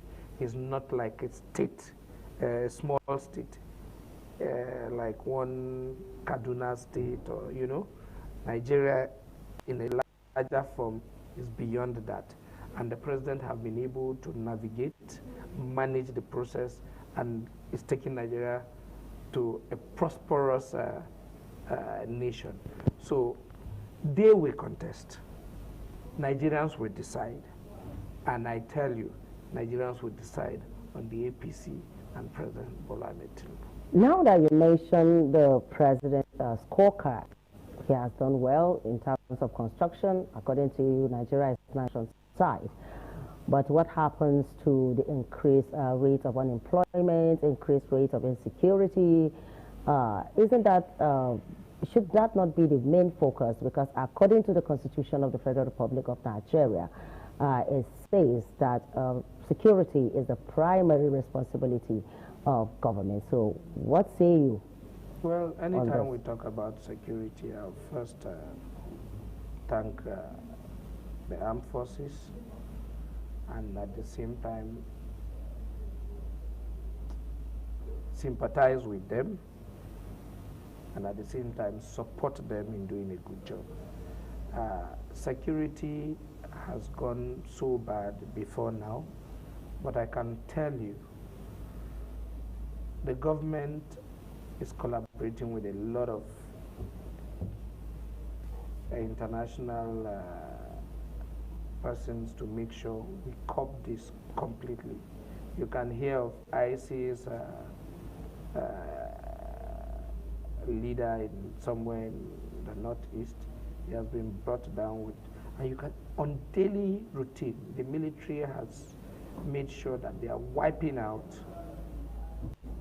this virus called insecurity in most of the areas in the country. Some of them will be dislodged, they will create problem elsewhere. It's not a one-day thing, but be rest assured that as we move forward, insecurity one day will be a thing of the past. The issue of unemployment, there will always be a time that a nation will have such situations to deal with. Nigeria today has always had the issue of unemployment since 1960. But it goes up and down. There was no time, and there's no nation that will provide employment for everybody. There's no nation. But at least the nation will make the environment conducive Nigeria, for people who want to go into business. Can I say something? Anything you lay your hands in doing in Nigeria and do it diligently, it shall prosper. You will prosper. Amen. Anything you lay your hand to do in Nigeria, you will prosper. A lot of people think government will provide everything. The only thing government will provide is infrastructural development to help you do business, ease of doing enabling environment. Do we have enabling environment where insecurity holds sway? Can I say electricity is not stable. Hold on, can I say something?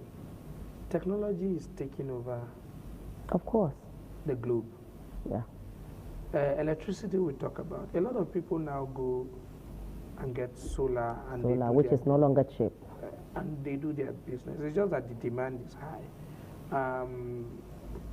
Power has increased from where it used to be to a better place. I will tell you, at least some people get 18 hours power.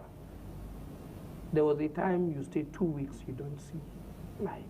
That time, once you see the blink of light, you hear, up NEPA. Nobody is doing that today. No, we still do up NEPA. Nobody is doing that today. So there's a certain improvement in power.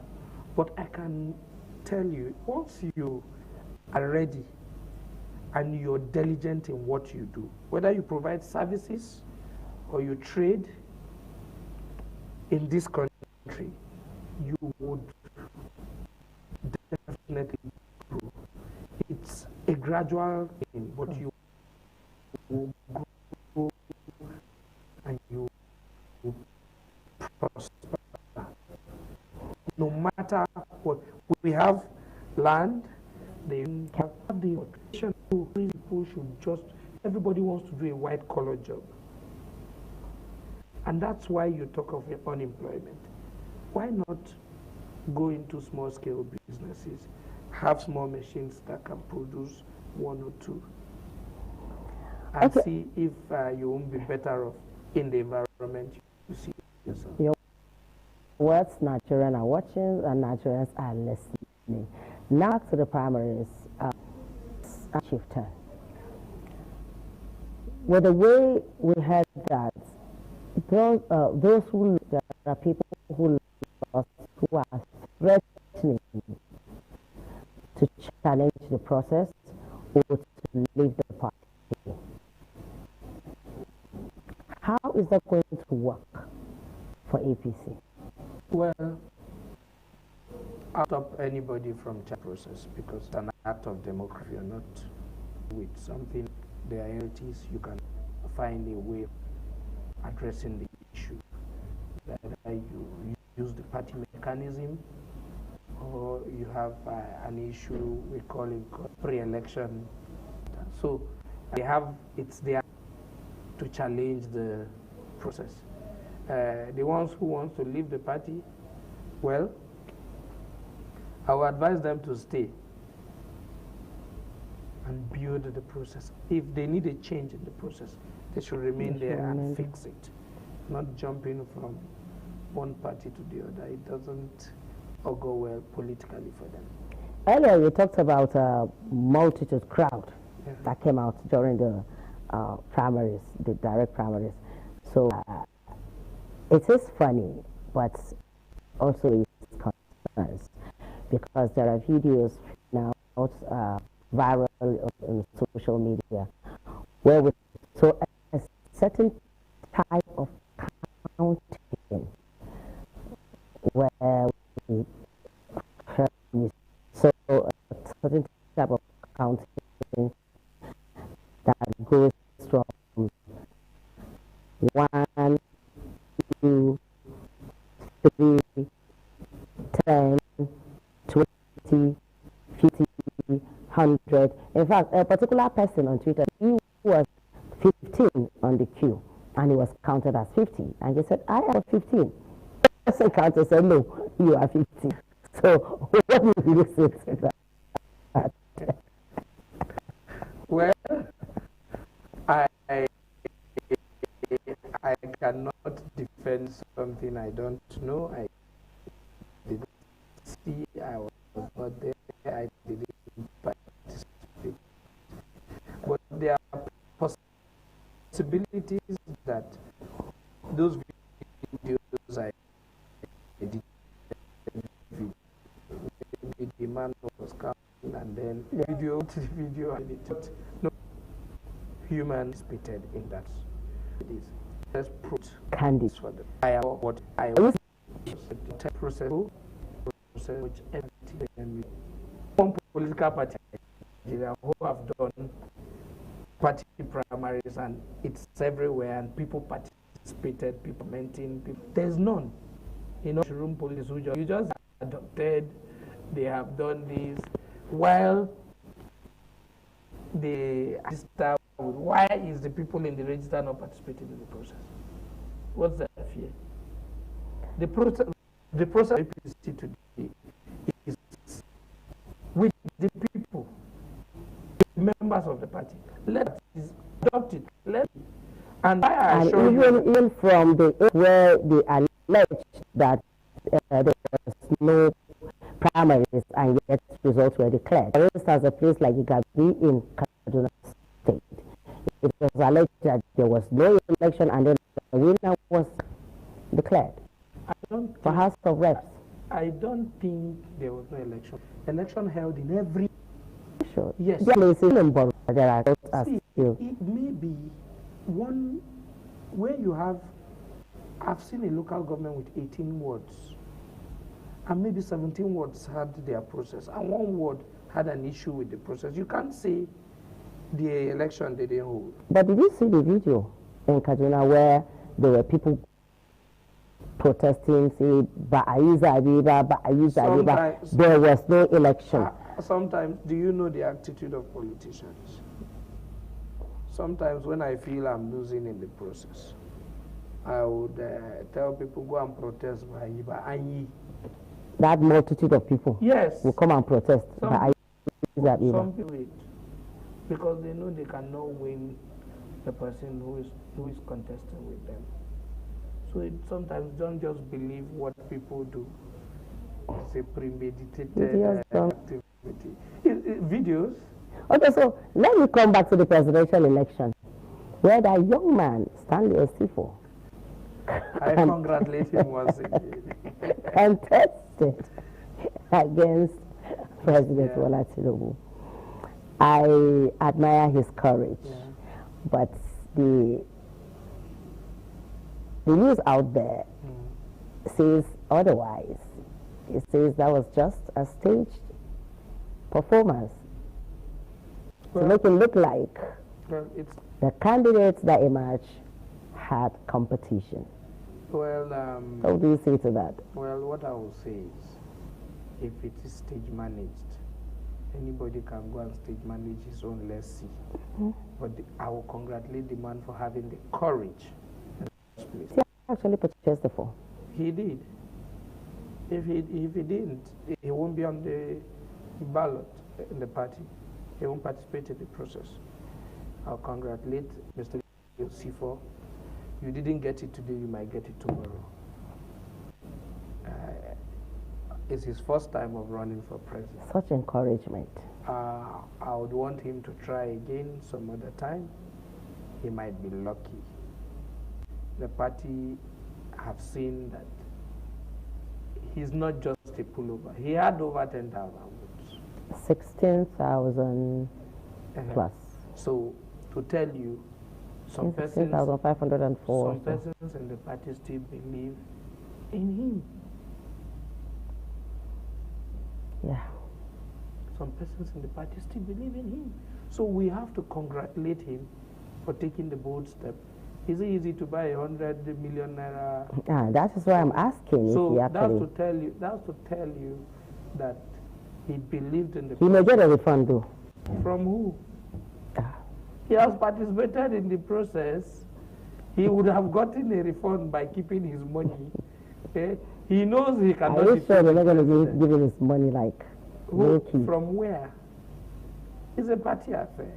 Have you ever heard that somebody had a refund from the party? Let me give you a clear example. There was a man who contested, is a leader in the party, still in the party. He contested for the party chairman. I think party vice chairman. He contested for chairman, later party, one of the vice chairmen of the party. You know, during Buhari, they said, oh, some persons will be refunded their money. Till date, nobody has not gotten a refund. He came out the other day on one of the platforms and said he has not gotten his refund. Who would refund that such money? Now, in Osipo's case, he even participated in the process. So he was not expecting a refund. He was coming for a contest. Okay, 2020 is about 8 months from now. And as your last word, what would you be telling those who have emerged as candidates to represent their parties at the general elections and also the electorate, Nigerians?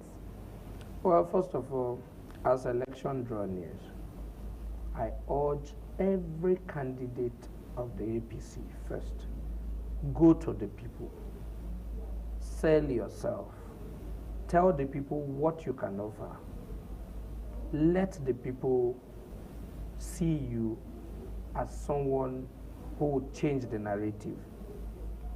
Give them hope, the renewed hope Mr. President is talking about. Nigerians, I urge Nigerians to see reasons why the president should be given a second term to complete his good work. In every federal constituency, there's a federal project going on linking the constituency. Let this good work continue. Let's see how Nigeria would have a process that will continue and make the nation better. So the electorate should see reasons to support the APC. I urge the opposition not to shout, shout, shout, shout. When they are campaigning, they should say, oh, Mr. President have done the Enugu-Onitsha Expressway 70–80%. Okay, opposition should be saying that. They should say it because they should say it. Why should the opposition be selling their opponents? They say when we come, we'll do the remaining 30%. Oh, or we'll do the. So would APC sell their opponents as well? Or I urge them to see reasons why they should allow the status quo to remain. President Tinubu should continue and finish his tenure.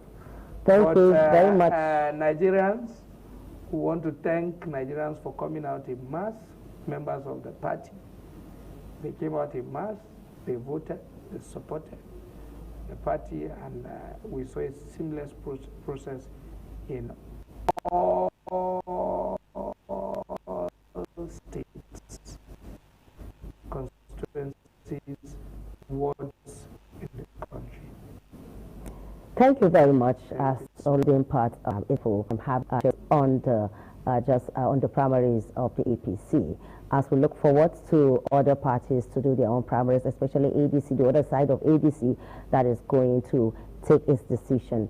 They have today. 2 factions or 3, so I don't know which one we are talking Please, of. thank you.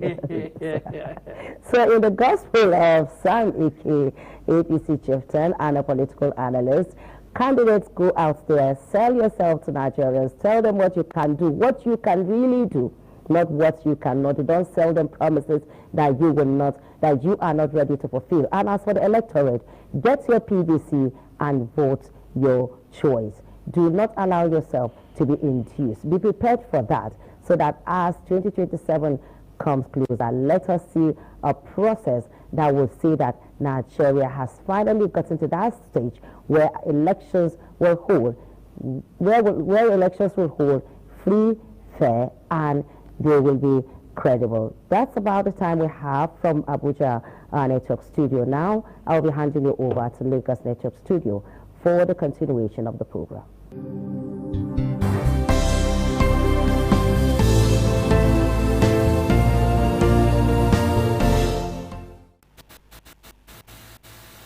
Hello, good morning, and to the continuation of This Morning on ITV from our Lagos networks.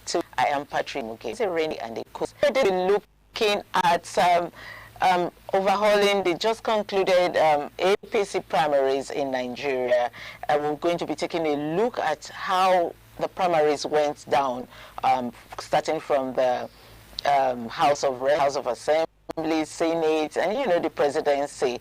And of course, we know that the president, despite all odds, clinches the APC 2027 presidential election ticket with nearly 11 votes. We're taking a critical look at all of this. And to do this with me this morning in the house is Dr. Sam Wasinda. Dr. Sam, you're the program. Good morning to you and good morning, Nigerians. Well, we're going to be looking at the APC that had just been concluded with the last one, which is the presidential. Before I go into asking you the presidential primaries, let me ask you, I want to know from you what the term overhauling of the APC primaries truly imply in the current primaries and political climate. Just compete to a reasonable extent is a welcome development, in the sense that even the grassroots the opportunity to now participate in primaries rather than having just delegates as it used to be, where some number of people will go and represent. And of course, we know what transpired in such thing. A lot of dollars and monies exchange hand. But this particular approach really opens it up, where a lot of participants can actually, come in. But however, for me, it is the experience of this that is now worrisome, because you can understand that with the challenges of the current situation of Nigeria now, hunger here and there, it also avails an opportunity for the grassroots, to be induced, to go after people that some of them don't even know. They just come and say, just vote for this person. So I've watched, if you go through the social media and you see several times, asking people, even the abbreviation of some of the political parties, you hear some jargon. So that tells you that they don't even know it. So they just give them probably a peanut and put them in the queue. And, they just go and vote for who they don't even know, whether it's the person they want or the person that they don't want. But I think for me, it's really a welcome development if proper enlightenment goes on. I think this is one good aspect to go, because it really gives a larger participation, where true leader actually supposed to emerge. But like I said, my concern, particularly for the APC, is their system of. Okay, it's questionable questionable, just like you said if it were that the primary would have spotted a change. It doesn't feel like the one man to hospital, you know, who should at the issue of the develop and what is some cause is already in the country. And so every as little as 1,000 naira, somebody is ready to, not really knowing that he's going to actually sell this for 1,000 naira. He just feel, okay, this is a temporary relief at this will enable me buy maybe Gary and some granite for today. But forgetting granite and Gary that he's eating today is actually for at him knowing. You know, so that is where the danger of it comes from. But otherwise, honestly, it's really a welcome approach, because it enables everybody now to participate. So if I don't like you, I have the opportunity to take you out. Rather than some people going to misrepresent me. But this time I'm the one represent. Let's say just a press, you know, that Abuja, where the sitting President Tinubu clinches the APC presidential ticket with nearly 11 million votes. We have a word and spoke after winning the primaries. If we can have that on. A national chairman, your committee, the entire members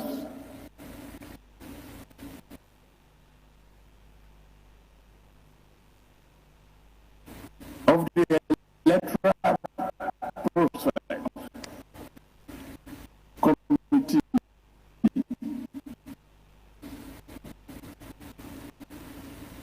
the self-support assets of Nigeria country, actually, all walks of life.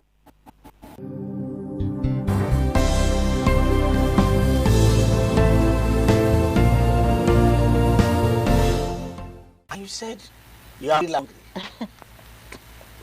Well, maybe there's a different definition of hunger that me I don't know. But if he's truly hungry, I don't think he will even speak the way he is. It will be obvious that he's hungry. For a country that God has so blessed and endowed with so many things, even supposed in the first place. That's why I say I'm trying as much as possible to keep my cool. You see, it's rather unfortunate, because you could see on the went and for him to have even emerged.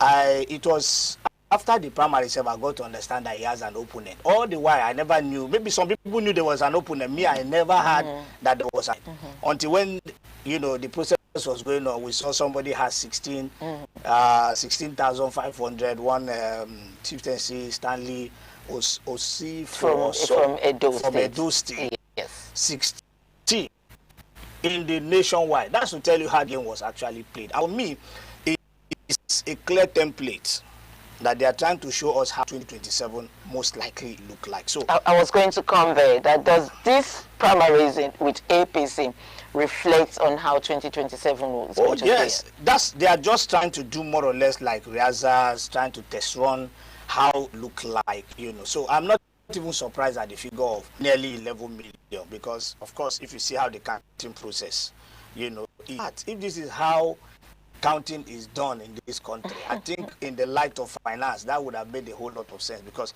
I cannot imagine somebody from 82 is entering 1,000 and 1,000 and something. So that also tells you probably how these numbers, you know, actually also emerges. Because you see, that's why I'm emphasizing on the transparency. My concern is the transparency of that process. It's a good system, but the transparency is where we have a problem, because you have the agency having their own excesses. You know, we have people on queue and you are counting and you are jumping numbers, adding numbers. That's, to me, is a major problem. Okay?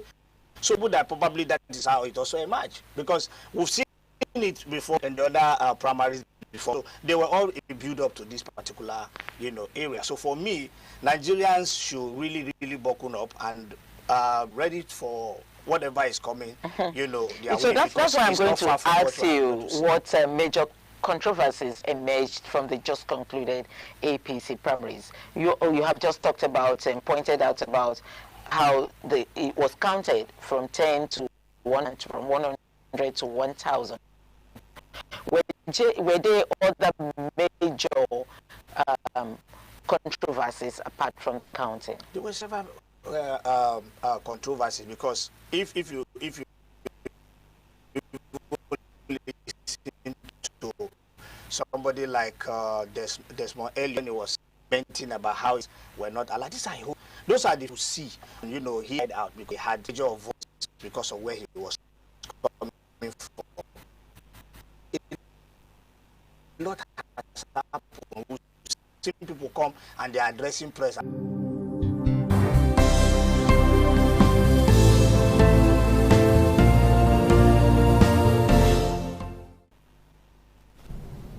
Well, thank you so much for staying with us, and we sincerely apologize for the technical glitch. So the main conversation thus far on, you know, the 3 network centers has just been regarding the primaries that went down over the weekend.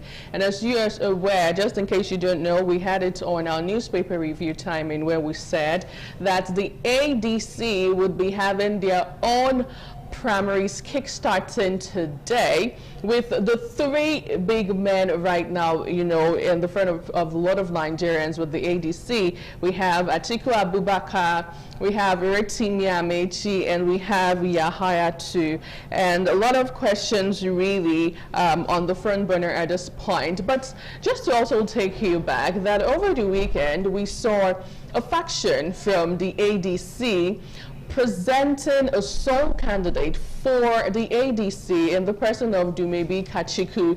And we had him actually thanked a lot of amazing party members over the weekend, saying thank you so much for all of the honesty, all of you believe in me. And then it begs the question of, really, is the ADC house together at this point? What is still going on within the opposition parties in Nigeria, now searching and beaming our light to the ADC? And right now, today, we're hearing in the news that the David Mark-led faction of the ADC would be having their own party primaries, you know, being done today. A lot of things to actually talk about at this point. But then again, let's not forget that one of the major conversation that we actually did, you know, spring out from our President Bola Ahmed Tinubu over the weekend was where he said that he is not going to give out power to the opposition parties, meaning he's not going to just let it be all Hulu, you know, come 2027. Whilst we're seeing that the opposition parties' house are not even,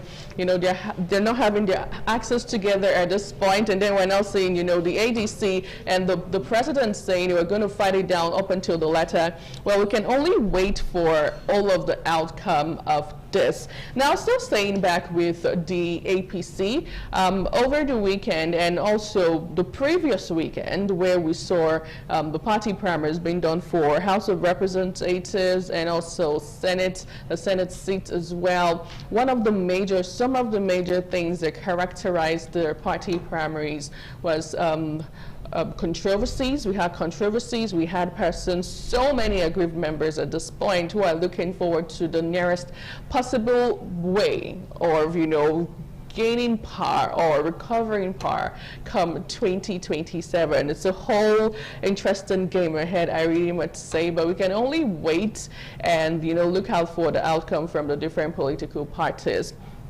And I also think at this point, a lot of Nigerians should be informed that when it comes to election in Nigeria, it's not the person with the so much big, amazing, you know, basementship online that wins the ticket. At least we saw that happen in the 2023 general election.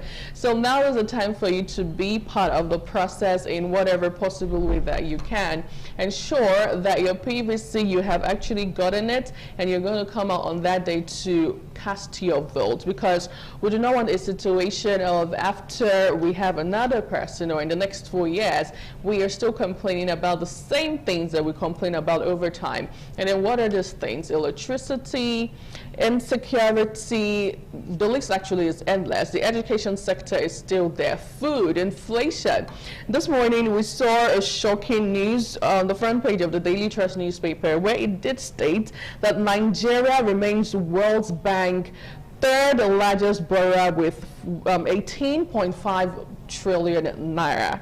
Well, it's actually a billion, 18.5 billion naira. And that's another major conversation. So we're not in a situation where we have a government, the government of the day, who keeps on borrowing, just as the presidency said that's not a sin to borrow, but it's what you do with the money is being borrowed that a lot of Nigerians always turn their attention to. So you might want to actually come out to ensure that your voices are being heard, because at the end of the day, the power belongs to the people. Your vote truly matters. Your vote is your part. So do the needful by participating come 2027 in Nigeria. And this is about a time where you begin to hold your leaders accountable. So now you know that within the APC, or from the APC party, we have President Bola Tinubu, you know, churning out.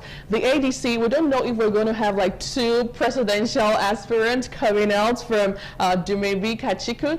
On a lighter note, somebody on X actually said President Dumebi doesn't really sound sweet, right? But then again, we don't know who's going to come out today. We don't know if it's Atiku Abubakar, Rotimi Ahmed, or Yahaya Tudin. Well, only time will tell. But then again, for the NDC, we know that we have Peter Obi coming out there with his partner, Kwankwaso. Now, the PDP, we hear that former President Goodluck Jonathan might actually be the face of the PDP for, you know, the presidential ticket. The PRP, we're seeing a former governor of Cross River State happen. And which other party I find to mention? I think the one that has to do with Sheyi Makinde also being the front face of that party. Well, it's going to be an amazing ride. And it's interesting to see how we have actually moved from talking about a one-party system to amazing different political parties right here in Nigeria. Anyway, we'll quickly take a short break, and when we return, we'll move over to look at interesting news updates right here in Edo State in Nigeria and also across the world.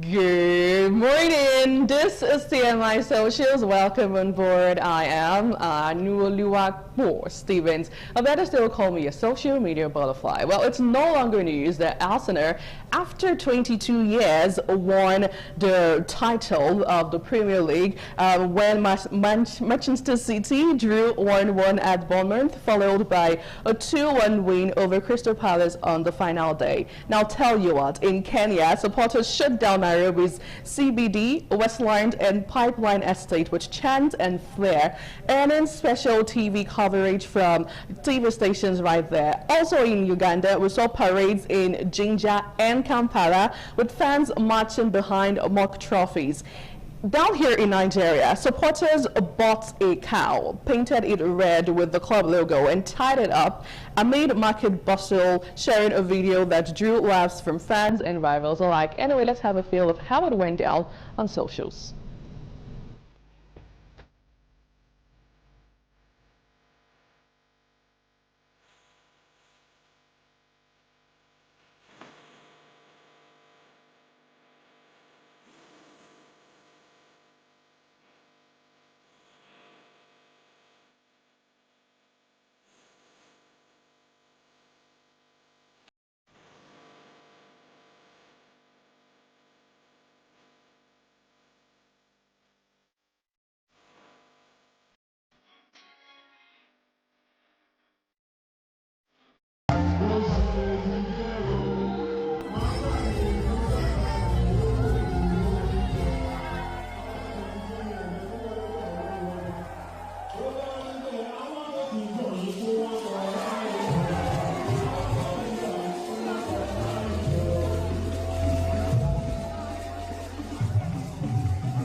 ta ló tún dọ́rọ̀ eléyìí wò.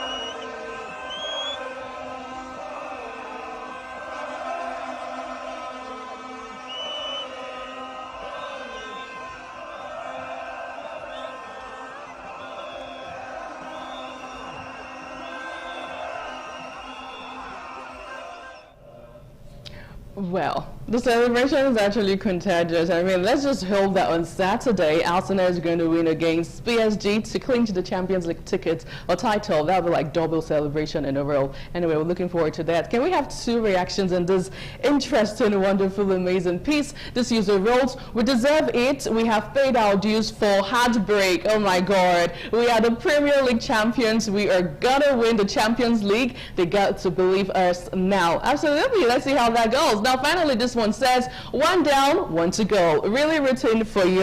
Well, we'll see how that goes. Now, back here in Nigeria, let's talk politics. As over the weekend, we saw President Ahmed Tinubu win the APC presidential ticket to represent the party in the forthcoming election come 2027. Now, several videos online went viral on how the party primary actually held down on Saturday. And let's have a couple of clips to look at videos that were trending over the weekend regarding this interesting story. 2 candidates. One is my candidate, President Bola Ahmed Tinubu. The other man there, I don't know him. Only in Wakakom. So please, those who came to monitor this election, over to you. You can come. Don't need to speak on it, just like I know. Somebody can. All right, the counting is starting now. Number 1, here. Number 2, 3, 4.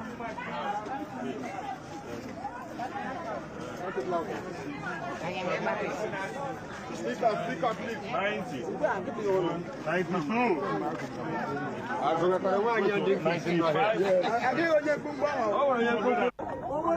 Tinubu is the Biafra we have been looking for. Yes!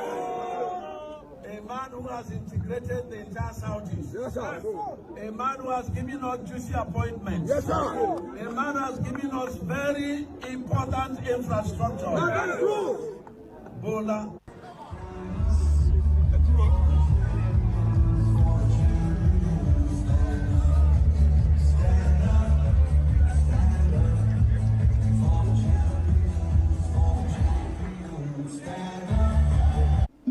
National chairman, your committee, the entire members of the electoral process committee, the steadfast support and sacrifices of Nigerians across the country. I salute all of you.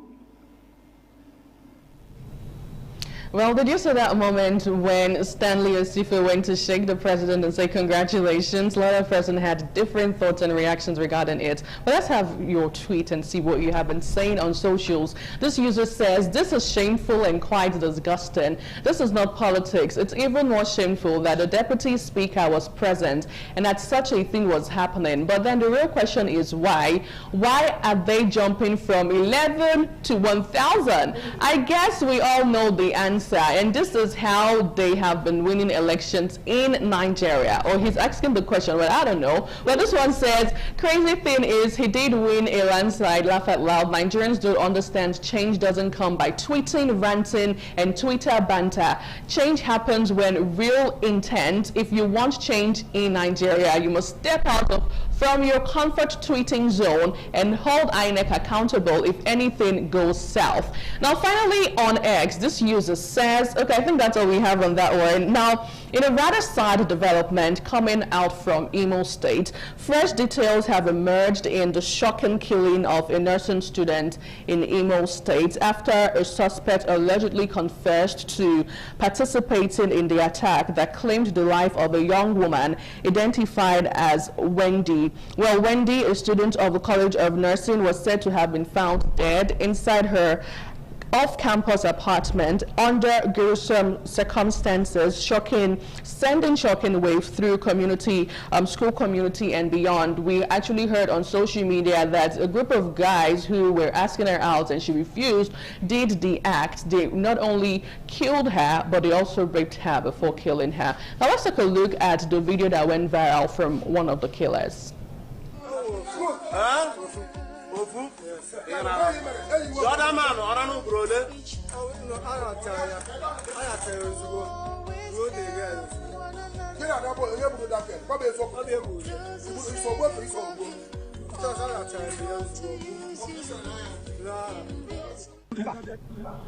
Now may her soul rest in peace, amen. Really a sad incident. Now let's take reactions to this story. This user says there has to be harsher laws for rape and a definite timeline for concluding whatever court processes and passing judgment. This is getting ridiculously rampant. Another user on X wrote, we'll see what we have. This one says, another innocent life cut short in the most horrific way. A young woman who dedicated herself to saving lives through nursing deserve protection, not this cruelty.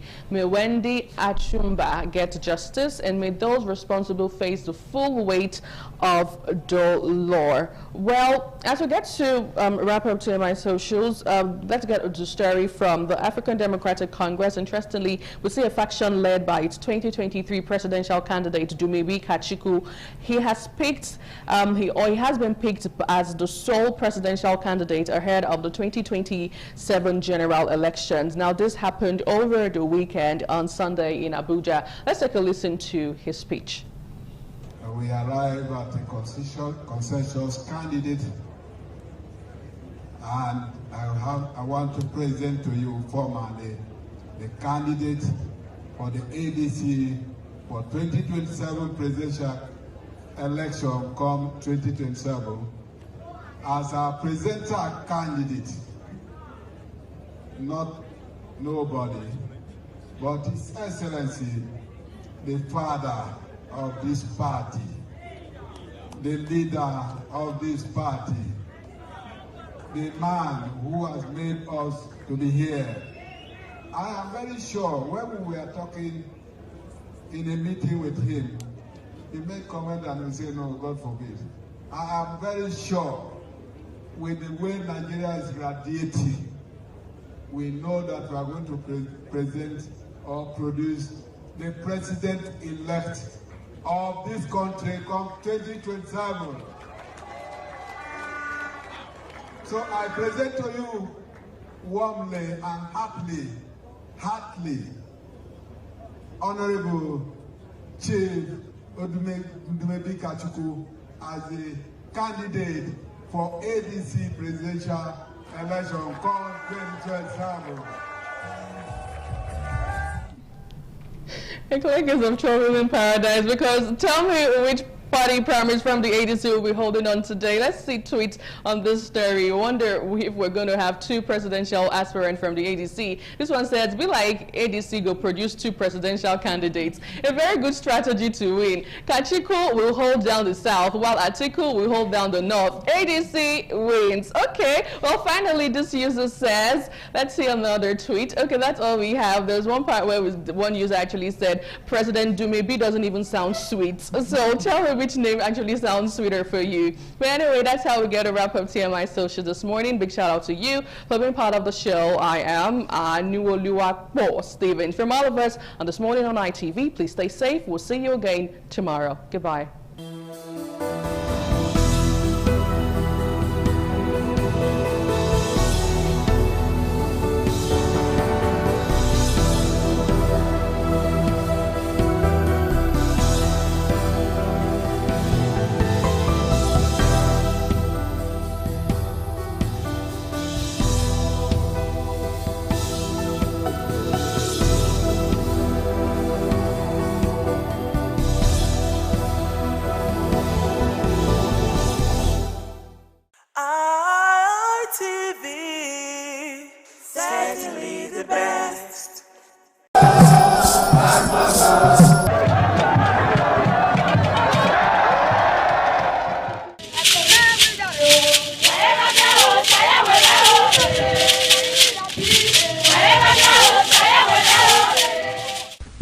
cultural dance, a unique dance and quality dance steps of the Benin people. This dance is a vibrant mix of traditions, arts and beliefs, deeply rooted in the country's diverse ethnic groups and their rich history. The dance has artistic expressions depicting the people's history. Benin people have been famous for bronze and brass work, some of which is said to date back from the 13th century, especially ivory and wood carving. In Benin, the people dance to show respect, honor, dignity, which they honor. They dance to show royalty, as natives are seen in their numbers around their body depicting the symbol of kingship. ITV, certainly the best.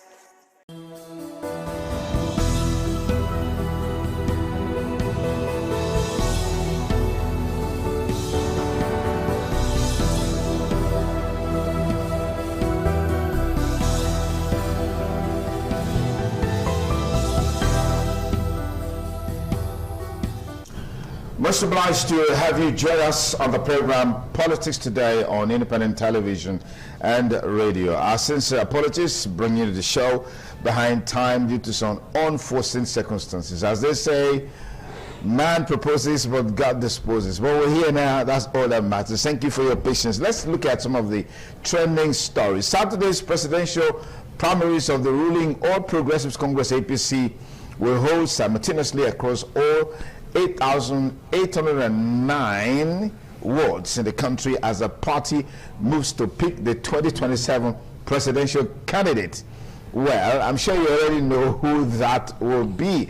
This primary is a mere formality. Our panelists will give us insights into that story. Let's quickly step up the pace and look at other stories that we are following today. Senator Ahmed Wadata, representing Nasarawa West Senatorial District, has emerged winner of the All Progressive Congress governorship primary election in Nasarawa. Several of the state governors that are in the saddle have been returned unopposed. But we'll look at more of those issues as we make progress. Let's welcome our panelists for the show as we review the primaries of the ruling parties so far, talking about the APC. And by the way, I'm Sonny Duke Okosun, your host on the program. Sir Adams Aliyu is a former special advisor to the state governor on political affairs, constitutional lawyer. Good to have you on the show. Thank you very much. We also have with us in the studio Barrister Patrick Isiekwene. He is Edo State Chairman, Nigerian Society of International Lawyer, constitutional human rights lawyer, notary public. Thank you for joining us on the program. Thank you, Mr. for inviting me. We also have joining us virtually Sonny Daudu, is the legal advisor to the NBA Benin branch. Many thanks for joining us, Barrister Sonny Daudu.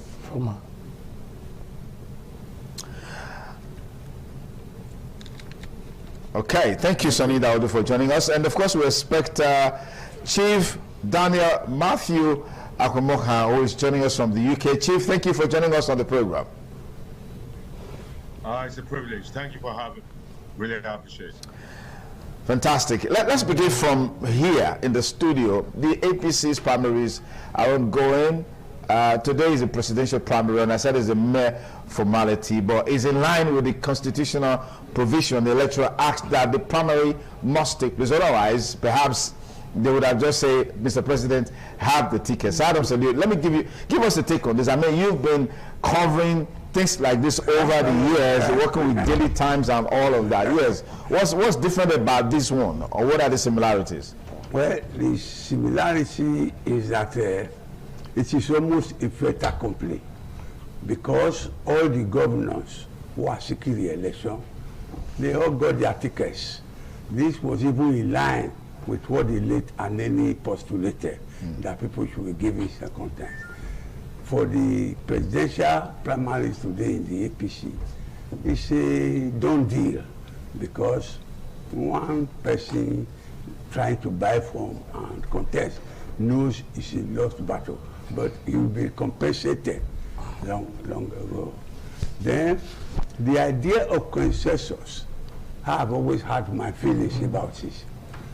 It can be interpreted to imposition, because if you say consensus ad idem, all the parties have agreed on Mr. A, it means you have imposed Mr. A on the electorate. The freer, fairest, acceptable one without any grievance is direct primary. You go there to vote. If you like, use option A for the counties, and the result is there for everybody to see. Okay. All right. Mr. Sekwene, let's talk a bit about the primaries for the House of Assembly, House of Representatives, and of course the senatorial. I mean, we've seen a very counter-chaos situation, beginning from Edo State, Edo South to be specific. You want to take it up from there? Yeah, I think the election is not what you expect it to be, because ordinarily primaries is being done in the sense of let people make their decision, let people choose who they want to lead them. But from what we experienced from that election, it's something else. It became the issue of might is use of might to intimidate one person or the other. You see, if you know you're not popular, you cannot win an election. Not even for primaries. They're using for thoughts to intimidate the people's own choice. You see, it's the very goal for democracy. That's what we experience. Some people use for higher authority, intimidate who they really wanted. Intimidating those who want to vote for him. Because it's an option. I witnessed, I was in the field, I saw. Option A4 is the best form of election. Get behind your candidate with your choice. They present the person's picture, there, like all, the person will stand there, they present picture of various candidates, then you keep behind it. They allow that, but they never allow. They never allow this to happen. So the choice they want. They intimidate people, they never allow people. That's why they even came to the rapper, they were supposed to force them to clear for the opponent. It's embarrassing. At the end of the day, we say we talk about democracy. It's appalling what the election is in the state. It doesn't go to where we an election. There's a particular where they used, I saw, let me say this, I felt at the end of the day, people wanted to work for a land man, they are so bad, they forced them away, put them away. At the end of the day, sorry if I can mention it, I'm not going to verify it. In that word, they say political candidate has got 0. They got 2. It's shocking. We don't allow these people to kill. That is what we have every. So it's embarrassing about way for democracy. It's full of intimidation. All the election they had. Okay. All right, thank you very much. So let's take you to UK. Chief Daniel Matthew Akwamoka is joining us virtually. Chief, talk to me about some of the issues that have bedeviled our political process over the years, our democracy over the years, issue of intimidation, the rule of might, and then the lack of internal democracy. Let me get your take. But they say this is an intra-party affair. The party has the prerogative as to how it wants to conduct its election. Why should we be bothered about how these things are done?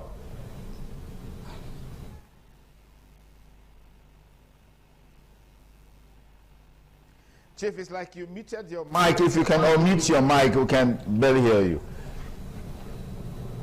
Yeah, sorry, my apologies. Can you hear me now? Okay, I think it's better, yeah. Yeah.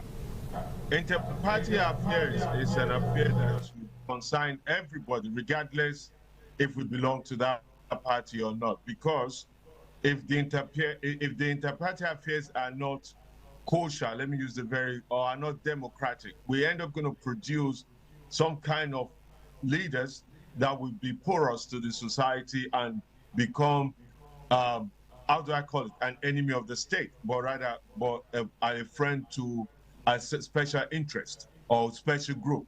So it should concern all of us, regardless who belongs to that party or not. In furtherance to that, consensus candidate is not also a crime, not a bad thing.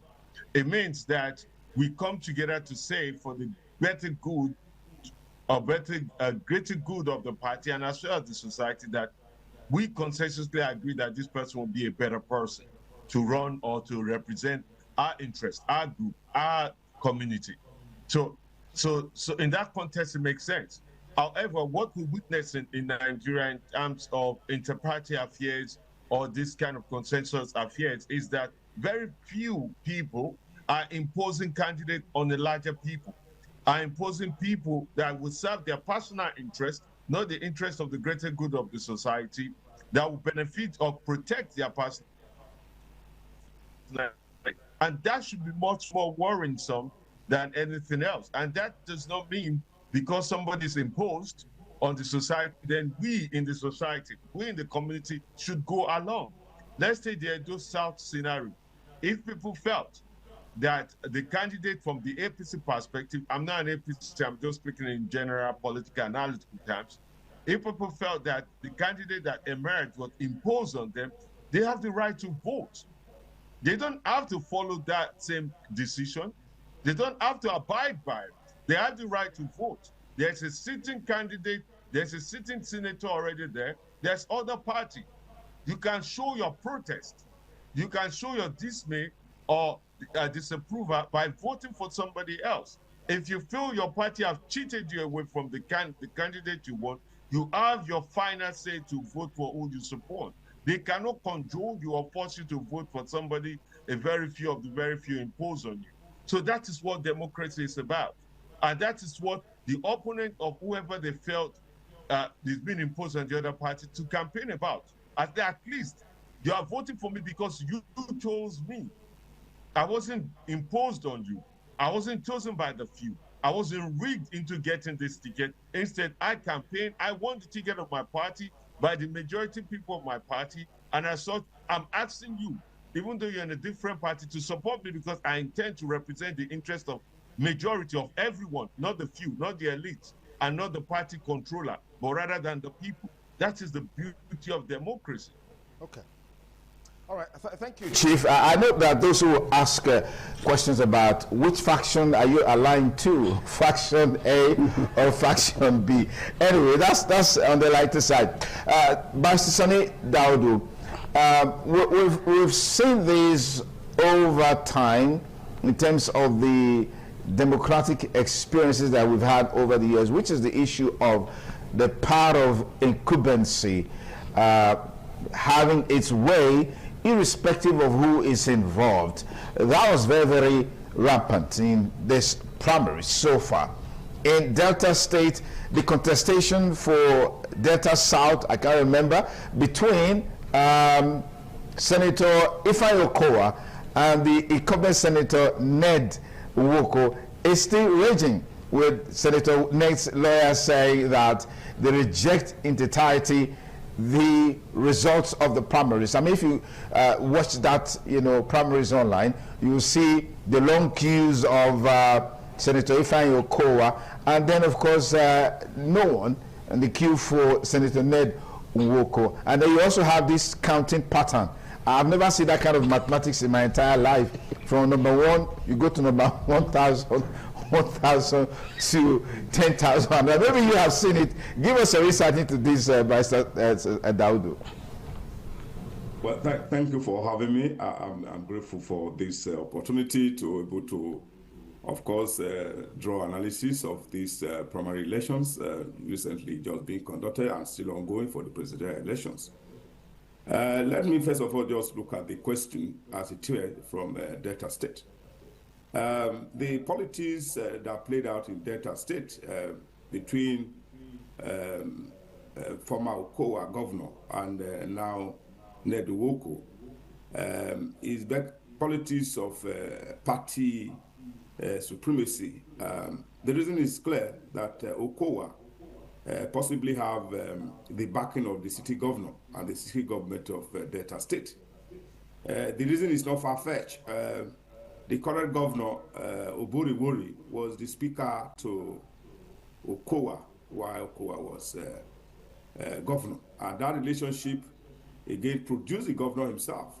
And in order to have a reciprocal responsibility, Okowa, again, went to the governor, and the governor gave him the backing and the backing of the party. Remember that the party recently moved from PDP to APC, and those who moved are this Okowa, Oburiwori, and the entire government of Delta State. If that has anything to go by, it is easier to draw inference that in such a system, Okowa may likely, of course, have an upper hand in respect to party support and the government support of the state. But let me now look at the process itself. I think disappointingly, the process was not to be. In a civil society, a civilized society, a civilized client, you do not do that kind of reckless pattern of calculations. And you are also bringing it to the public view by either recording the same and putting it on the media. For instance, somebody say 1, 20, 40, and he jumps to 100. That's reckless. That's reckless political practice or any county. I think the caliber of persons that were saddled with the primary elections, especially those counting and returning officers, with due respect, appears to fall below the required standard. In any form of elections, you must throw out your best in terms of party management, primary management, and all of that. But what we see in terms of organizations, in terms of outcome, it was a shamble. Of course, I will concede that Okowa can win elections against Ned Nwoko in terms of political structure, political followership, and the party, including the government. But the pattern of arriving at that decision is what some of us queried, that if we continue to do this in our politics, the question now is that when do we grow beyond this reckless conduct of politics? Now, you must also give a fair ground. Let people go and contest, line up, and whatever. I also disagree in a fair political contest. Ned Nwoko will not get 3 persons on the line, whatever it is, in any ward in that system.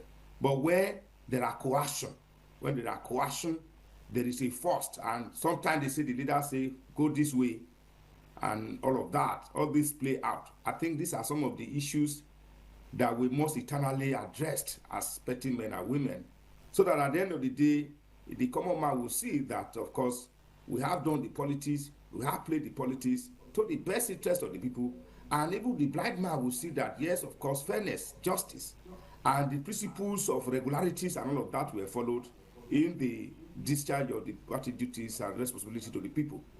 So all of these were not seen in the elections, not only in Delta State, in every state, and if I may narrow it down, also in Edo State, these policies were not followed. So we are canvassing that if we must advance our political development, we must, of course, change the narrative or do it rightly, so that when the common man sees it, then, of course, they will be justified that a person wins election. We also had situations that a category of people, we went to somebody's house and write results, while others are in the feed, and they will come and dole out the results. They will first of all go to media.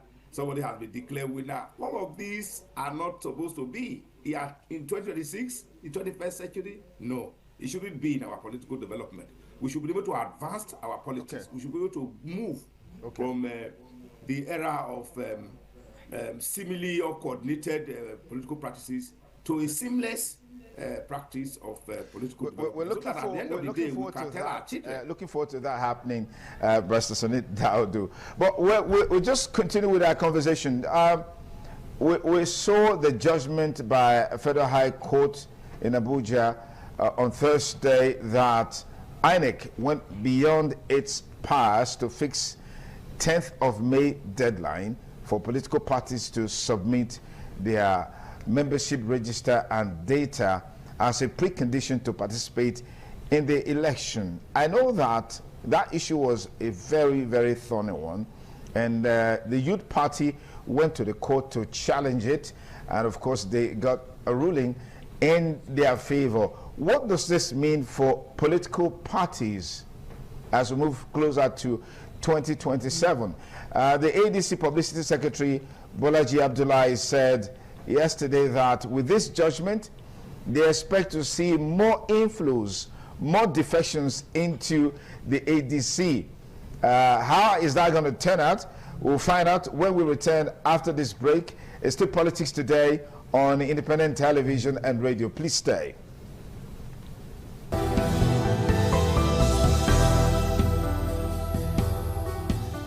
Thanks again for rejoining us on the program Politics Today on independent television and radio. Let's just give you a head start on some more stories. The 2023 presidential candidate of the African Action Congress, Omoyele Sowore, has reaffirmed his intention to contest the 2027 presidential election. He's also turning to a serial contestant now in presidential process. Anyways, the Nigerian Democratic Congress, NDC, has constituted a 20-member National Selection Committee to oversee the screening and selection of aspirants seeking the party's governorship and National Assembly tickets ahead of the 2026 election. The development was disclosed in a statement issued yesterday in Abuja by the party's National Secretary, talking about the party's National Secretary, Ikenna Nekwezo. The National State Chapter of Labour Party, loyal to Julius Abure's camp, has commenced the distribution of free expression of interest and nomination forms to party members attending aspirants in the state. The forms being distributed include the governorship, senatorial, House of Representatives, and House of Assembly expression of interest and nomination forms. Now, those guys elected under the platform of the Labour Party, if they had stayed with the Labour Party, they would have paid for nomination form, expression of interest form. The show would have gotten it on a platter of gold today. Anyways, Honorable Justice Muhammad Umar on Thursday invalidated INEC's decision to compel political parties to submit their membership register and data as a precondition for their participation, saying the umpire went beyond its powers. Let's go back to our panelist, Barrister Adams W. Give us your take on the implication of this ruling. Is this something that we're probably going to see an appeal? I don't know. Well, we say res ipsa loquitur. The fact speaks for itself. In a democracy, the Constitution is supreme. This is encapsulated in Chapter 1, Section 1, that any other semi-demi-quasi law that is inconsistent with the Constitution stands null and void. Before we did 2023 election, there was Electoral Act 2022, the law which guided the election. This year, there is Electoral Act 2026 guiding and directing 2027 election. And it is stated clearly that up to 60 days before the election, parties can still forward their register of members. INEC itself, which fortunately has a professor of law as its chairman, they went to Traveris, put May 10 as the closing date for submitting register of members. Youth Party, knowing its rights, maybe they have good legal advice, they went to court and they succeeded. So INEC is wrong, the court is right, in that whatever I say consistent with the Electoral Act 2026 and 1999 Constitution cannot hold, cannot determine the 2027 election. So if they like, they can appeal, but anything that is inconsistent with the Constitution stands null and void. Mr. Sekwene, what's the import of this judgment? The ADC National Publicity Secretary is predicting more inflows into the party, particularly now that the primaries for National Assembly, House of Assembly, House of Representatives for the APC has ended. Do you foresee that happening? Yes, it's a blessing to the party. I foresee that. A blessing to which party now, the ADC or the APC? No, the ADC. The ADC, because they're going to be more inflow of persons. Yes, and with the judgment given by the court, I know that INEC will comply. Yes, there are many interests. It's an independent organization, independent. They will comply. I don't see them appealing it. And it's an opportunity for the political party now, for those who are ready to welcome new members. they will not start in other, also having trade, they can sponsor some persons. So it's another window for them to achieve that situation. They're going to inflow of people to ADC and other political parties. Completely open to other political parties. Is that government with all the parties. So I will follow suit. The problem is that no person will now move in there to achieve the aims. So does that mean, ab initio, this was the intent of INEC to prevent people from leaving the ruling party? Well, that your question is an opinion question. So I couldn't say so, yes or no. I couldn't say yes or no. It might be or might not be. Yes, that's why the court is there. Yes, and I have pronounced the action contrary. It's not always the best to be prejudicial, parochial, and presumptive. Many facts are there, and the circumstances in politics are not always the same. You try to insinuate that an incumbent must always win election. Jonathan was an incumbent; he lost election. Ned Nwoko is a city senator; he lost election.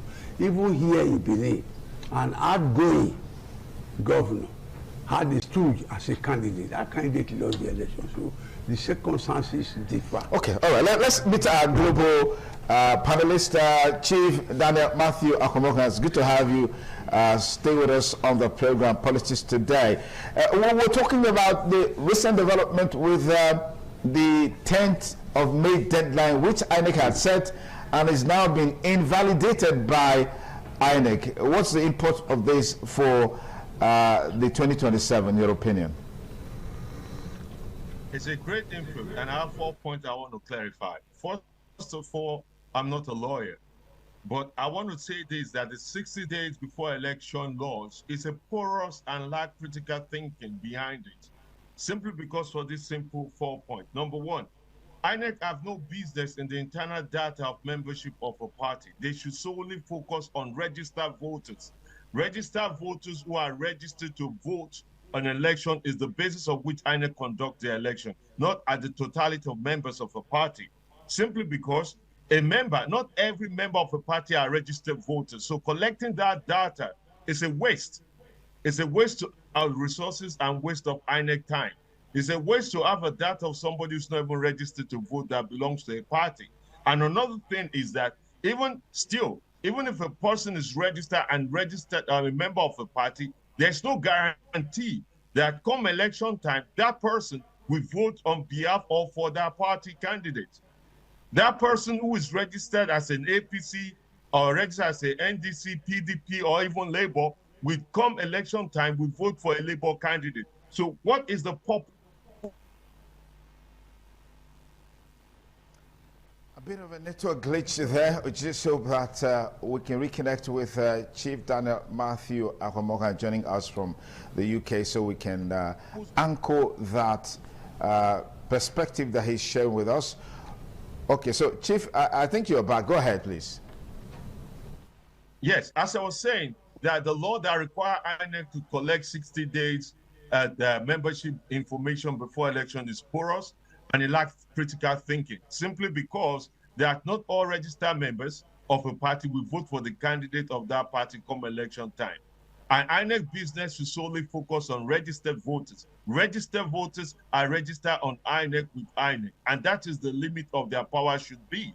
And members should be able to join any party even up to election day, or leave a party even up to election day. There's a difference between, even candidates should be able to do that as well. Even to leave a party up to election day, it shouldn't be limited to a party on the day, because it actually limits democracy. And finally, just to make it clear, this is a simple thing. The fact that they're requiring the membership data is fundamentally wrong. And it's an abuse of power, because collecting individual data of a member of a party is a way to monitor and abuse the privilege to that party. It has no basis. It shouldn't even be codified in law. INEC should focus on election. INEC should not be interested or be part of an internal structure of a party. INEC should only organize election and monitor election and deliver election based on the registered, not members, but registered voters. Registered voters are registered to the national platform to vote in general and local election. So INEC limit should be that. That 60 days is a porous law, and it's lack critical and depth thinking from somebody who's not a lawyer, and think that should be scrapped. And the limit of deadline of submitting members should also be scrapped. Because what is the guarantee come election time, I would not want to change my party and support another candidate, even though I'm registered with the party? He has no basis. It does not make sense. That very law does not make sense. And INEC should be stopped. And their limit should be stopped to powers, not internal. INEC, look at the judgment that passed. The judgment against Labour Party, the judgment against PDP, the judgment against, as well, against ADC. They clearly state the internal structure of a party is not at the remit of INEC. It's in the power of the party, and the court made that decision very clear. That's internal problem. It's an internal issue. Why then INEC is imposing a deadline for membership? Okay. Let me pause it there. Dr. Sonny Daudu, thank you again for joining us on the program. This issue has been on, but I think the court, to a large extent, has settled it. You want to share in those sentiments? Well, thank you. Let me look at this maybe a little differently from the position of some others.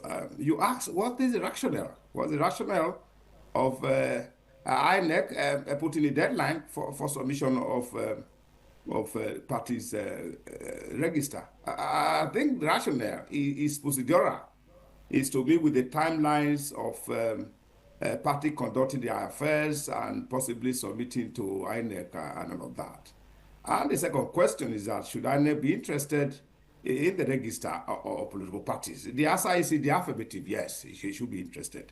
What then is the reason? Why should they be interested? They should be interested because in order to determine whether or not a person who contested an election is a member of that political party, where there are contestations, the first issue is to determine whether he is a member or a registered member of the political party, because you can contest. Because contestation or election itself, it flows from two dimensions. Those eligible to contest under a party, who must be strictly members of that party, and those who should vote, which are, so, of course, who should be judged or merely registered voters, and not necessarily members of a political party.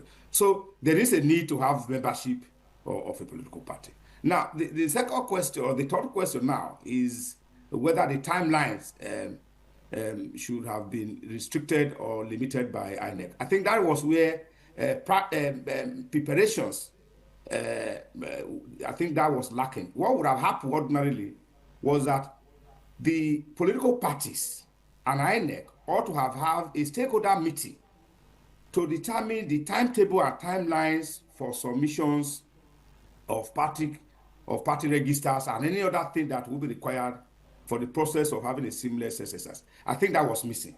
If there was a prior meeting between INEC, where there is a convergence of ideas between INEC and the political parties, they would have been able to fix their timelines and timetable to suit all the parties without, of course, offending the procedures and timelines for the elections. That was missing. I think that is what was corrected by the court. Okay, the parties were not carried along. We're going to open our studio line so we can get feedback from our audience, both on television, online, as well as on radio. But before the call starts coming in, on Wednesday, Governor Siminalayi Fubara threw in the towel, discontinuing his participation in the governorship race under the platform of the APC.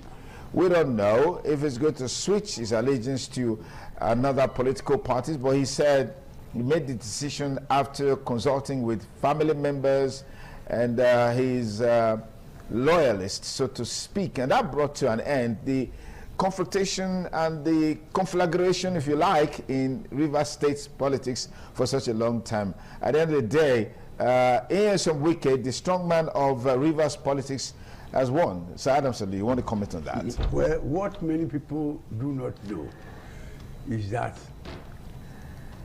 Fubara had agreed in a tete-a-tete with Tinubu and Wike that he will not contest the election. But openly and overtly, he will pretend that he will seek second term. Because the law will say pacta sunt servanda. Agreement will be obeyed.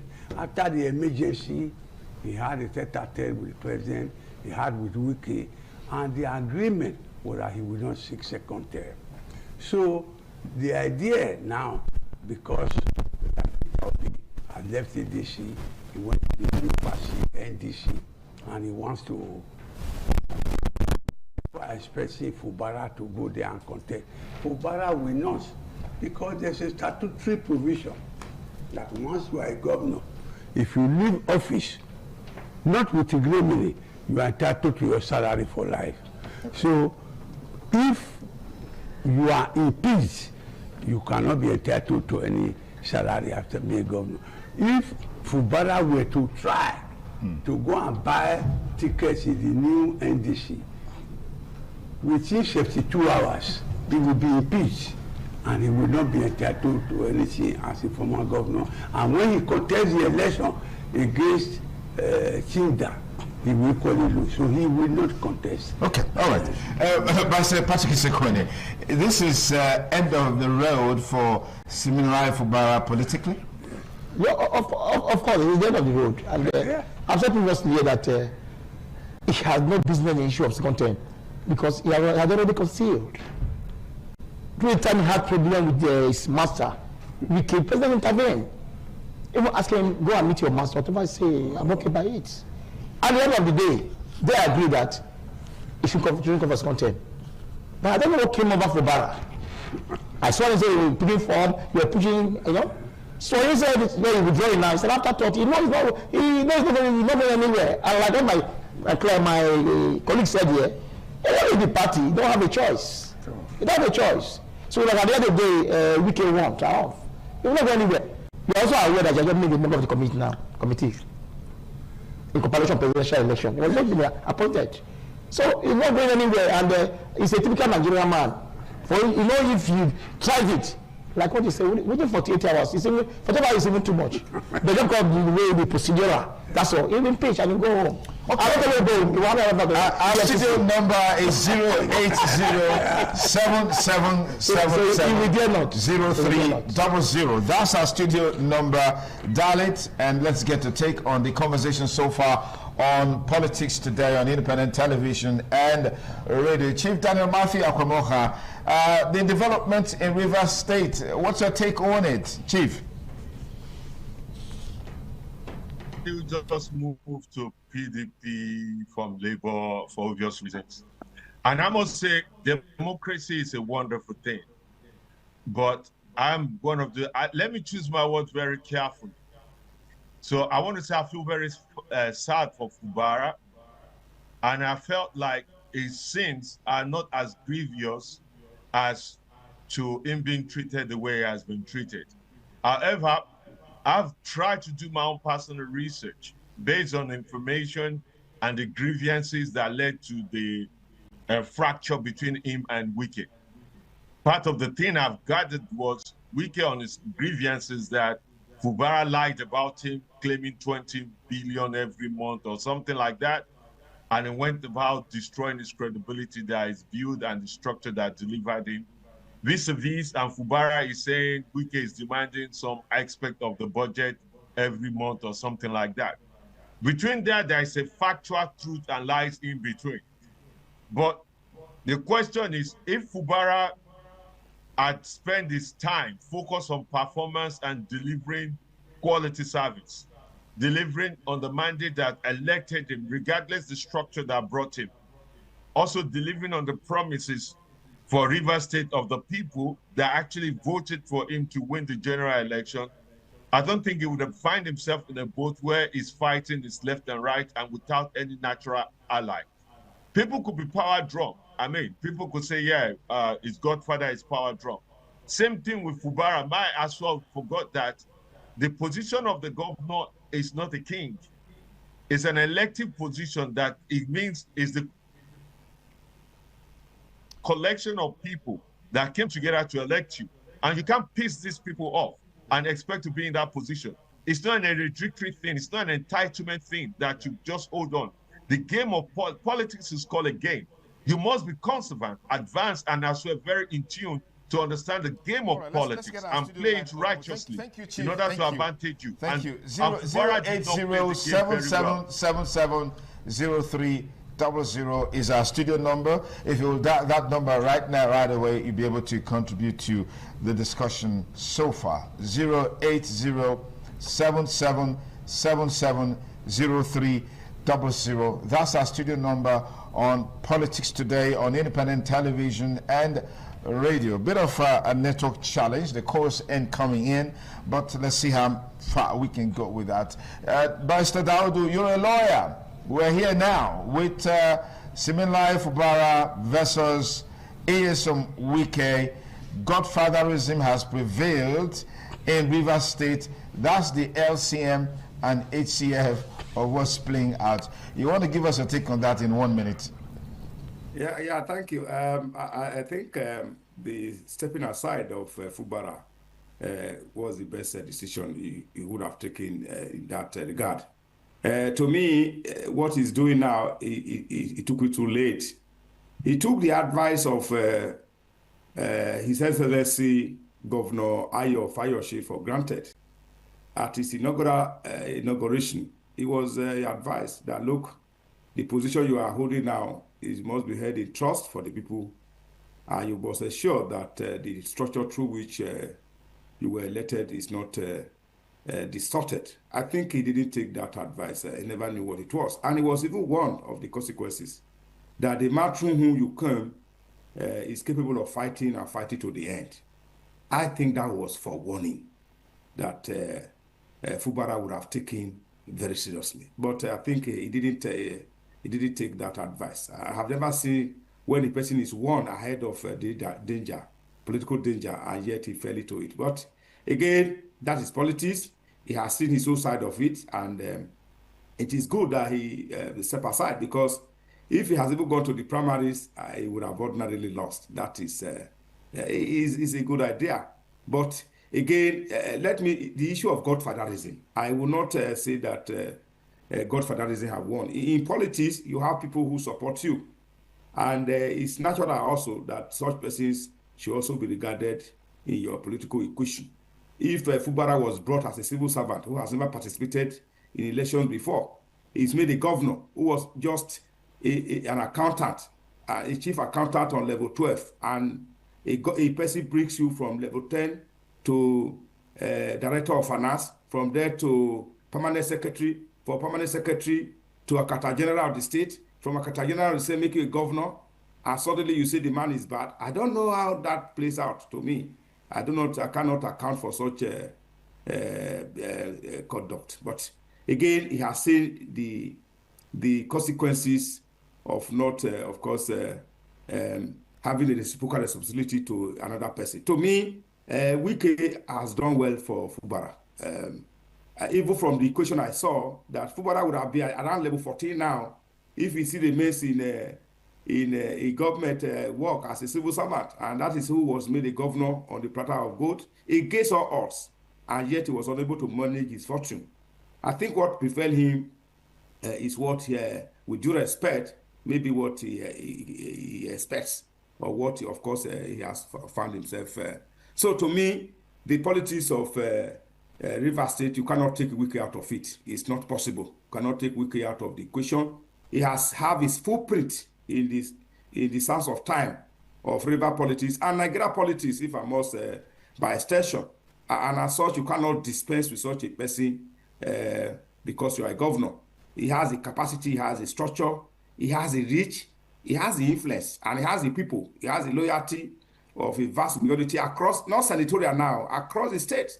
Unlike some other political weights that have just a spread within their senatorial districts, but Wike has a spread across the states and across Nigeria is a factor in our politics. I think the earlier we understand that people of such nature are created occasionally, because such was Aneni in Edo before his demise. So Aneni has resonated technically in Wike. The earlier we understand that in Nigeria politics for now, the better for everybody. So to me, Fubara should just take it and support whoever emerges as the party figure. There's no business defecting to any other political party for the purpose of contesting the elections.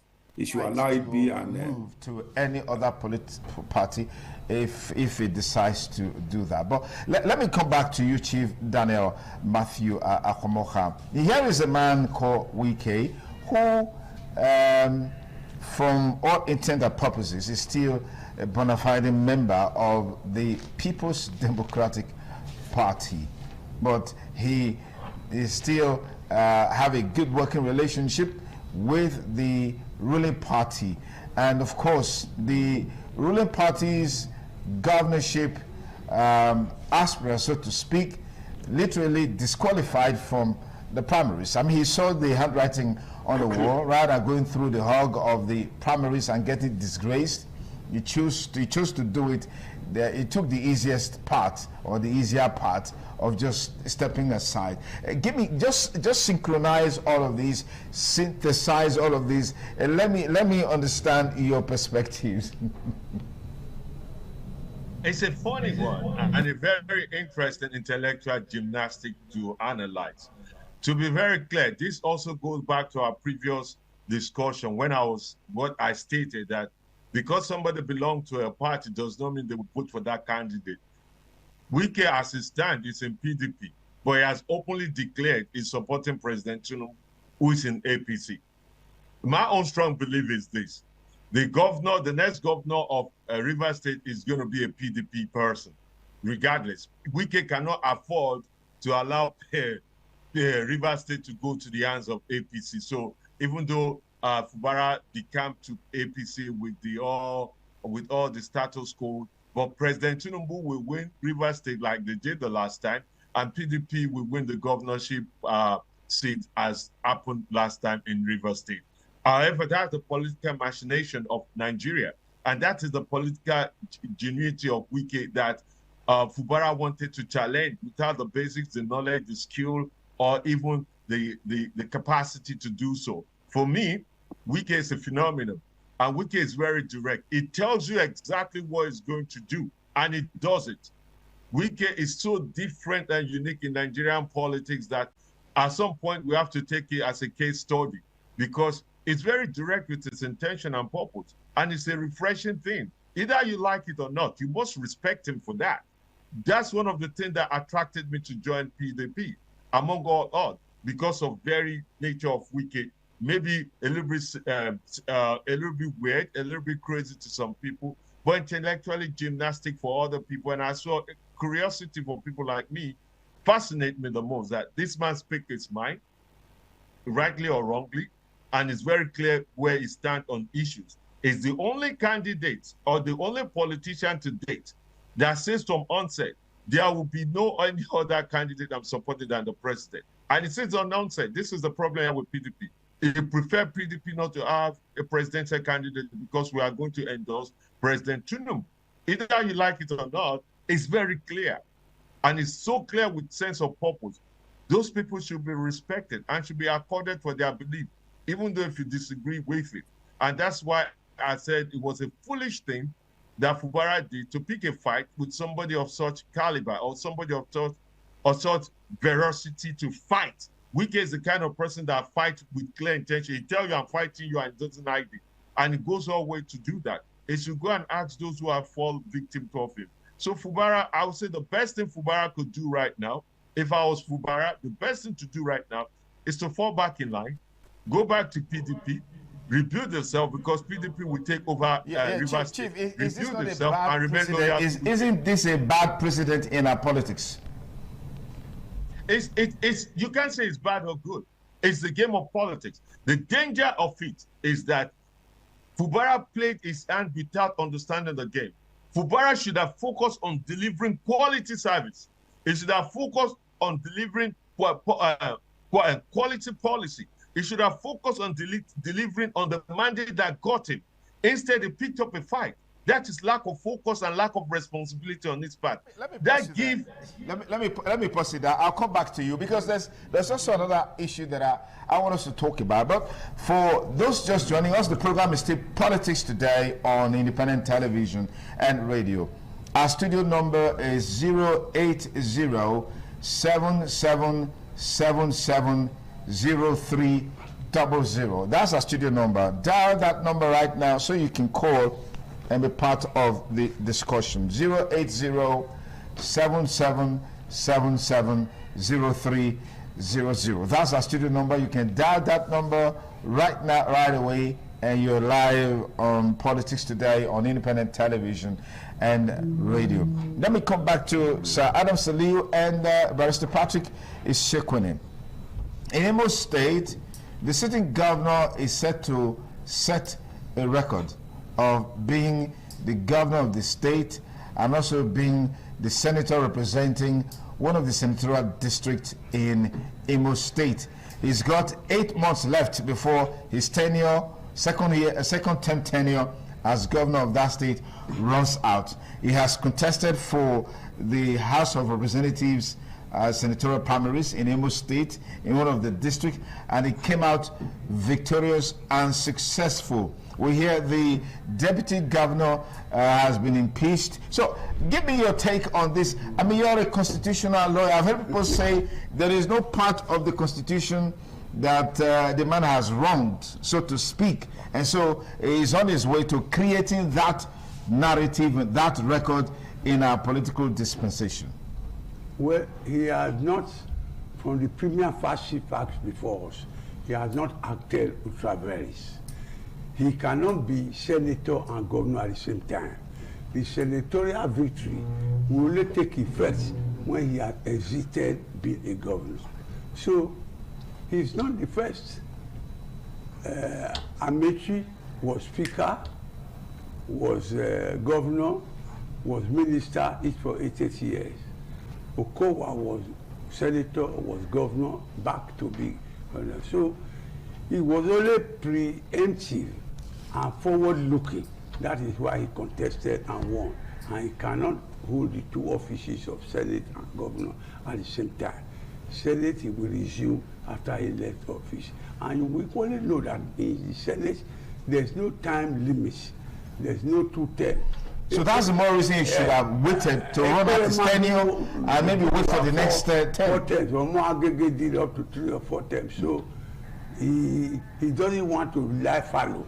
The day he leaves governorship, he resumes his Senate. If you look at it, in statistics, about 2/3 of the Senate members today were former governors. Okay. People now leave governorship to Senate, or start from Senate and leave. The president was Senate, now moved to governor, and it's not there. Our own former governor here is now senator. So he's acting constitutionally and intra vires within his power. Okay. Mr. Sekwene, Senator Hope Uzodimma, I mean, that governor is one of the luckiest in Nigeria. I mean, recall that he came to power coming fourth in the contest in that state, and of course the Supreme Court ruled in his favor. That's a record, and it's just on the verge of setting another record again. You want to give me your legal perspectives on this? Yeah, what you are saying now, it's no longer news, and the deputy governor here was a member of the House of Rep. Yes. When he contested, I mean Dennis. So you have to, one must go, you have to resign. Yeah, what would you have to resign from the House of Rep to take over as deputy governor. So what I mean that he cannot be a governor as a senator. He may has a few days to stay. It will go naturally goes away. They will not go to say and report to Senate. Whenever I come, they will swear him. Okay. They're not against that. He will be welcome. Okay, we're giving you an alternate studio number 080-357-887-36. You can dial that number and let's get your take on all the conversations we've had so far on the program Politics Today on Independent Television and Radio. 080-357-887-36. You can dial that number. And let's get your take. Okay, we have our first caller on the program, but it looks like the call got disconnected. That wasn't from us here. Must have been a network problem. Okay, so we have you on the program. Hello, caller. Good morning. What's your name and where you calling us from? Yes, good morning. What's your name and where you calling us from? Calling from Benin. Yes, go ahead, please. Okay, I'm very happy about this program, and I'm happy to be the first-time caller in Independence Radio and Television. Thank you very much. Thank you. I'm happy for this program, and my take is very simple. The issue of godfatherism in Nigeria did not start today, and I don't think it will end today. Okay. All Nigeria needs to do is to continue to do what is right, and when we do what is right, the politicians will also do what is right. That's one. Then the issue of yes or Wike, I think his play is politics, and Nigeria should also take it as it is, because whether you like it or not, politicians know how to maneuver their way when it comes to politics. Then, Uzodinma contesting as a senator. If you see some of the outgoing governors now, they are contesting as a senator. I believe strongly that at the time he's being sworn in as a senator, before then he will relinquish that his position as a governor. That is my belief, because there's no way we can hold two positions at the same time. All right. Thank you. Thank you. Thank you. We'll have you on the program, Politics Today. Caller, good morning. Tell us your name and where you're calling from. Good morning. Hello, good morning, sir. Yes, what's your name and where you're calling us from? I'm Emmanuel. I'm calling from Oyo, sir. Okay, Emmanuel, go ahead, please. I seem not to understand why INEC will try to make law outside the electoral law. If they are doing that, meaning they cannot be trusted, because the electoral law has told you that 60 they are giving time interval before parties can submit their registered member. Then why INEC that come up with different laws saying that they should make it before May 10 or May 10? That is contradicting. You see, they are contradicting the law.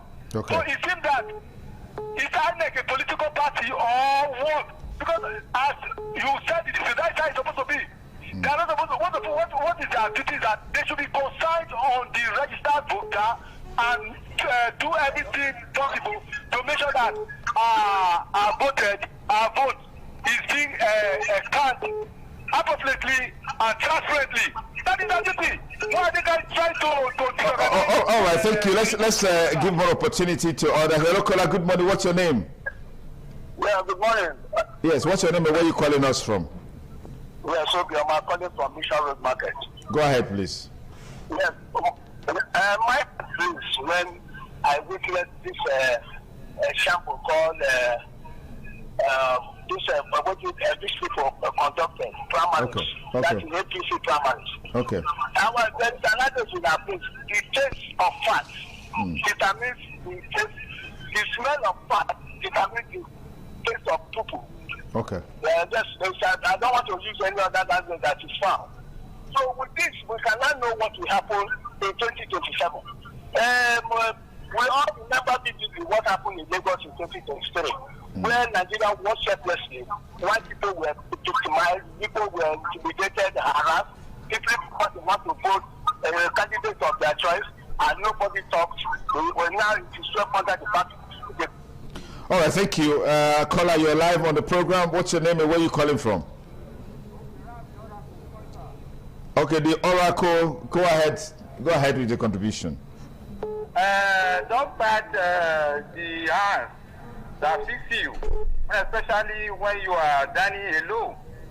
The provision of the Constitution makes it so very clear that the Constitution is supreme. Under Section 1, subsection 1, 2, 3. Okay. I think all this needs to be tried after handing over, because the government conduct is too much. Okay. Thank you, sir. All right, thank you. Thank you for your contribution. Hello, Kola, good morning. You're live on the program Politics Today on Independent Television and Radio. Hello, Kola, good morning. What's your name? Please turn on the audio level on your TV or radio set. Yes, go ahead. Yeah, this is David. I'm calling for the Osafi community. Okay, go ahead. I want to correct your best there. The TV bed you have there, the just on the matter. You know, the election matter is not by Fugada, it's not by motion. That of Fugada. When the Fugada started party other 3 months in office, it is then alone that he committed political suicide. Because you know, it's supposed to know the person that you are going to fight with. It's just like our guest there was saying that we can help to occur. At the end of the day, you want to find that kind of well structure all over the nation. And you know that in grassroots, they have a structure, they have everything. You say you want to create a structure, you think that the man will be probably having to look you.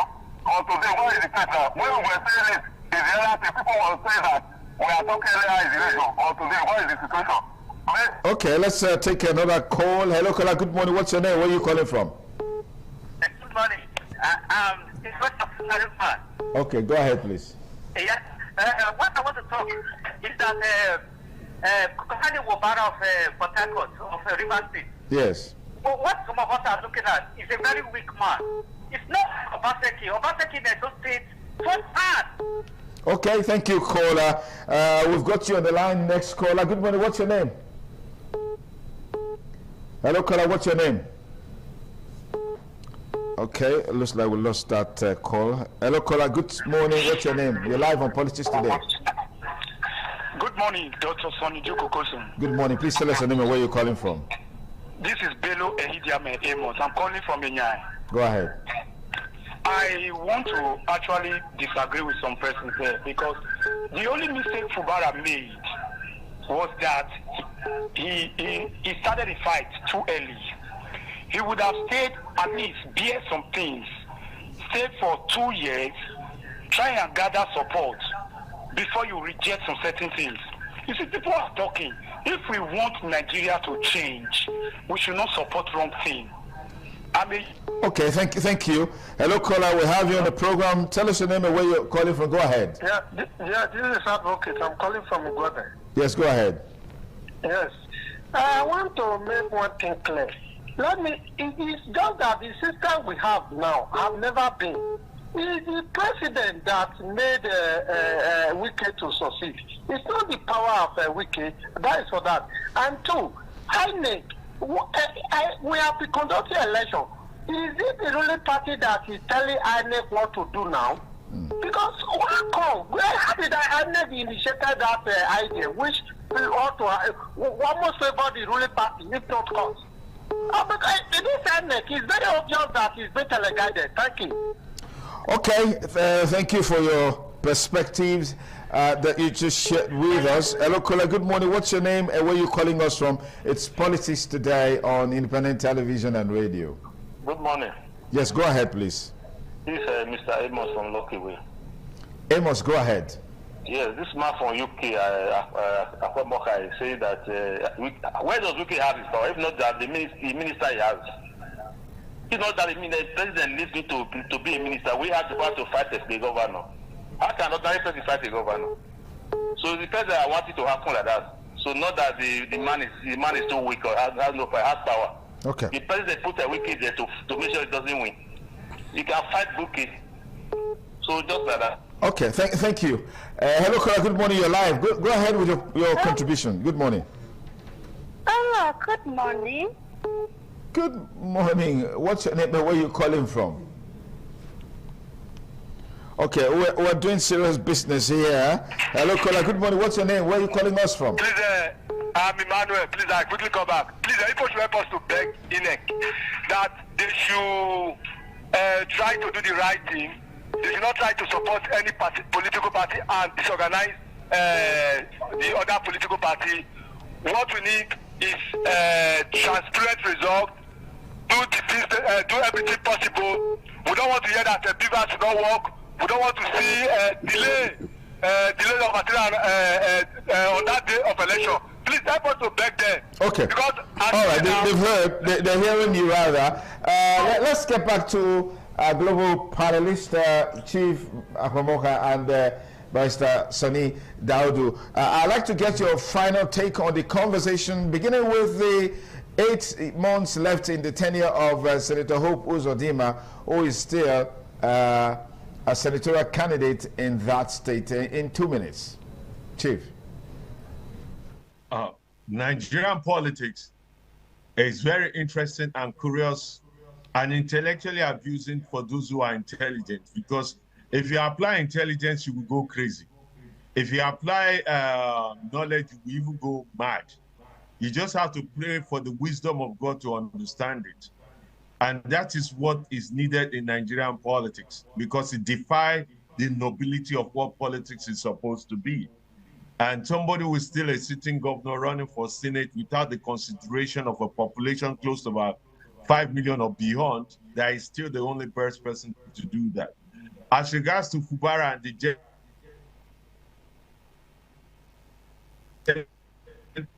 gentleman saying what power that, however, in politics, we have what we call people who spend their lifetime organizing and planning and putting structure. The structure that delivered Fubara was Wike's structure. So it was easy for him to turn against, it's not easy for Fubara to turn against that structure, or rather it's what wise of Fubara to turn against that structure to overwhelm and take control back of the structure that delivered him. So let's just not mix the two together. Wike is not God, agreed, but Wike is a politician that understands the political game that Fubara lacks, and Fubara is not a politician. So to summarize everything is to say Nigerian politics, it needs the wisdom of, and the wisdom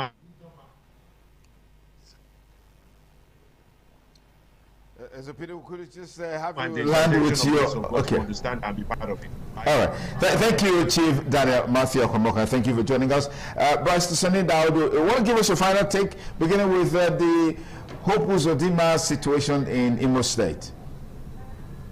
Well, just as some of my colleagues here have alluded, it's his constitutional right to contest for any political position. Because the first principles of law, or of nature rather, is self-preservation. So what he's doing is self-preservation politically. The question is that if he doesn't run now, where will he be after his governorship? He's doing planning and all of that.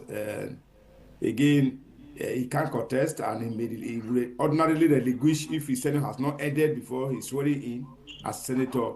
He will ordinarily relinquish that position. Barrister Sani Daudu, thank you. Hello, caller. Good morning. What's your name? What's your name? Please turn down the audio level on your radio. Good morning. Turn down the audio level on your radio. Yes, go ahead. I want to encourage Nigerians to be well focused when it comes to the issue of Wike and Fubara. You see, in politics is a game of interest. Wike in Niger Delta is our hero. You know, he is putting somebody who wants to destroy a structure that has been on ground. That is political sabotage. That does not work. And we in Niger Delta, we should be proud of our own, like the way the Northerners are proud of theirs. So then you cannot go to the North and say, Abubakar is a thief. We all know what happened when he was the vice president. At the same time, you cannot, take Delta State for admission. Look at Okowa today, the former governor and the present incumbent governor. Today now, the former governor, the president of Senator Okowa, has won a ticket returning back as a senator. So say the team is working smoothly. So we should not fight people who have ground. In Niger Delta, we have only one man that has the best for us. All right, hello caller. Good morning. What's your name? Tell us your name and where you're calling from. From the IGR, in Ghana to be precise. All right, go ahead. One of our guests mentioned there, the issue of voters membership register is a mockery of the democracy in Nigeria.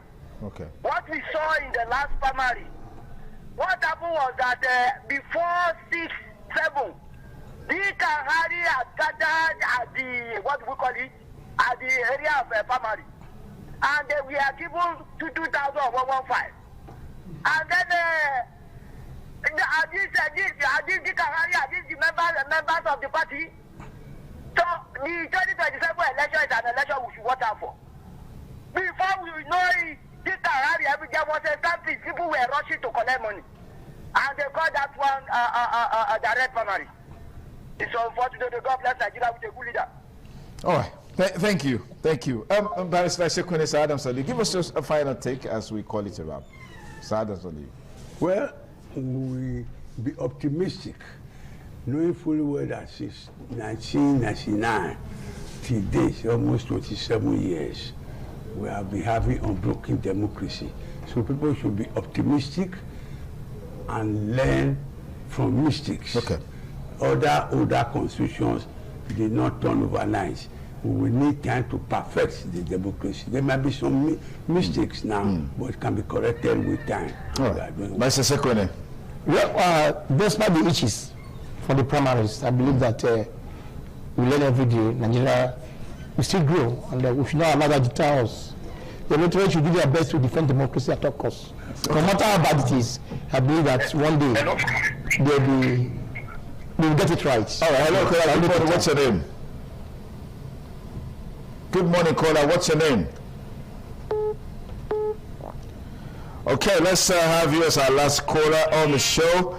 Politics Today on independent television and radio. I want to say big thanks to all our viewers and listeners across the world for being a part of the program. Thank you for the useful insight that you shared with us, but just know that whatever view expressed here is your opinion, never the opinion or the view or the perspective of the station. Ditto for our panelists here. Also big thanks to Chief Daniel Matthew Akwamoka joining us from the UK. Thank you. Dr. Sonny Dauda Esquire, thank you as well for joining us. Sir Adam Saliu, thank you so much for coming on the program. Mr. Patrick Sekwene, thank you for joining us on the program. And that's a wrap on the program Politics Today on independent television and radio. On behalf of all of us here, I'm Sonny Duke Okosun, wishing you a great weekend ahead. Bye for now.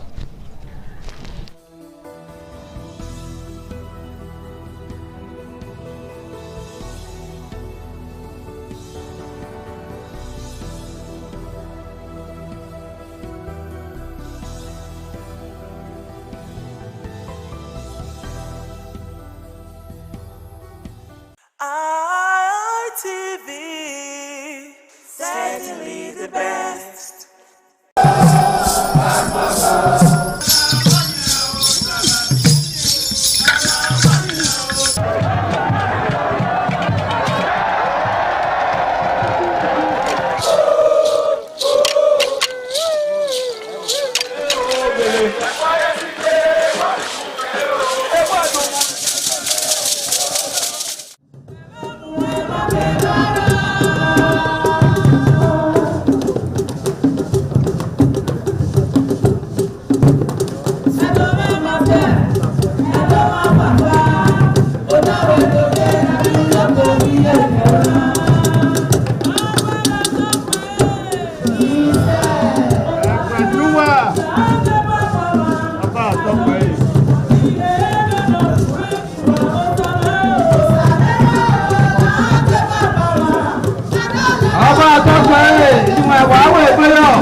Ẹ̀gbẹ́júwà ọba àtọ́pẹ́.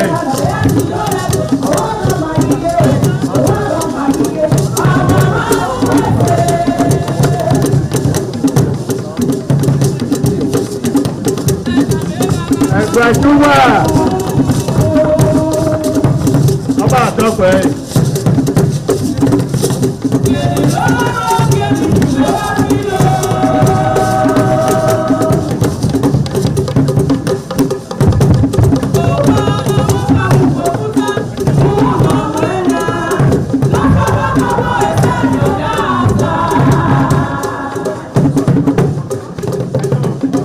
Ẹ̀gbẹ́júwà ọba àtọ́pẹ́ yìí.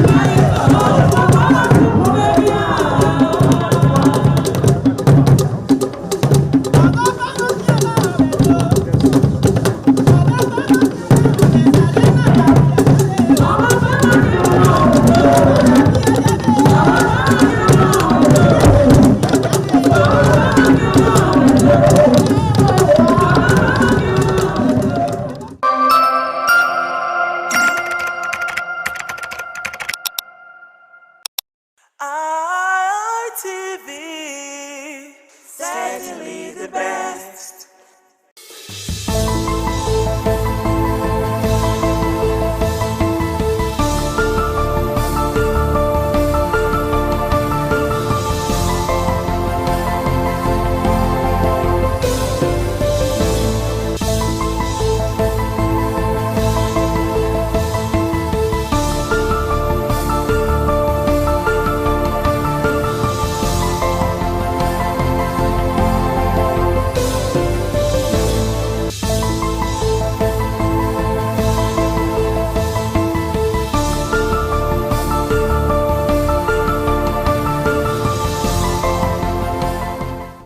Good afternoon and welcome to Law and You, a program that treats legal issues that meets everyday life.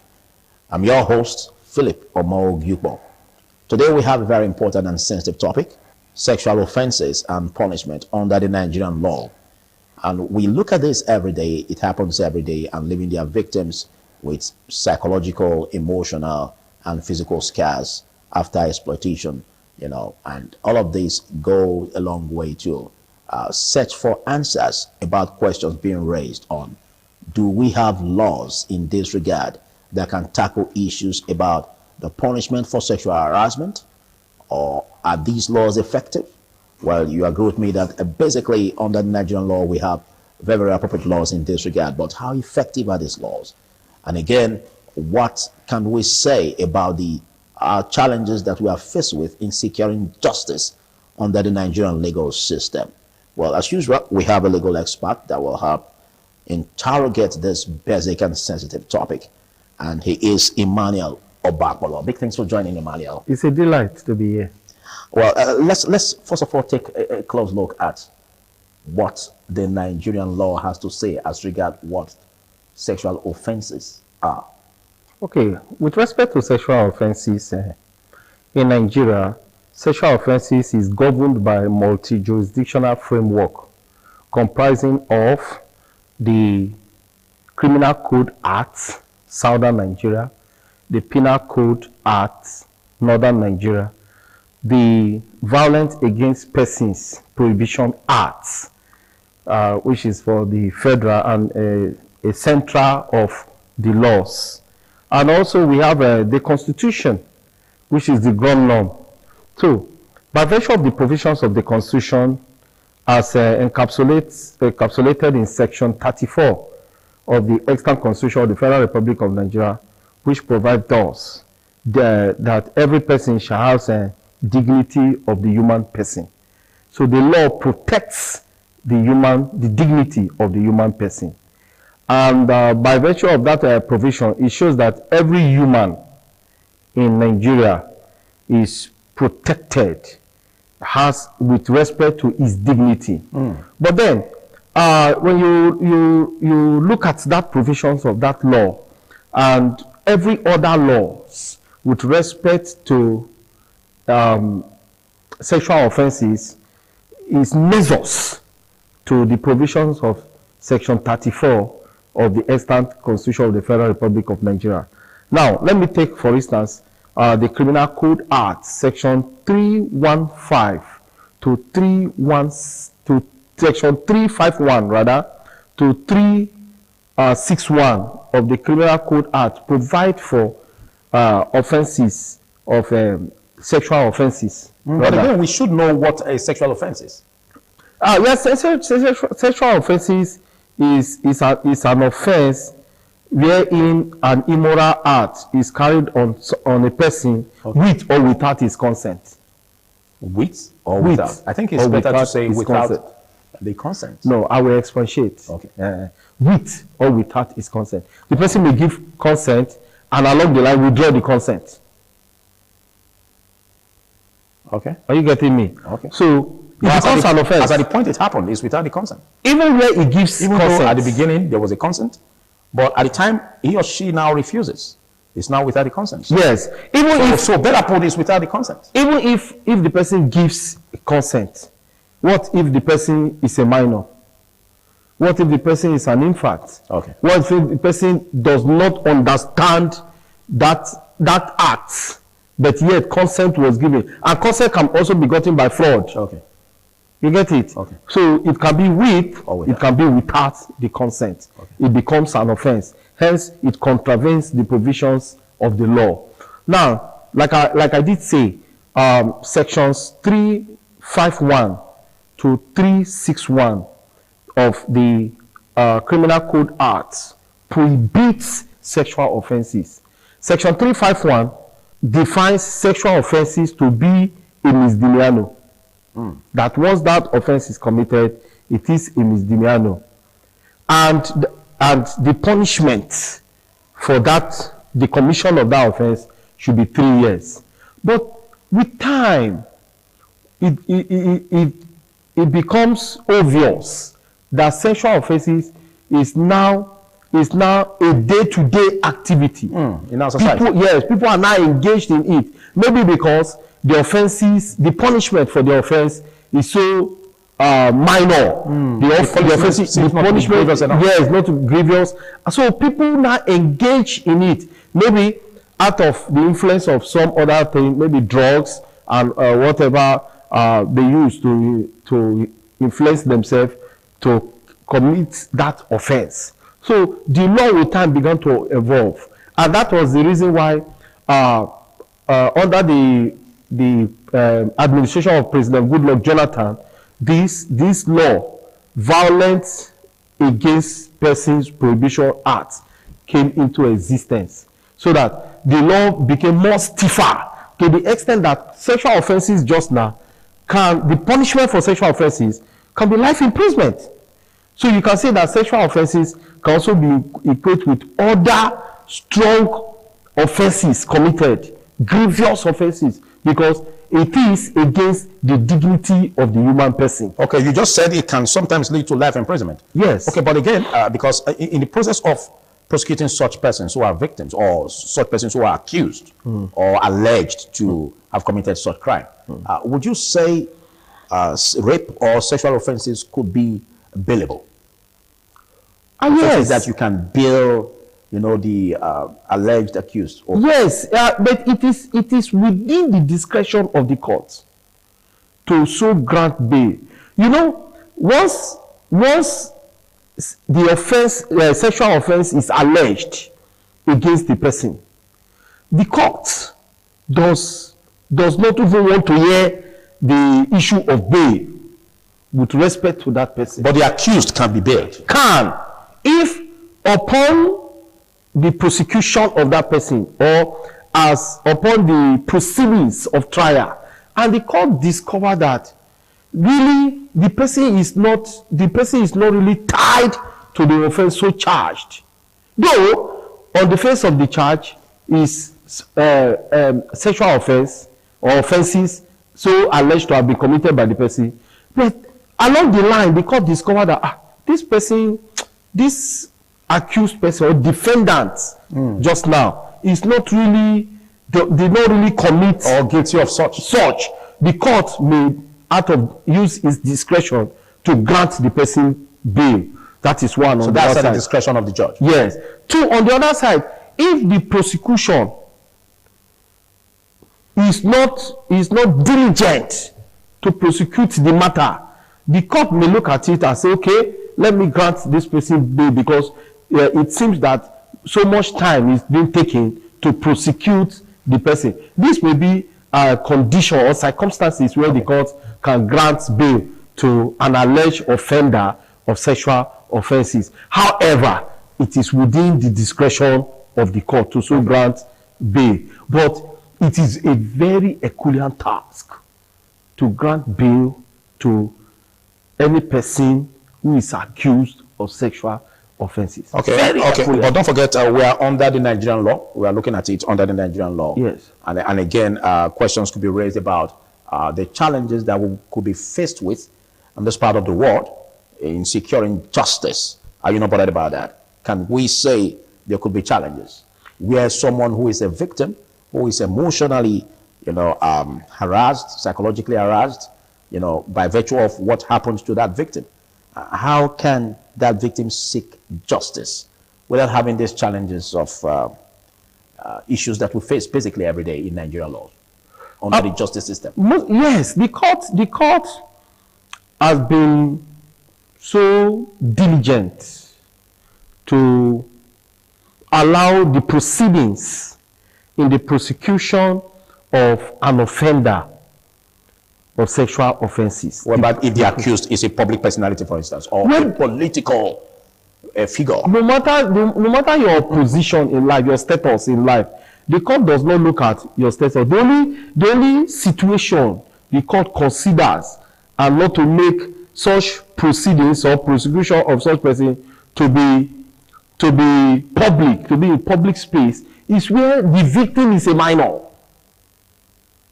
It's where the victim is a minor. The court, at such situation, the court may not allow the proceedings of such prosecution to be in public space.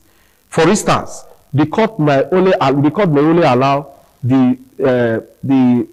some staff of the court to witness the proceedings. Then the counsel of both the prosecution counsel and the defense counsel to be in court. That's what the court does. So the court will not, because the court wants to look at the stigma, victim, the social stigma that follows even after, during, and before the prosecution. So the court look at the stigma where a minor is involved in, or a minor is a victim. Okay. So in such situations, the court, like I did say, the court doesn't make it public. The court tries to ensure that such victim may not be stigmatized. Okay. Again, let's look at this in total. At the point where you were expressing, you mentioned the fact that there could be a point where a sexual offense can be punished with life imprisonment.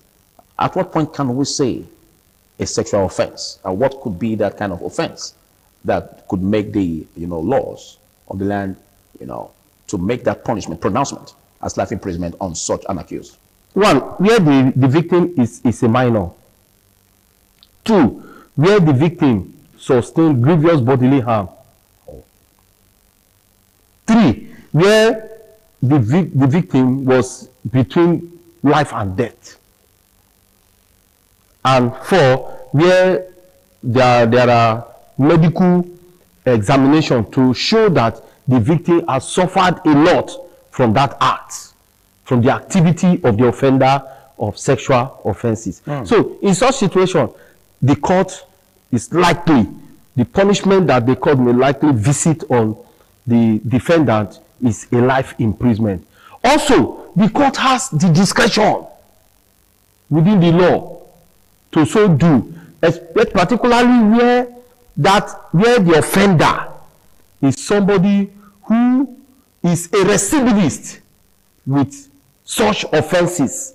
He is somebody who is always involved in the commission of that offense. Okay. The court might not say, okay, this may be your last bus stop. You just go there and remain there perpetually until death do you part. So in such situation, there are some other factors that the court may consider discretionary to arrive at life imprisonment as a punishment or a sanction to be given to the offender of that offense at that time. Okay, but let's see how the challenges that we could be faced with in securing justice for such victims. Have you been in a situation where you see challenges in the justice system in tackling that issue where, you know, the accused could be seen to, you know, leave the hook of being properly prosecuted in court by virtue of proximity to a high figure, you know, in the political realm? Have you engaged in such challenges, and what could such challenges be? You know, our environment is a very unique environment that gives room to social status, that looks at the social status of every person. So, you know, we have some allegations or accusation that has political flavor. So even when they are true or false, the situation the court may consider may be different, particularly where the prosecution fails to really prove that kind of, or establish a prima facie case against the defendant on such situation. That is one. Two, the investigation that is carried out with the agency that has the constitutional responsibility to so investigate that kind of case before it may also lead to where the matter may not go further or may not go on as the case may be, and they may have a political way or a political solution to ensure that such prosecution is not carried out. But okay, but let's look at the case between the Senate President, Akpabio, and Natasha, for instance. How do you see that case? You know, that has a political flavor. Okay. So in such situation, I do not think that a prima facie case was established, particularly where the agency that is vested with the constitutional responsibility to investigate whether or not such situation, such thing happened. And you know, also, because of the bias, the political umbrella that covers that kind of situation, it didn't see the light of the day, because the parties that are involved have earlier been seen in different situations, even joyfully, happily in them. Yes. As that close? Yes. Even to the extent that one of the party even said that the husband was even aware of such situation. Of such closeness. Yes, and if the husband was indeed aware or is on the know. We're talking about of such platonic closeness. Closeness, yes. Without any sexual yes. And the husband did not raise any alarm. Or we can leave that to them to talk about, not basically what we can discuss. I don't think that is... Because we may not know how close they were. Yes, I don't think in such situation it is really the duty of the court. Okay. Because like I did say, the investigations, first you start with the investigation. Okay. Those who carried out the investigation, were they able to establish a prima facie case of sexual harassment? Okay. That is the thing. So if that is not established, why bother the court or burden the court with the prosecution or the proceedings of such trial? Right. To my mind, I think it's a waste of time. Well, the program is Law and You, and we have been talking about this aspect of sexual offenses and the punishment under the Nigerian law. You agree with me that in the process of this, the victims, they suffer physically, emotionally, and psychologically as these scars remain indelible on their minds. Again, how do we provide security or justice, making sure that we tackle challenges that may be hindering justice for the victims. Another point where we look into this is where we delve into a more intriguing aspect of matrimony. Some could say, well, is it possible for a man to rape his wife? Well, you hear that after the short break. Do stay.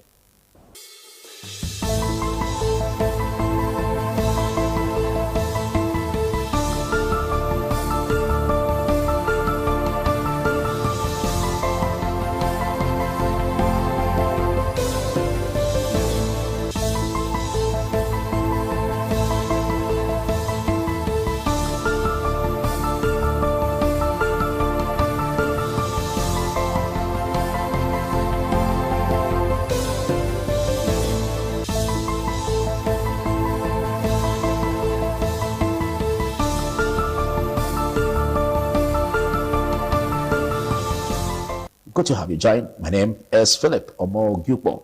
I still have my legal expert, Emmanuel Bakpolo. Well, a lot of dust has been raised on our minds. We know that we are not in the Western world, but under the Nigerian law, can a man rape his wife? Because by definition, rape has to do with, sexually violating a woman or a man without his consent or her consent. So at this point where a woman is already married to a man, and then the man goes into that without her consent, can he be accused of rape? Well, that is not common in our criminal jurisprudence. Oh, it is not common. You mean it's though generally it is accepted, it is agreed that a man can even rape his wife rather. Generally, it is agreed that a man can rape his wife. But under the Nigerian law, let's be strict about it. Yes. Under the Nigerian law, is it accepted? Yes. That a man can rape his wife? Yes, generally. So, but there are exceptions. Because we seem to live in a man's world in Africa, for instance, where it's always difficult for the woman to present a case against the man, most especially the husband. So in such a case, can the woman file a case against the husband under the Nigerian law, and then the husband will be accused and seen as guilty as charged? Yes. It can happen. Have we had examples like this? That is why I say it is a difficult one. We may not have a case in hand. Exactly. We can't have tangible examples. But there are situations where if a prima facie case is established to that effect, it's just for instance. How do you establish matrimony case? That becomes a queer. In a matrimonial issue now, for instance, it is the responsibility, the duty of the woman to always submit to the man, and the duty of the man to love the woman. To always submit to the man. Yes. Now, we're in a situation where... So consent doesn't count here? When you say submission, consent counts. Submission to the man. That is the general understanding. Whether she's ready or not, she must submit. That is generally... Yes, that is the general... Well, but if she isn't ready and she doesn't want to submit? For instance, if she is sick. Exactly. Good. Does that general assumption applicable to her? The answer is a no. But sometimes we believe that if the woman doesn't attend to the man at the time the man needs it, the man can go elsewhere. So again, this is Africa. So how do we guide against that, where men could be seen to be raping their wives, and again where women can also retain their home, not doing anything that will make their husband look the next door? In the first place, Mr. Philip, it will be difficult for a woman to cry out to say, my husband raped me. That is the first. Under the African law. Yes, it will be very difficult. In the African setting. Yes, it will be very difficult for a woman to cry out, my husband raped me. Very difficult. Because our culture here does not, yes. But where a woman cries out, an investigation has it that such thing happened. Yes, such husband raped his wife. It can be charged. Particularly if, for instance, what could be the evidence? The man, if, for instance, both parties, both the husband and the wife, are aware that the man is diseased with a terrible disease like HIV, and the woman is free, and the man is now forcing himself on the woman. That's a different case entirely. That's a different case entirely. That's a different case entirely. What do you call it? It can amount to rape. It can amount to rape. So, generally, yes, a married woman can allege that the husband has raped her. But it is very, very difficult in our setting. Okay, in this environment. Let's explore possible punishment for such a husband that could be accused, if found guilty, of raping the wife. The law is there. If it is the one that so the law be applicable can sanction him, it could still be applicable to what is the provisions of the law. Yes, to provisions of the law as regards someone raping another person. Yes. Outside matrimony. Yes. Or that of the matrimony could be a little bit easier in terms of facing the punishment. Rape is rape. Okay. Whether it's in the matrimonial home or outside the matrimonial home. Okay, but like you said, we've not had tangible evidence. And it's a very difficult one. In the Nigerian practice. Yes, very difficult one. Because our culture may not even give room for that. However, the law captures it. Okay, well, let's look at the possible ways in which we can enforce quick justice in the process. Because sometimes they say delayed justice is justice denied. So how can we have an effective justice system in the Nigerian practice where we can see justice being meted out so quickly?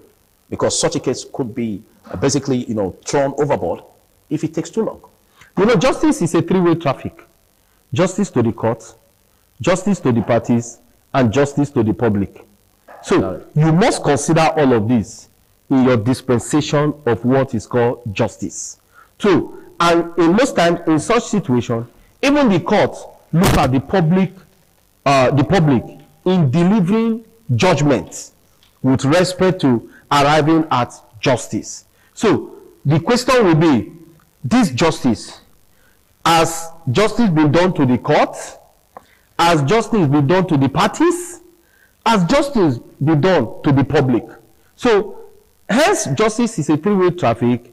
Then the court must consider all of these factors in the determination of every matter that comes before the court. And that is why you see that most times when the court arrives at a judgment, most persons will shout, oh, why is this judgment like this? This judgment has been brought over. Oh, our eyes on judiciary. No, you are not privy to what transpired in the court. You are not privy to the facts and figures before the court. You are not privy to the evaluation of all the facts before the court. Because the court must do proper evaluation to arrive at justice. Okay, again, how important is medical evidence in proving a sexual offense case? Well, before now, medical evidence is an important ingredient. Before now? Yes. But just now, medical ingredient is still medical evidence is still an ingredient. But whether or not there is medical evidence that specifies that this act took place, because the act may be for a very long time.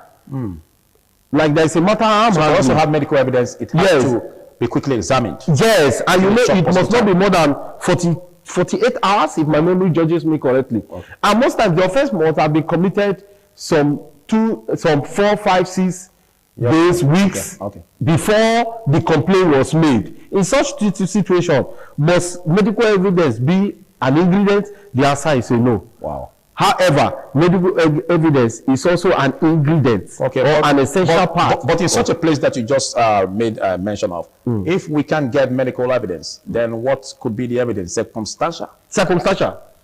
Can circumstantial? The oral evidence has circumstantial have a way in the law? No, the oral evidence has led. Okay. The oral evidence may prove. If in course of investigation, the offender agrees that yes, I did this, but it was once. I did it, it was twice. If the offender agrees. Yeah, agrees. Then do you now need the medical evidence to prove it? Thank you so much. I believe it was quite a Korean, having you to really look into this case. Big thanks for that big one. And we hope you oblige us in our next interview. This is much we can take on today's episode of Law and You, and I hope you found it very interesting. And this is basically where we should ensure that if we see something, say something, never you allow any stigmatization to affect you, from doing what is needful. Sexual offenses happen every day, and it's a crime that we've been faced with in our society. It's an everyday thing, and so Law and You helps to bring light into these areas in order to tackle this headlong, so that we can have all of these abuses tackled and offenders punished appropriately according to what the law says. I am Philip Omogh-Ukpor. We'll do more intriguing topics same time next week. Bye for now.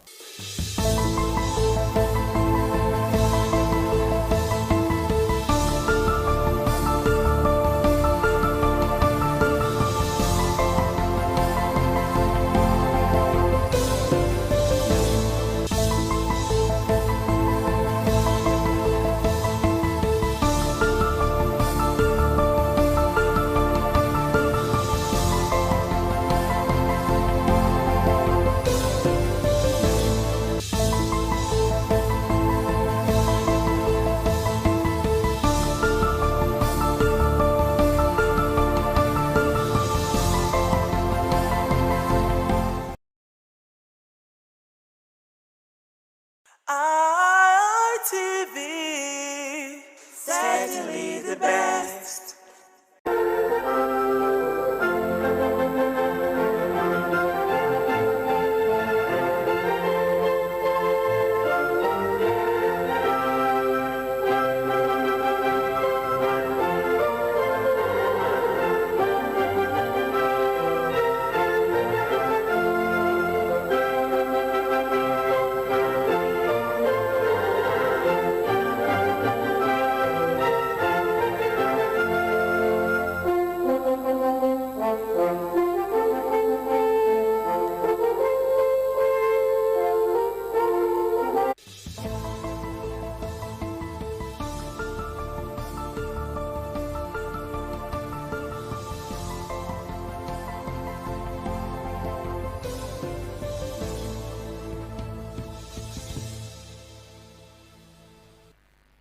News tonight.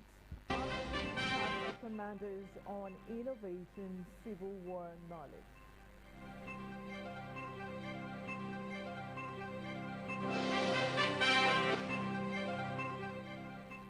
Ahead of Salah, FCT ram traders, buyers lament hardship and look passionate.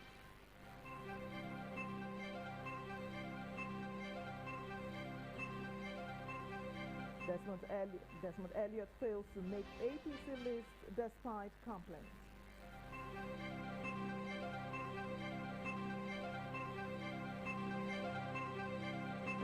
Analysts require worsening insecurity ahead of 2027 elections.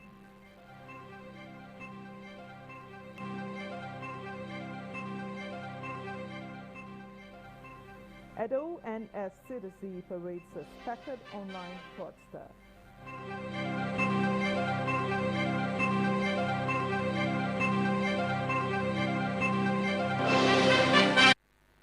Good evening and welcome to ITV's Main News. I am Joyce Ikogu. I'm being joined by Sonny Duko from our Benin Network Studio. Hi Sonny, good evening. It's great to have you on the news. How are things at your end? Splendid, I must say. I mean, party primaries ahead of 2027 is a major talking point.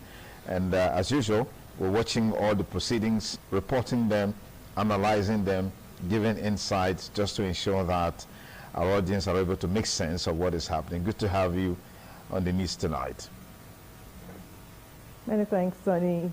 Awesome. We can't wait to hear all you have in your lineup. And also joining from our Lagos Network studio is Patricia Gabriel. Hi, Patricia. It's always a delight having you on the screen. How is Lagos today? Very well, Joyce. Thank you so much. Lagos is cool and calm. It's good to have you on the screen tonight. Good evening. Many thanks, Pat. Remember, you can watch ITV Radio online. Remember, you can watch ITV live online at www.itvradioNG.com/live. Do well to follow us on all our social media platforms on Facebook, X, Instagram, YouTube, and TikTok at ITV Radio NG. And now the news in detail. The Chief of Army Staff, Lieutenant General Waidi Shaibu, has emphasized the importance of the Nigerian Civil War history in shaping operational level commanders for innovation and combat resilience towards strengthening national security.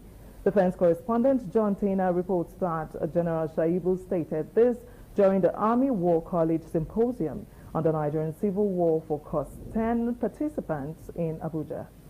The Nigerian Civil War, which occurred in the late 1960s, remained a major part of the country's history and continues to shape national events decades after the conflict ended. Given its historical significance, military authorities say the war provides valuable lessons in leadership, strategy, and decision-making, especially for military operations. The Army War College annually organizes the Civil War Symposium to train participants within the rank of operational level commanders and strengthen their capacity for operational command and planning. The Chief of Army Staff, Lieutenant General Waidi Shaibu, who was represented at the Civil War Symposium, charged participants of Army War College COS 10 to draw lessons from the Nigerian Civil War and military history to improve operational planning and execution. focus of this symposium, which examines the role of indigenous technological innovations, improvisation and adaptive engineering in sustaining combat effectiveness, is particularly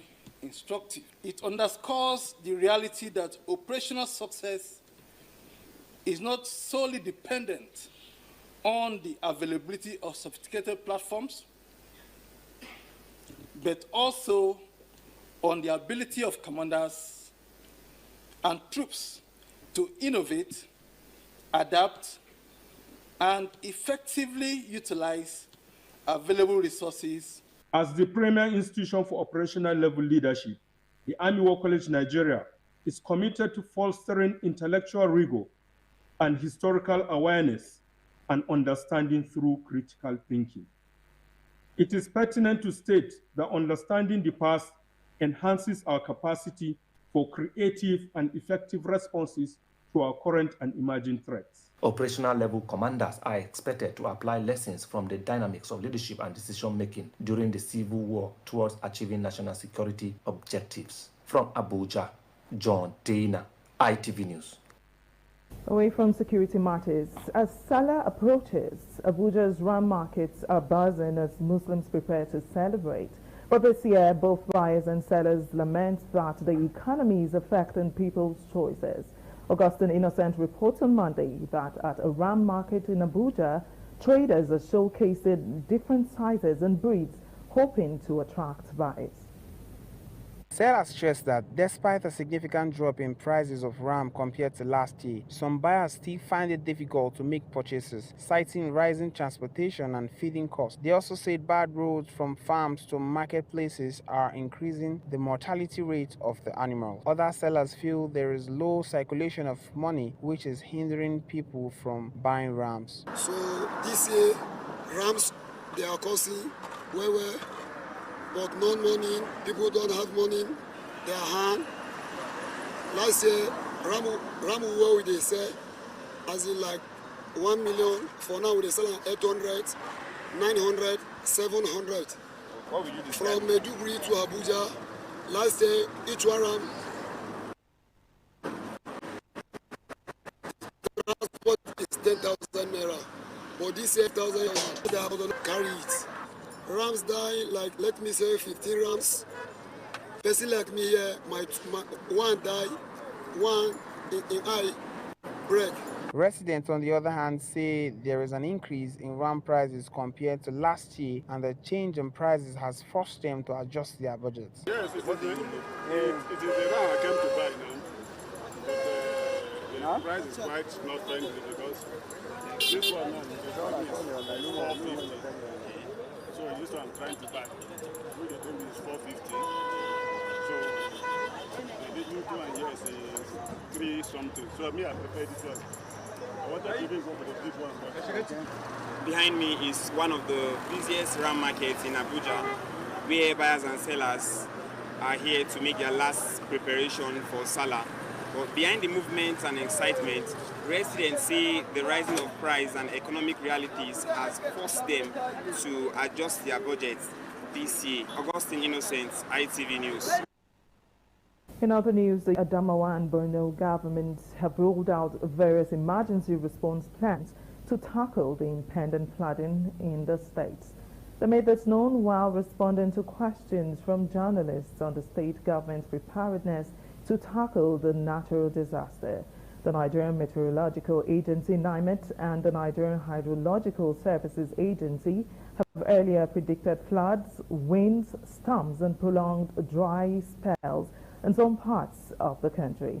Dr. Ibrahim Jallo, Director, Search and Rescue Operations, Yobe State Emergency Management Agency, said the agency had deployed real-time river monitoring digital platforms in riverine communities. Jallo said the agency engaged critical stakeholders, including security agencies, ministries, persons with disabilities group, and humanitarian partners to strengthen disaster response. The director added that local government areas, early warning and action committees had also been activated and trained to improve grassroots emergency response. He said the state government directed the agency to set aside relief materials and flood items targeting 6,000 households. Jallow added that 7,400 sandbags had also been earmarked for establishing embankments in vulnerable communities. Jallow said the agency had mapped out community leaders and emergency contacts to improve communications and reduce response time during disasters. The director said the agency had planned to evacuate people residing in 12 flood-prone areas to higher grounds. For more news on ITV, we now join our Benin Network Center. Over to you, Sonny Duke. Thanks, Joyce. Moving on from our Benin Network studio, the Ishekiri nationality has protested over the alleged marginalization of their ethnic group in the Warri Federal Constituency. The protest followed the 2025 polling unit delineation exercise conducted by the Independent National Electoral Commission (INEC) in Delta State. The protesters, who chanted songs on Monday, occupied the headquarters of the INEC in Abuja. They called on INEC to revisit the delineation exercise, which, according to them, unfairly favored other ethnic nationalities in the constituency. The protesters said the redistribution of polling units and the creation of new wards in Warri Federal Constituency was stated against the Ishekiri people. They insisted that the exercise should be reviewed to ensure fairness and equitable representation among the ethnic groups in the area. Nigeria's Security and Civil Defense Corps, Edo State Command, says it has recorded a breakthrough in its investigation into an alleged online vehicle purchase scam, with the arrest of a suspect identified as Momo Rabiu. The suspect is being investigated in connection with an alleged 3.5 million naira fraud linked to the attempted purchase of a Toyota Corolla vehicle through an online auction platform. CRI correspondent Jorade Ojo reports. The Edo State Commandant of the NSCDC, Akintayo Ayinla, said the command received a complaint on February 3, 2026 from a man identified as Mr. Olanrewaju Nuruddin, who reportedly intended to purchase a 2010 Toyota Corolla from a US-based car auction website. According to the NSCDC, the complainant later discovered that funds meant for the transaction had allegedly been diverted after suspected fraudsters gained unauthorized access to the online platform. The command said the victim transferred 3.5 million naira into a bank account linked to the transaction. Following the report, the command investigation team was directed to trace those allegedly connected to the incident, leading to the arrest of one suspect. Following a thorough investigation and a court order to assess the account detail, one suspect identified Mr. Momo Rabiu, 24 years old, of Aoshi, Edo State, was arrested. The suspect, Momo Rabiu, claimed that his account was being used by his friend, popularly known as Destiny Money, who also deals with used cars. He further admitted to receiving the sum of 277,000 naira as a share of the proceeds. Are you aware that your friend defrauded somebody? No, ma. That is the first time. January 30. We were sitting on a bar, so my friend Destiny now asked me, do you have an account I can transfer money into so you can withdraw and give me cash? And I asked how much. And I said 2.5 million naira. So immediately I was calling the account. So I now received a lot of 3.5 million naira. The NSCDC says investigations are ongoing while efforts continue to locate and apprehend other persons of interest, including the individual identified as Destiny Money, who remains at large. At the conclusion of the investigation, the suspect will be charged to court accordingly. The command remains committed to combating cybercrime and all forms of criminality in Edo State. From Benin, Jola Adeojo, ITV News.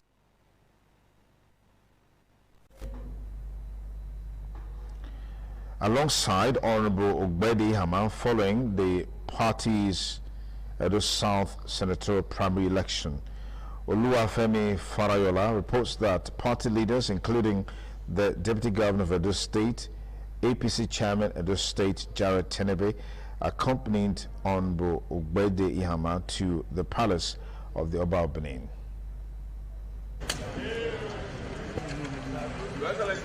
Barely days after the conduct of APC Edo South senatorial primary election, leaders and stakeholders of the party in Edo State visited the palace of the Oba of Benin. The delegation, led by the Deputy Governor of Edo State, Dennis Idahosa, included party executives and political stakeholders from the Edo South Senatorial District, as well as Honorable Ogbede Ihama. During the visit, the Oba of Benin, Ewa II, offered words of advice to members of the delegation.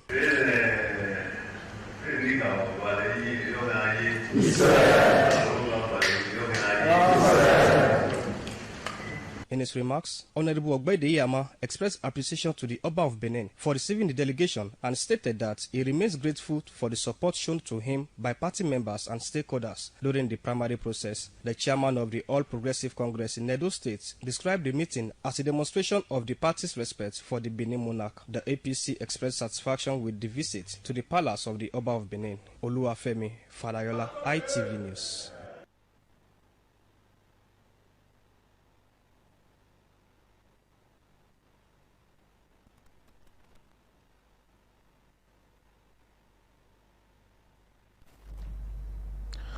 For over 2 decades, independent television and radio has marked May 27 Children's Day with pomp and ceremony. This year is not different, as activities have been lined up to celebrate children. Williams Yama tells us more. The Children's Day show, tagged Children Peperepe, which is put together to entertain children, will feature match pass competition, cultural dance competition, words formation competition, dancing competition, among others, with fantastic prizes to be won. In line with the objective of this year's theme, Future Now, promoting inclusion for every Nigerian child, ITV and Radio is partnering with Great Clarity Eye Care Foundation for free eye screening for all children and attendees. It is hoped parents, guardians, heads of schools, and orphanages will take advantage of this opportunity for the children to derive the benefits inherent in the program.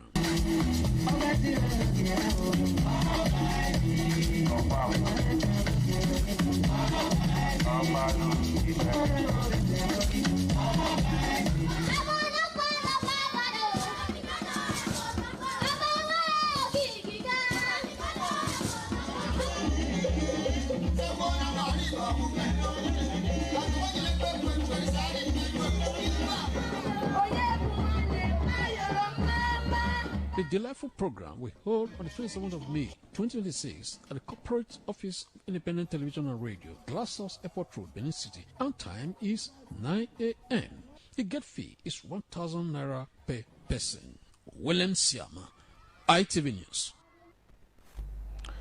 The Benin monarch, His Royal Majesty Omonobanedo Kwakpolokpolo LY II CFR about Benin, has invited children between the ages of 2 to 12 to a children party on Wednesday, 27th May 2026. A statement by the Chief Press Secretary to the Oba of Benin, Osaibobo Igwobaro, says the children's party is to mark the Nigeria's Children's Day celebration. According to the statement, the children party will hold at Oba Palace in Benin City at 1 o'clock in the afternoon.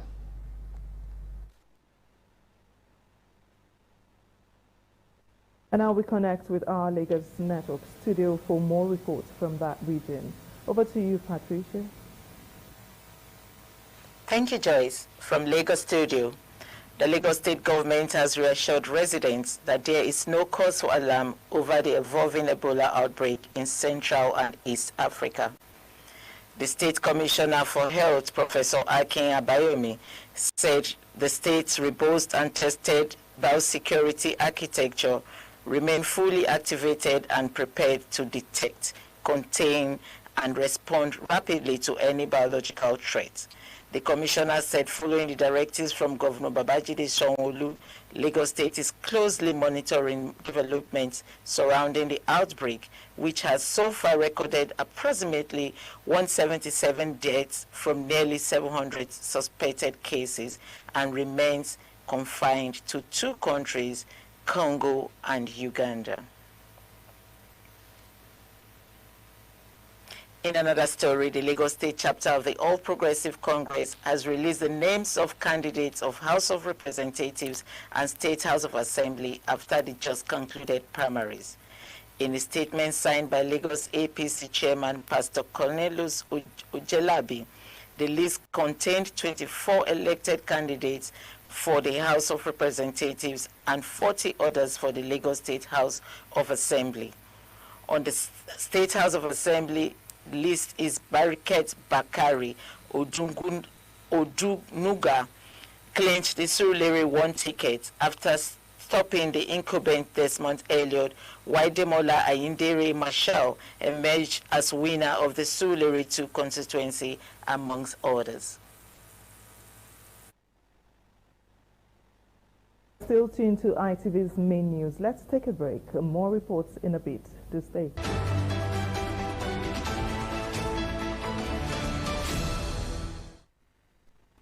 Many thanks again for rejoining us on the ITV main news tonight.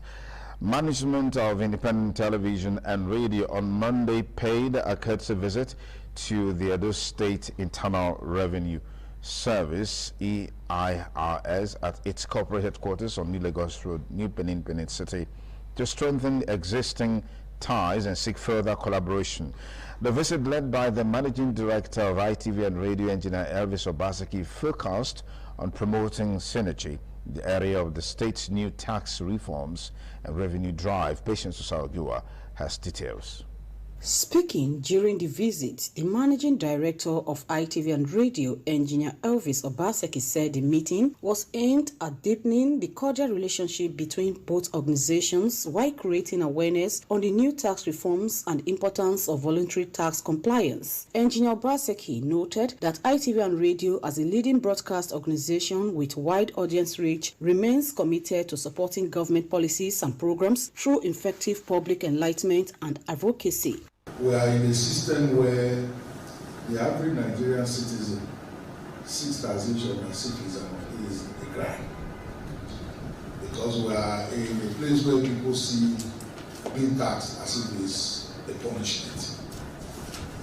And one of the things that the President of the Federal Republic of Nigeria is pushing is how to widen the net and see a situation where everybody will see taxation as a duty, and one of the areas where that can be easily done is where partnership with media platform. Responding, the Executive Chairman of the Edo State Internal Revenue Service, Mr. John Osireme Odion, appreciated the management of ITV and Radio for the visit, describing the media as a vital partner in tax education and public sensitization. Mr. Odion stressed the need for sustained public enlightenment to enable taxpayers better understanding the benefit of the new tax regime and its contribution to infrastructural and economic development in the state. He also expressed concern over the activities of illegal tax collectors and assured that the agency is intensifying efforts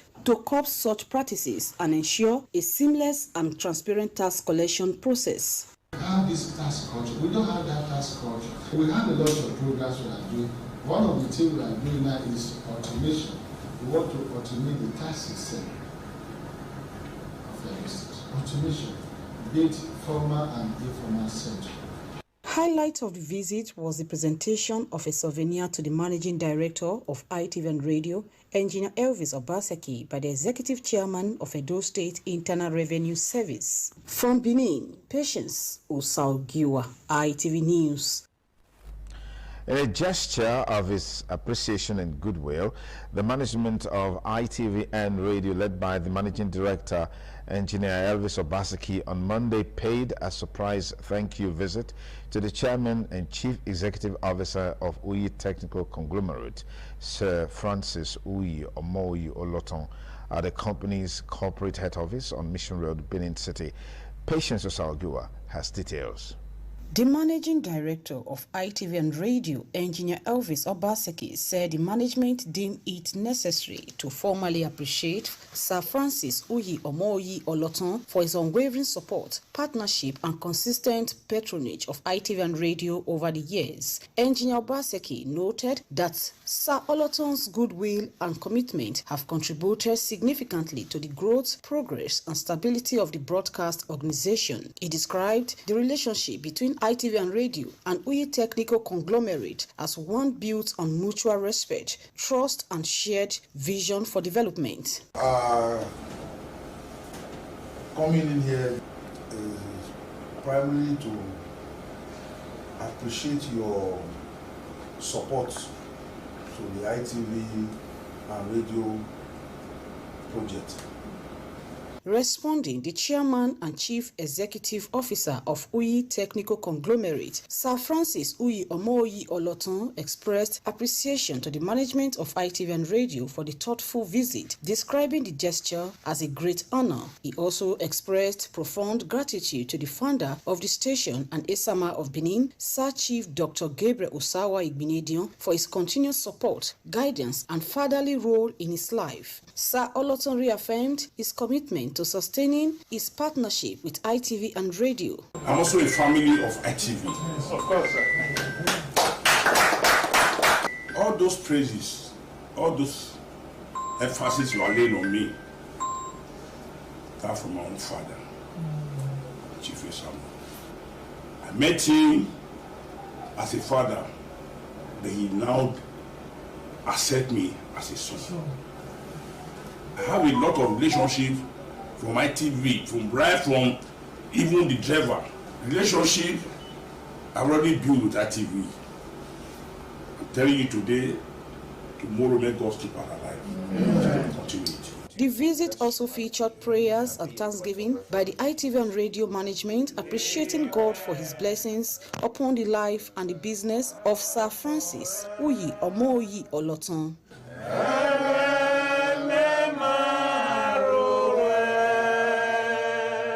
From Benin, Patience Osaugiwa, ITV News. Traders who deal in sale of ram and intending customers have expressed concern over the high cost of rams ahead of this year's Eid-el-Kabir celebration. Prices of the animals have increased compared to previous years, with traders attributing the hike to high cost of transportation, feeding, and insecurity affecting supply. Jolade Ojo reports. Barely 2 days to the 2026 Eid-el-Kabir celebrations, ram sellers have lamented low patronage as prices of rams hit the rooftop. Slaughtering rams during Eid-el-Kabir, also known as the Feast of Sacrifice in Islam, symbolizes obedience, faith, and submission to the will of Allah. The act is rooted in the story of Prophet Ibrahim, who was willing to sacrifice his son in obedience to God's command before Allah provided a ram as a substitute. Since then, Muslims who are financially buoyant are encouraged to slaughter a ram as an act of worship and charity. However, with the current inflation and rising cost of living, many Muslims find it difficult to afford rams this year. A visit to various ram markets in Benin City revealed that the prices of rams have increased compared to previous years, with medium-sized rams selling between 250,000 naira and 800,000 naira, while bigger sizes now cost above 1 million naira. Ram dealers blame the hike on rising transportation costs, insecurity along northern supply routes. The way people are buying the ram now is not like before. Before, somebody would buy like 3 ram, 4 ram at once, but now maybe if it's too much, you buy like 1. Salah period, the challenge no be here, we know easy because major problem now like this now transportation, and now Nigeria now the economy guy be money no do people hand. Cannot take this year to compare any year that we know, because this year you look at nobody inside Dubai, nobody they buy.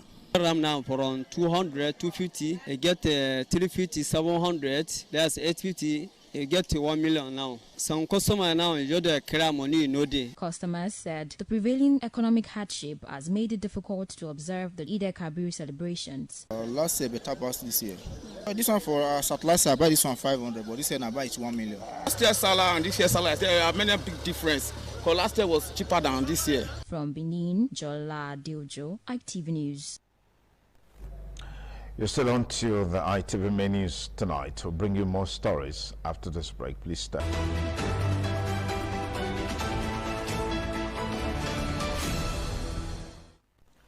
As concerns over rising insecurity and political accountability continue to dominate national discourse, guests on the Current Affairs program this morning on ITV TMI examined the wave of violent attacks with focus on the recent Oyo school kidnapping and the implications of the just concluded APC primaries. The report by Esther Ogoro is presented by Mohosa Ugiagbe. From Benin, guests examined the worsening insecurity with focus on the recent Oyo school kidnapping. A former federal legislator, Sergius Ogun, blamed ethnic divisions for the nation's unrest, while Dr. Jude Obasomi says ensuring citizens' safety should take precedence over 2027 political ambitions. A university don, Dr. Dan Ihariafu, linked rising insecurity to poor values, poverty, and bad governance, pointing out its impact on the lives of Nigerians. You have somebody that said, I am coming to help, irrespective of whether they are Christians or Muslims that are being killed. Will you not accept it? People are roughly tired, and we are saying that it should not allow to generate whereby people will not decide to get themselves involved in self-defense. You know, on this platform, I have advocated for state police again and again. Because if you take away community kidnapping, you would have addressed a greater percentage of individuals who are involved in this. From Abuja, APC chieftain Sam Eke reviewed the recent party primaries, saying that insecurity and poverty remains long-standing national issues, while urging political leaders to build public trust through transparency and proven service delivery. Tell the people what you can offer. Let the people see you as someone who will change the narrative. In Lagos, political analyst Dr. Sam Washinda raised concerns over vote buying and the lack of transparency in party politics, warning that the outcome of recent primaries may reflect challenges ahead of the 2027 general elections. You have the agency having their own excesses. You know, we have people on queue and you are counting and you are jumping numbers, adding numbers. That's, to me, is a major problem. Mohosa Ugiagbe, ITV News. 3 men, Mohammed Magaji, Abdul Bashiru, and Abamaka Abubakar, have been apprehended by operatives of the Edo State Security Corps over the alleged theft of a vehicle belonging to a water transport company. The suspects allegedly stole the vehicle from Asaba and were heading to Benin City to dispose it. Crime correspondent Jolade Ojo reports. On May 24, 2026, operatives of the Edo State Security Corps attached to Igbobi and Igban sector along Ikenkan Road intercepted a Toyota Dyna vehicle belonging to Jovema Table Water coming from Asaba. Operatives reportedly acted on credible intelligence about 3 individuals who were attempting to sell a vehicle belonging to a table water company. The suspects were then intercepted by operatives, where it was discovered that the vehicle had been stolen from Asaba and the suspects were in Benin to dispose of it. 2 of the suspects, Abdul Bashiru and Abamaka Abubakar, alleged that the third suspect, Mohammed Magaji, was the mastermind behind the theft. They claimed he lured them under the guise of seeking company and even borrowed money to fall for the journey. This one you can't find me. He say I get money. I say I know get money. I dey inside town. You don't do work. You call me. Say ma come. We just dey move. We don't know where we dey. We even dey carry water. Say we in the carry us go. You we into say you want go drop water. Yeah. We'll see yourself for a year. The alleged mastermind, Mohammed Magaji, however, refuted the allegations, claiming that they acted together. Where you for thief the motor? For Asaba. Yes, sir. You can't carry the motor come from where? Benin. Who not the sell to? I don't get person for the sell. How many of now they do? Over 3 now. This 3, so? Yes, sir. Okay, this 3 now. How many motor now don't thief? Don't carry only this one, sir. Deputy Commander of Operations, ESSC, Richard Balogun, commended the operatives for a job well done. Men in Igbobi area, they arrested 3 of them. So we go to put a call across to the owner, and the woman came to Benin. So they be handed over to the police, and they were able to look for the person that called them to bring the vehicle to Benin. Jola Diojo, ITV News. An elderly woman, Cecilia Okbara, found wandering around the Womori quarters, Benin City on Monday, was brought to the communications village of ITV and Radio Igosa by a good Samaritan. Cecilia Okbara, who hails from Amata Ikeduru in Imo State, said she used to travel to Cotonou Market to buy goods and sell them in Rivers State. She said she made a stopover in Benin City to sell her goods but missed her way. She claims she has 2 children. Where are you from, please? From Amata Ikeduru. Okay. Do you have any children? Yes, 2 children. Okay. One boy, one girl. Okay. Can you please state their names? Chidema Opara. Okay. Ikechukwu Opara. Okay. Elsewhere, the Kwara State Sector Command of the Federal Safety Corps has deployed no fewer than 950 officers, marshals, and first responders across the state to ensure safer roads and smooth traffic flow during the Eid-el-Kabir celebration. The special patrol operation, which runs from May 25 to May 31, 2026, includes 16 patrol vehicles, 4 ambulances, and a 70-ton tow truck strategically positioned to respond to emergencies. This was disclosed in a statement by the command's public relations officer, Olayinka Basambo, who noted that the sector commander, Corps Commander Kabiru Kazim, directed the deployment to major highways, cities, and traffic-prone areas within Ilorin and other parts of the state.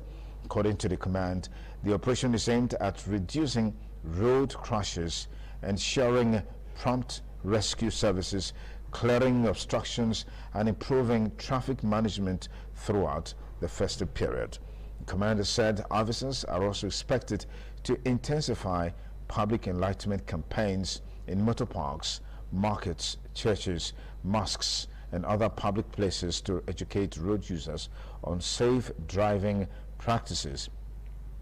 He further urged motorists to strictly comply with traffic regulations, warning against common offenses such as overloading, dangerous driving, speeding, wrongful overtaking, use of mobile phones while driving, and tire violations. He emphasized that the exercise is not only about enforcement, but also about protecting lives and property. Kazim added that ambulances and the heavy-duty tow truck have been deployed to ensure swift rescue operations and quick clearance of broken-down vehicles along highways. While wishing residents a peaceful celebration, he advised drivers to remain safety conscious at all times, reminding them that only the living celebrates. The Headquarters Joint Task Force Northeast Operation Hiding Kai has assured residents of the region of adequate security ahead of the Eid-el-Kabir celebration scheduled for Wednesday, May 28th. 2026. In a statement issued by the Media Information Officer, Lieutenant Colonel Sani Uba, the military says comprehensive security measures have been activated across the theater to ensure peaceful festivities. The command notes that the move is necessary despite ongoing threats posed by remnants of Boko Haram and the Islamic State of West Africa province. According to the statement, credible intelligence indicates that insurgents may attempt to exploit the festive period to launch isolated attacks on civilian targets, particularly in crowded areas, using suicide bombers and improvised explosive devices. However, Operation Hiding Kai assures that these threats have been anticipated with necessary countermeasures already in place to prevent any breach of security. The headquarters Joint Task Force Northeast urged residents to remain vigilant throughout the celebrations by avoiding large gatherings where possible and promptly reporting any suspicious movement or objects to security agencies.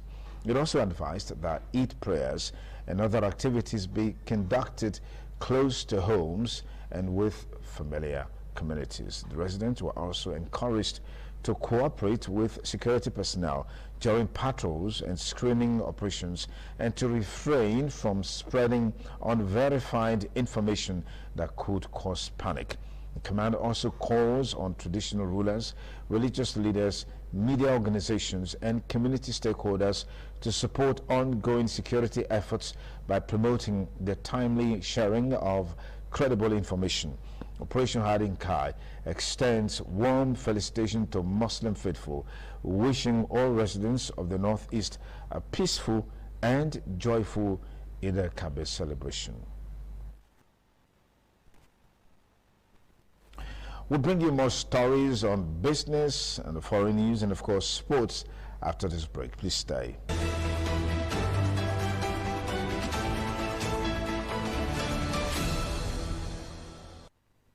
And thanks again for rejoining us on the ITV News tonight. The scarcity of liquefied petroleum gas, LPG, also known as cooking gas, is worsening across Nigeria, with marketers raising alarm over rising prices and erratic supply.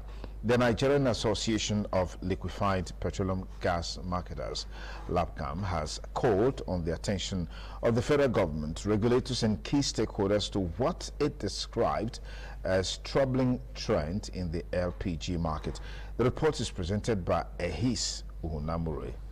According to the Nigerian Association of Liquefied Petroleum Gas Marketers, NAPGAM, the price of cooking gas has increased significantly, now selling for as high as 1,500 naira per kg, up from about 1,300 naira depending on the location. The association disclosed that marketers are now forced to pay between 25.2 million and 26.2 million naira for 20 metric tons of LPG, a situation they say is unsustainable for operators in the sector. The association attributed the development to persistent supply shortage, high depot prices, logistical bottlenecks, and rising operational costs, which continue to put pressure on the entire distribution chain. It further warns that the situation could have far-reaching socio-economic consequences, including a spike in food prices, the possible collapse of small-scale retail businesses, job losses, and a decline in investor confidence within the energy sector. NAPGAM also cautioned that the crisis could undermine Nigerians' clean energy goals and climate commitments, as more households may be forced to revert to less environmental-friendly cooking methods. The association is therefore calling for immediate and coordinated intervention to stabilize supply and reduce the burden on consumers. From Benin, Ehis Onamure, ITV News. And now to entertainment. Veteran Kannywood actress Wasila Ismail has died at the age of 46 after a long illness. Her former husband, Alamin Chiroma, confirmed her death in a social media post on Sunday. He said she died at the 41 hospital in Kaduna. The actress, who was born in Kaduna, was widely known for her roles in Hausa films and rose to prominence after starring in the 1999 film Wasila, directed by Yakubu Lere alongside Ali Nuhu. She began her acting career in 1998 with the film Janine Mesoya. Fans and colleagues have since taken to social media to mourn her, praising her contributions to the Kannywood film industry. And now on the foreign scene, according to a report, Russia has attacked Kyiv with a massive bombardment that killed 4 people, with Moscow unleashing its nuclear-capable hypersonic Oreshnik missile in one of the largest barrages in the more than 4-year-long war. Multiple rounds of loud explosions were heard in the Ukrainian capital throughout the early hours of the morning as residents took shelter in underground stations. Daytime scenes across the capital showed rescue workers extinguishing fires and sifting through debris of heavily damaged buildings, houses, shopping centers, museums, theaters, schools, and universities. Report says the attack is retaliation for Ukrainian strikes in the Russian-occupied eastern Ukraine that killed 21 people in a vocational school. Ukrainian Air Force said the raid involved 600 drones and 90 missiles, of which 549 drones and 55 missiles were intercepted.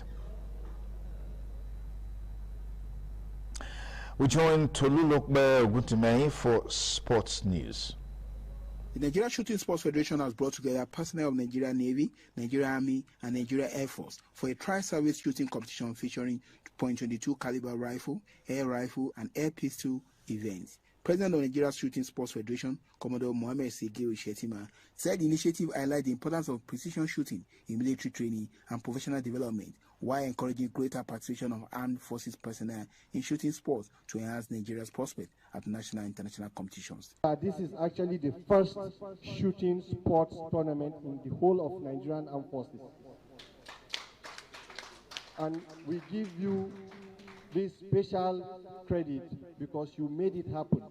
You brought participants from the Navy naturally, and you also brought participants from the Air Force and the Army. For the first time, sir, these services have competed in a novelty tournament organized in honor of the Nigerian Navy 70th anniversary, which wouldn't have happened if we have not had a G as our CNS. Speaking at the event, the Chief of Naval Staff, Vice Admiral E.D. Abbas, commended the President of Nigeria Shooting Sports Federation, Commodore Mohammed Segeu, and members of the Federation's board for their commitment to promoting and developing shooting sports in the country through the laudable initiative. I am pleased to note that this tournament has not only provided a platform for healthy competition, but has also strengthened friendship, goodwill, and comradeship among participants, invited guests, and stakeholders. This competition underscored the significant stride made by the President of Nigeria Shooting Sports Federation since assuming office in repositioning and developing the sports across the country. From Abuja, Tolulokbe Oguntumei, ITV News. That's a wrap on the ITV News tonight. Thank you for your time. Good night. ITV, certainly the best. ITV, certainly the best. The threat of global warming is real. You have seen the destruction of lives and property as a result of incessant flooding. Make the environment a conducive place for all to live in. Stop polluting the environment. Protect the environment today. This message is brought to you courtesy Independent Television and Radio.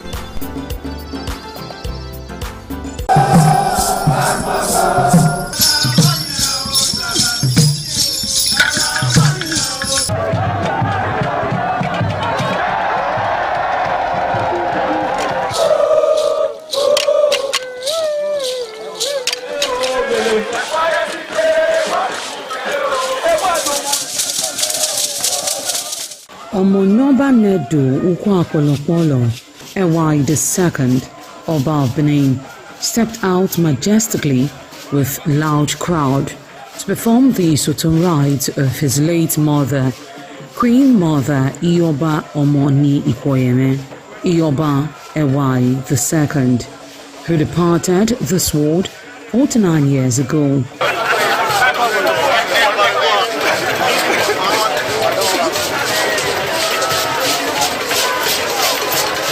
Isoton is a traditional rite of the procession in memory of the departed person's spirit in Benin Kingdom. It is usually heralded by public display of the departed person's influence during their sojourn on earth. The display of a human effigy symbolizing the departed royal matriarch was preceded by the Oba of Benin, who led the procession from his palace to the Immortan Shrine at King Square in Benin City, where he offered prayers for the repose of the soul of the Queen Mother, Ioba Ewai II.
Thereafter, the priest assigned to the Immortan Shrine offered Oba Ewai II items for Isoton on behalf of his family. However, Cho, known as Uri, represented a mixed cheer from royal fans after ancestral spirits were invoked to bear witness and announce his arrival. On his way home, Oba Ewai paid tributes at various pilgrimage sites, including Queen Idia Tomb, the Side Oba Market, where a cheerful crowd of traders abandoned their wares to catch a glimpse of the royal personage and join in the celebration.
ITV, certainly the best.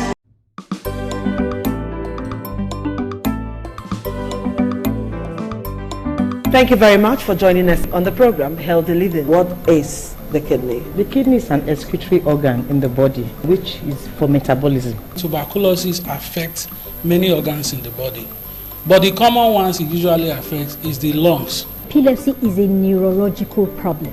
Okay. It is an injury in the brain which causes someone to begin to convulse, to go into fits. It is curable, but the cure is a long-term thing. If you eat well and avoid those risk factors that will make your immunity to be down, then the risk of contracting tuberculosis will be reduced. If you're healthy, then you're wealthy.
Igi Madonna, in Mazedio, Overo, Ovesniagbo, Emanazo, or Igi Madonna. You will have to serve the community for 30 years before you come to this stage. They will ordain you ordain title. Then by then you are one of the elder. This year now, we don't read the year, so that's why we can do this year. Historically, joining the Elders Council, an individual must have reached a certain age and must have made significant contributions to the community through leadership, service, or other meaningful ways. There was jubilation in the community as sons and daughters of Okada, both at home and in the diaspora, trooped out to be part of the ceremony with various homes of the initiates agog with festivities. Friends and well-wishers of those initiated into the Elders Council jubilated at the Ogwedion after performing all traditional rites. The elders, known as Edion, in company with their loved ones, danced to their various homes where guests and family members were entertained.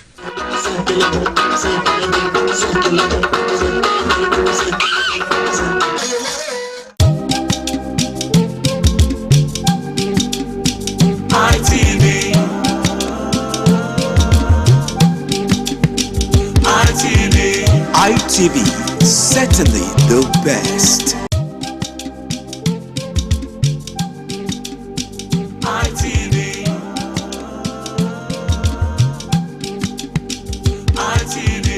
ITV, certainly the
best. ITV, certainly the best.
because I say when you check your time, you need to take the break now with daughter o'clock. That is the time of our program to call with daughter the heart of the matter.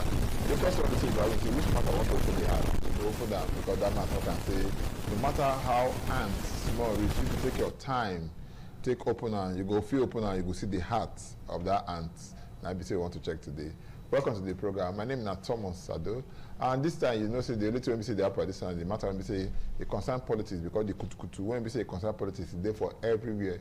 So some people don't start to do their primaries and the rest to make you know who will become their candidates by the time we say the election proper reach. And the election when we say everybody prepare for so now be the general election when we say they come for the year 2027. How did they prepare? And this one now we say want to look. What did they happen? The system people they prepare, the system people never start their own. The one don't do their own want to look and where how that people know how they go to do their own. And I guess one of my brother when we say we talk for this matter because he hears sharp word for this kind of matter. If we never call and be like say we never start this kind of matter, now make us go meet and make you talk to us. Now regular face now be here, his name now George or Mobude. Welcome to the program. Good evening, sir. Good evening. You know, this one be the problem at the girl to now. All the grammar be saying they speak, so because we don't get that kind of power for grammar. The first set of people don't do when you just be say they everywhere, and then be APC. They don't do their primary. When they do their primary, they don't see different things. They when be say come out. Before we go enter the main thing when we say come out, how you take see the primary? So we say they do. Election never reach you, but the primaries. When me an advocate of. Before now, I be advocate of direct primary. When I say I be advocate, now me be person wey dey always dey talk am whether for you or anybody say me I like direct primary. Wetin make me say I like direct primary? I don first talk am before say na the person wey party give us na we dey vote for. Because na party go first do their internal election wey we dey call primary now. That internal election dem come look am say Mr. A, B, C, D, E, F one contest. They'll come first do wetin dem dey call screening. During that screening, they go first ask Mr. A how you want to perform for this office where you dey go. They'll come look at credentials. They'll come look everything. After they don screen and finish, if na 10 people be wan go for the position, they'll come say okay, we don screen 4 comot, e remain 6. These 6 of una so make the before now na indirect primary na party dey always dey follow. That indirect primary be say every ward get executive. They'll come say chairman, vice chairman, secretary, woman leader, youth leader. Make una go select. Una join other people wey get the same position for other area. Una go select who go represent our party. So that time now we come dey hear say these few people because they are few. Any candidate wey don pass screening because he get money, he go just do wetin you go dey call inducement. He go just give these people money. So most of the time.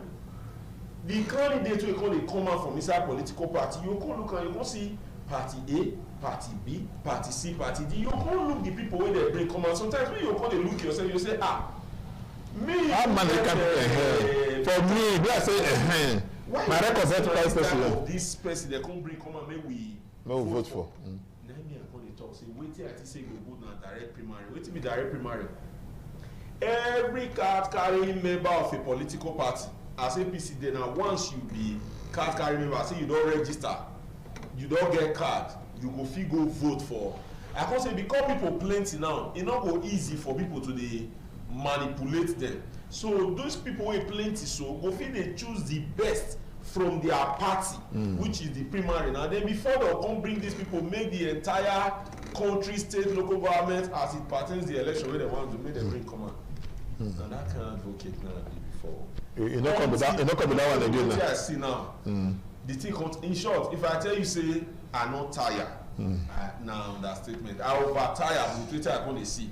Because wetin me I dey see now, no be wetin me expect. Say I go dey see now I come dey see now. I come dey see am say the way e be when e be even the indirect primary, this direct primary come even dey worse off.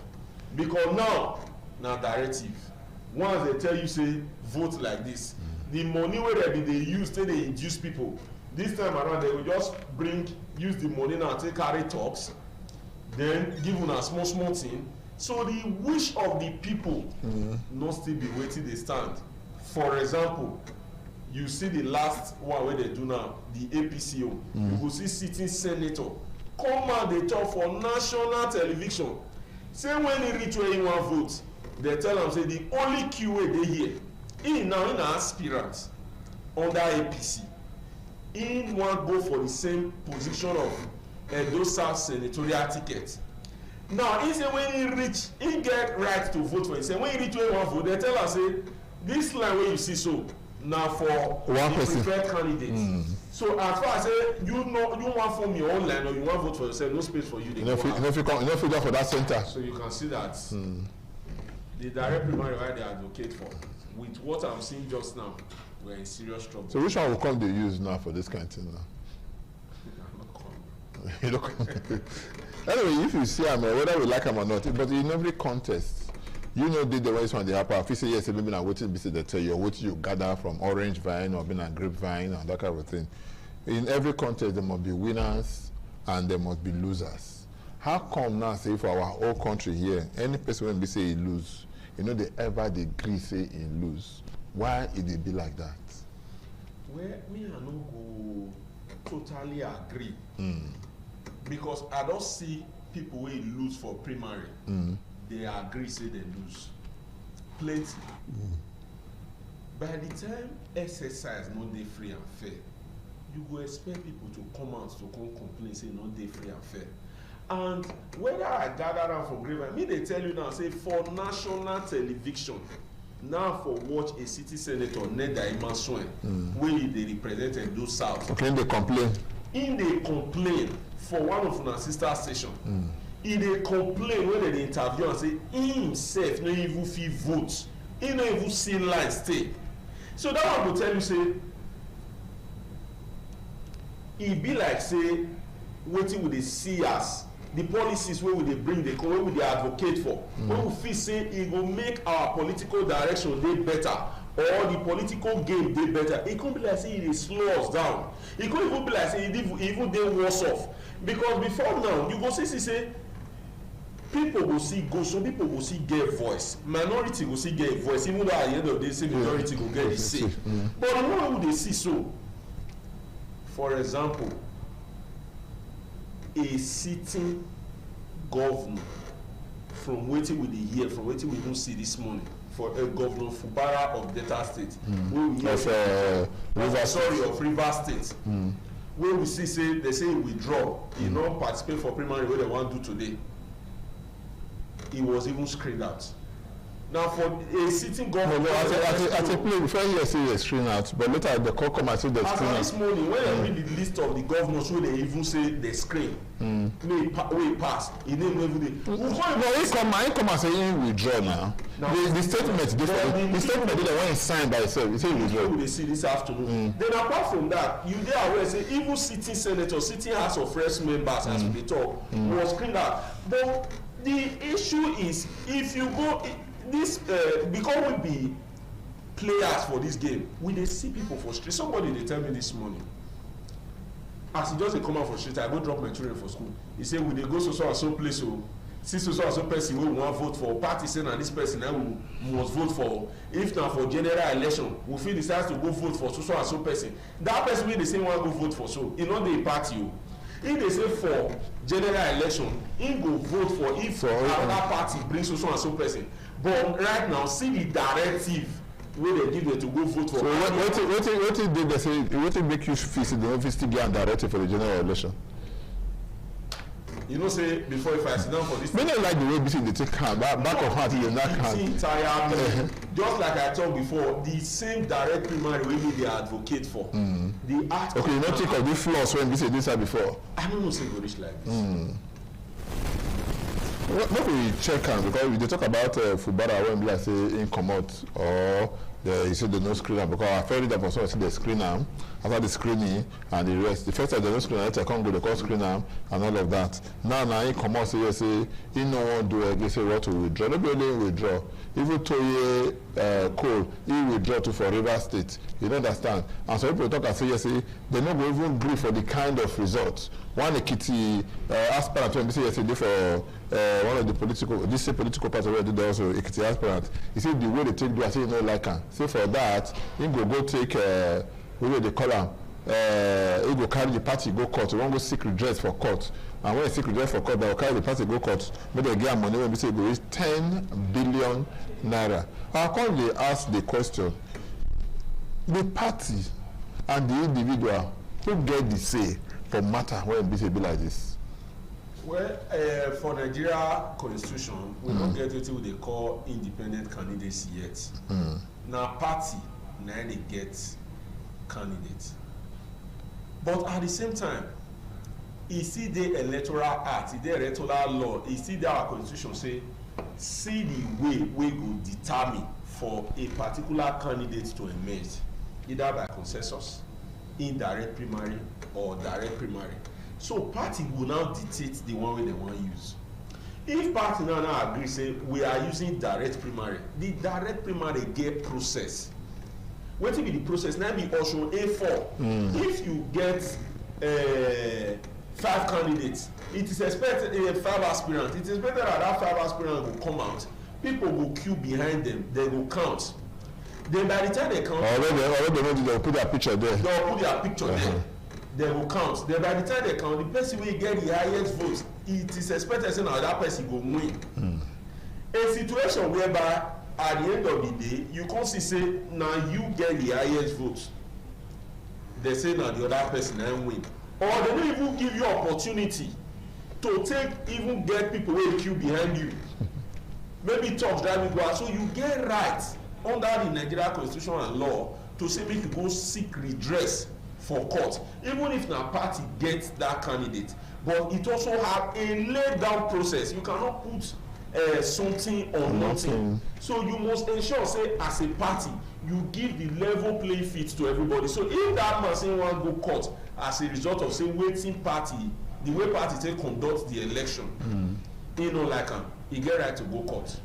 But my very left now one person when like say all of us therefore they watch Nigerian Nollywood film, Nigerian Nollywood films then before we say enter politics proper.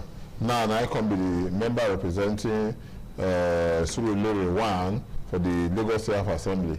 Now they do the way when we say don't do it. Say you know they satisfied the way you know do everything happen. Say him go come out, make you be say yesterday go follow this matter. Say one go seek redress and everything. Maybe go make the party this. But at the end of the day, maybe know what they go to seek redress when you be like say for court. When they be like say court, they only talk and say all this kind of matter na party affair. Because na party now they bring candidate come submit them to INEC. The INEC also okay now this day. After, especially when we say INEC go do for the whether for do the conduct of the primary or that kind of thing. In this kind of case, people like Elliot and all of this, what is the pursue now? No, they get something they pursue. Let me wait and they explain just. We don't see a situation whereby a party go disenfranchise aspirants. No, let the aspirant. No, let the aspirant contest, or even if they allow the aspirant contest, they will do a mango. If the aspirant get enough evidence to show, say, either they don't let me contest, or I contest now me win, they go bring another person come out. We don't see a situation whereby the person when they bring come out, even if you win election, I think that was the case of Amechi now. Also, person will win election, if you feel proven for court, say, now you be the rightful candidate, the party will still the court will still give you that your position, even though na party affair. Court said they follow party constitution. Court go get right to look at this party constitution as it affects primary, because this one have to do with an election. Not be election say na party positions. Na two different things. Not be saying na inside the party positions. This is somebody that is going to stand for a general election that is expected. But he never stand for that. Na stay within. I never enroll my pikin for school. You don't understand. You know, because you're saying a member of that class. You don't understand. Until when we say we don't, what they call them? We don't already take my pikin now. I don't enroll for school before they put them for class. If not, you know, we feel work like that because the way things they work out they go now. We're supposed to know say, or to one person be say do for class. Very fit to say yes, okay, this person already there. You know what I'm saying? I never enter that place. So why they want to do it? Any school where you want to put your pikin. The school will tell you say you will pay school fees. Yes. The school will tell you say you go buy uniform. The school will tell you say you go buy bag, you go buy books. After you go buy all these things wey the school talk. You don pay for your pikin. E come reach the time for them to admit am. Even if they dey do entrance exam, e pass. They come tell am say they no go admit am. You no go seek redress. You no go ask questions. But this time, I understand. But by this time now, in this case now, the children never go register them because they never reach. They never go register them for the school. Because for here now, you better say now the inside we dey here now. We never go register the pikin for school. No, not be like that. Why I say not be like that? Be say the party don talk say for you to fit win primaries to come fly this our party flag. See wetin ABC and do what you do. ABCD. Now you don't do the ABCD. They are not telling you say you no go fit still fly the party. You get right to ask questions. Say the laws wey una say dey cover this thing for me to fit contest. Now I don meet up to am. Why e be like this? Somebody like Desmond Elliot. Me I dey surprised for am. Because why I say I dey surprised. Okay, you are surprised when we say you show when you dey for a surprise. You go show us after we take this small break or drink small water. We dey come back, no go anywhere. I wait for us. We dey look this matter. We go look and well. No take the very short break. Stay with us.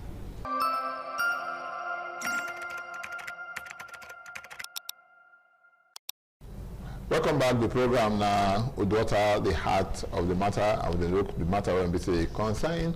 What we say just do just now when we say concern primary, when they want to choose people, they want to say go represent different political parties. APC don't do their own. So they look all this kind of fallout when we say the inside. I would do say to my brother, I want to hold that one, don't join, and we don't be. I don't get to brass now. Maybe the one brother I get again. I don't get to brass. That Solomon Ijobe. I say welcome to the program. Good evening, and I hope for us I do to know. Yeah, now my brother is in Georgia. George, now I say continue with you before we come over. It don't look matter when we say concern Desmond Elliot. You say surprise. You say Desmond. I don't know why you talking about. You talk put one word. Say surprise. What is surprise inside? I don't talk about the right way candidate, way aspirant gets to seek redress for court if the lay down rules they don't follow. I can say why Desmond Elliot own surprise me. Say in a major player, having represented Surulere 1, I think for 12 years now. Then he also knows say the same person will make it possible when into there. Next make it possible. Yes, but I mean, when they call daddy, they call him for the interview. I don't remember the way they address him. Now that same person now they tell you say no bother. So what were you expecting? I'm not saying lawfully what has happened in Surulere was right according to waiting Desmond tell us now. Desmond Elliot tell us. Say they disenfranchise the people, they don't let them vote and all of that. But my own is that, are they looking like who they play to gallery, who is looking for sympathy? Because before you go this election, you know, say now, waiting you don't participate on. For instance, you say you know they're around, you come back, you say Obasa impeachment, you say, you think, say, now president, now give the nod, say make una impeach Obasa. So are you not saying that the same president where in chief of staff, you know, say once he talk like this, you dey pull hand. It's not saying no bother to contest. You can't say you want contest, and at the end of the day, you win. The answer is no. In here from Mr. President say now I want to impeach Obasa. In say as in come. In here from the information where he gather. Say this thing they come from president. So he no bother to even check the reason. Now the same source where you say you hear from is not telling you say my brother, your time is up. Okay, no wahala. Our time never up here. So my brother now be say we go start. No give us more time before our own time go day up here. But my people don't forget say you go join us. We go so we'll put the line so we go just talk for about that kind 15 minutes. So you go join us, make you be say you call us to tell us how you be say you feel. We go drop the number for there when you be say you go to join us 080 77 77 03 00 080 77 77 03 00. Solomon Ijobe, for your own now, I just make you summarize the whole thing when we say it happened for the last primary when you just do now. For the first political party when don't do it on now. When be the APC, how you could score them, how you could look at. I don't look and say the people not get internal democracy. rather than call that thing primary, for call on tertiary. You know, see for primary things they simple. Tertiary thing you can't hard, you can't choose choice. So for what call on tertiary election, not be primary again. Because the kind of will happen for inside. You feel so it's clear now. It's as many take off as see, audible to the deaf, visible to the blind. Okay. Everybody say, you know, see some video where the world country starting, the next thing 100, from 100, 800 to 1 million, 1 million to 2 million. How many people do for the people? I don't you talk your own now. How many people? No, now. How many registered people do for the state when we say the but you see now. State for 2 million.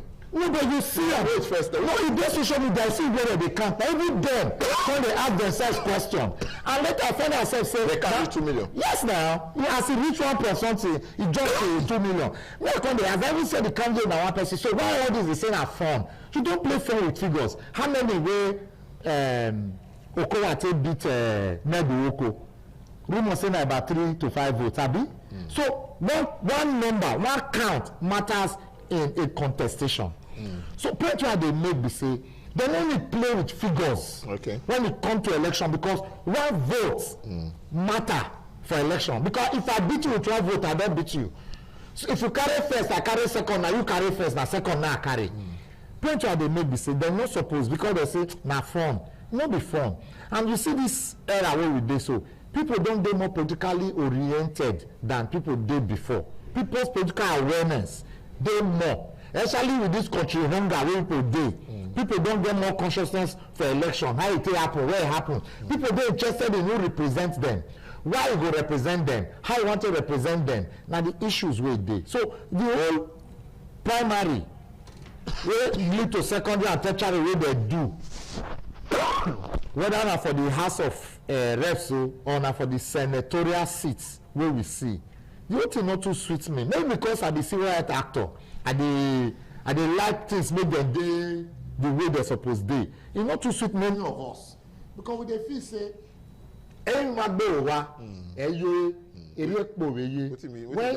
when masquerade not dance for house, you know they go outside. How do you enjoy talk? So they confuse me. Now simple question I ask you now, say how you take sum up the whole thing? I say it the way me see or many of us see it dey oboboyelistic. Okay. The kind of oboboye way dey the thing.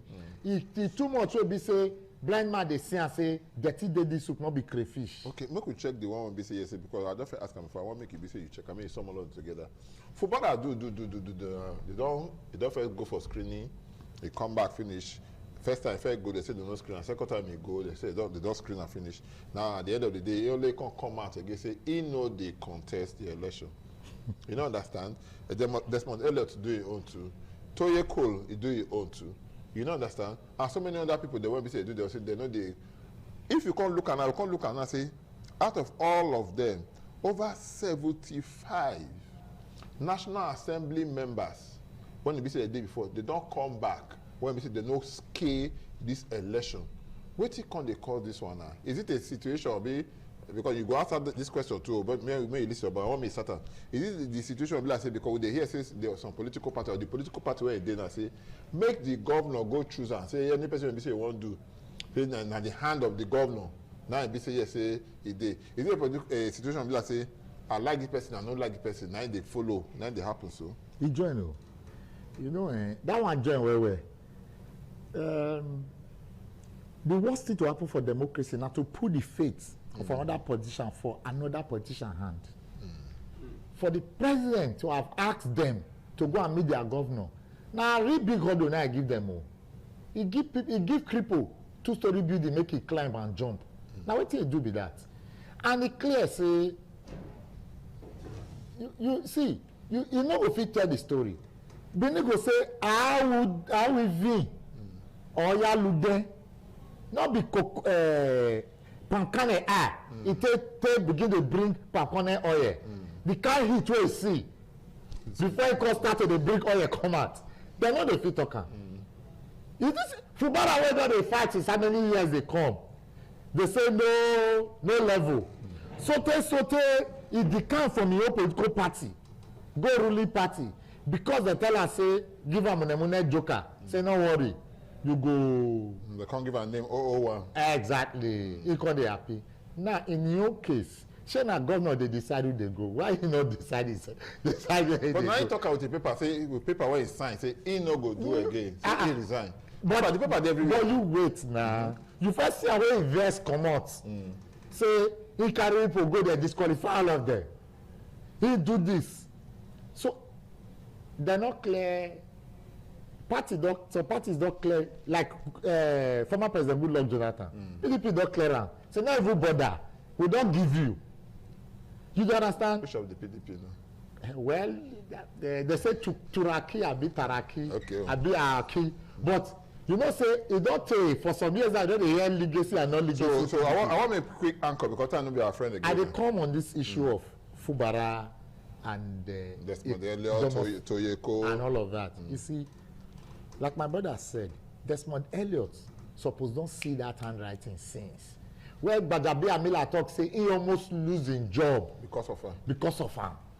You already know the message they sent to you. He told me to lose my job, you go lose your own. Exactly. I don't feel please you, displease myself. Politics, na game of interest. Politics, now they say no permanent friend. Only permanent no permanent enemy. Only permanent interest. So the interest like permanent. So Gbajabiamila interest is permanent, which is his job, not your own. So you know if you use your job, help the kind of people wey Gbajabiamila fit use your own to help. That one join. Now the issue of Fubara handwriting of removal, e don tey wey dey ground. Wicked Offer talk and say he cannot come back. Wicked Offer refer to that ungrateful boy.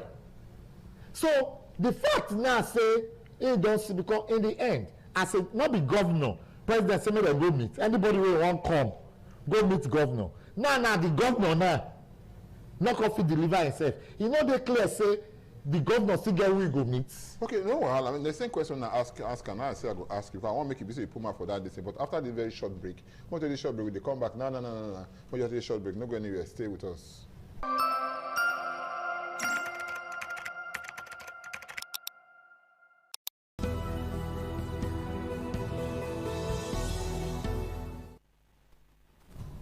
Welcome back to Udota, the heart of the matter. George, before we go break, I tell you, say the same question when we say I ask and I go ask you. Waiting come the cause am now. Say governor, some people say they say make governor go take charge of their political parties for their place and the rest. But a governor like somebody like Fubara, he lost at the end of it. He was supposed to take charge of other people. But I say, I don't know, now person can't take charge of him. E dey pay me well. Why e dey pay me be say as we dey analyze am, I dey try recall wetin people dey talk for streets. And personally, e come be like abnormal. It could be normal for our country. Because the more we dey try wan cause political awareness, the more people wan dey try involve, the more we dey think say our politics go evolve, the more we dey think say we wan copy that which is right. The more we come dey see say things dey spoil, the more. Okay, look at the statement wey we dey make. When we talk about Desmond Elliott, we dey talk say Gbajabiamila, wey be godfather, don already talk say may no go. Is that supposed to be the normal thing?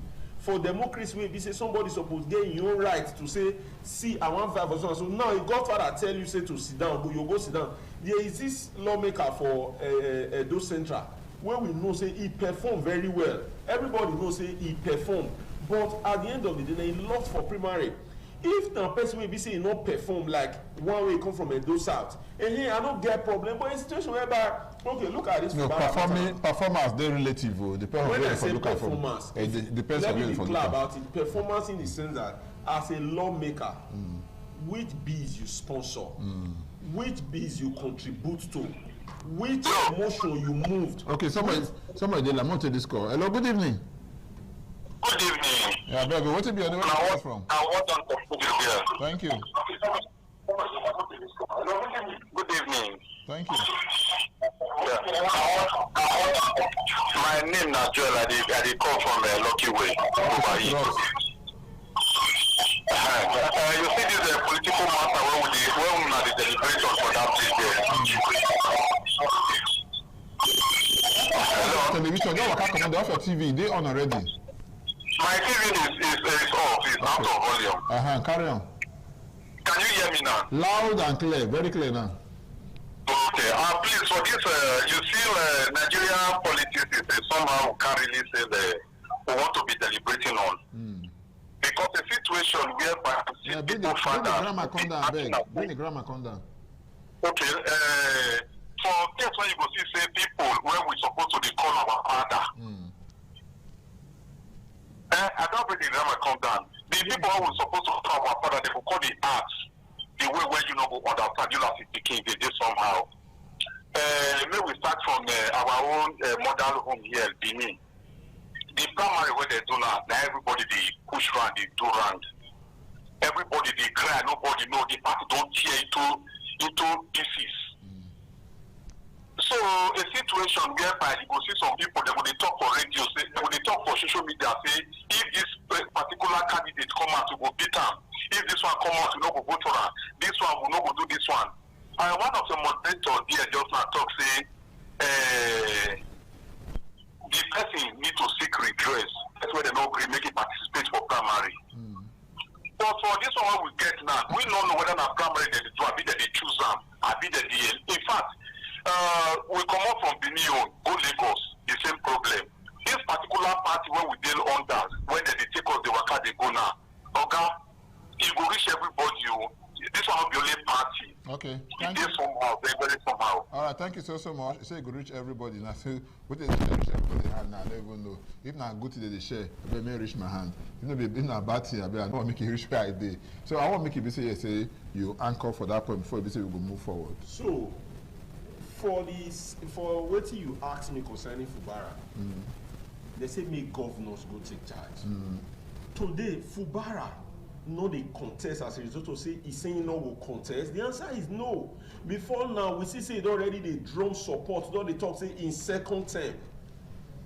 We also they are aware how they take remove them from power, they bring when you put state of emergency, state of emergency and all of that. So demand this situation where we say democracy, which we supposed to see and say now the people's will now they prevail. It's a situation whereby somebody go sit down for comfort of the house, tell you say you go, you no go, you go, you no go. That indirect primary, as I talked before, it's not even worse than the direct primary, which is say that they induce people.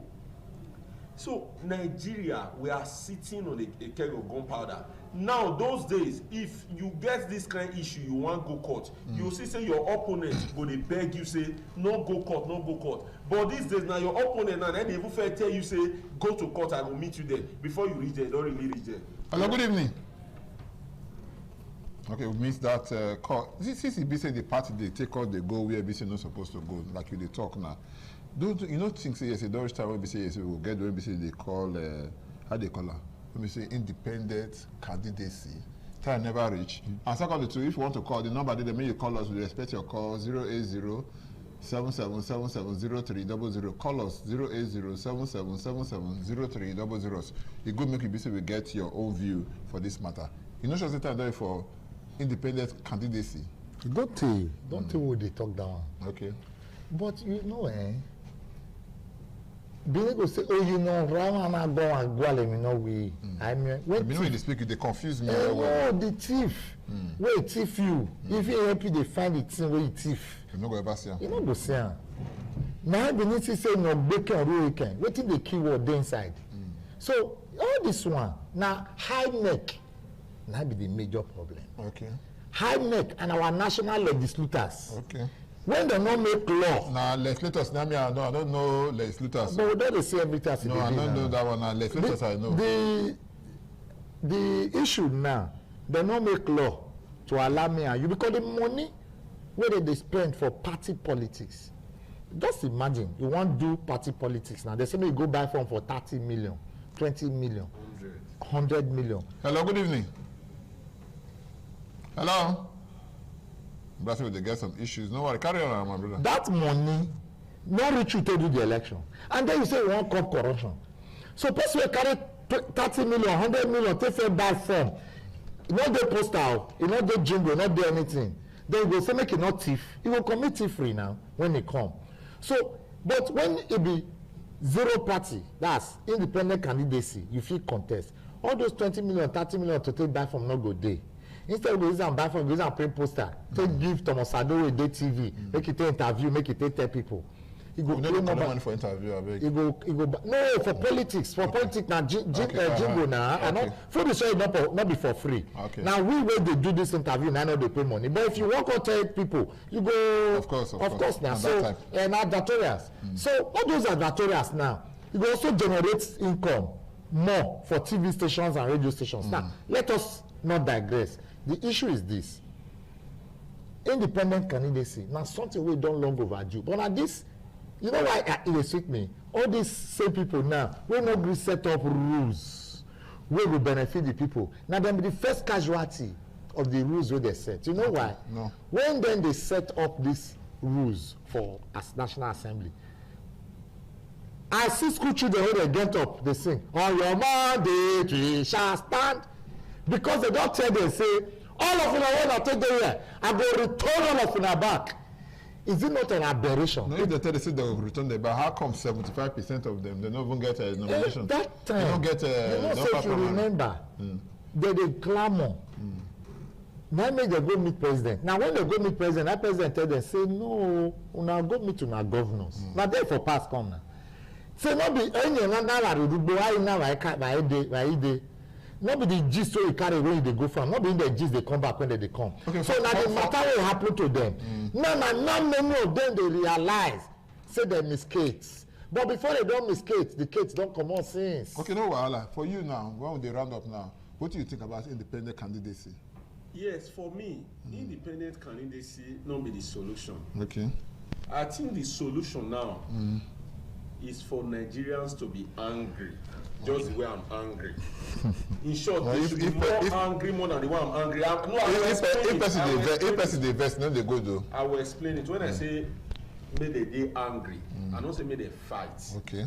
The angry way I mean they say by the time a particular political party don't give you candidates when you know say this candidate and antecedent they bad.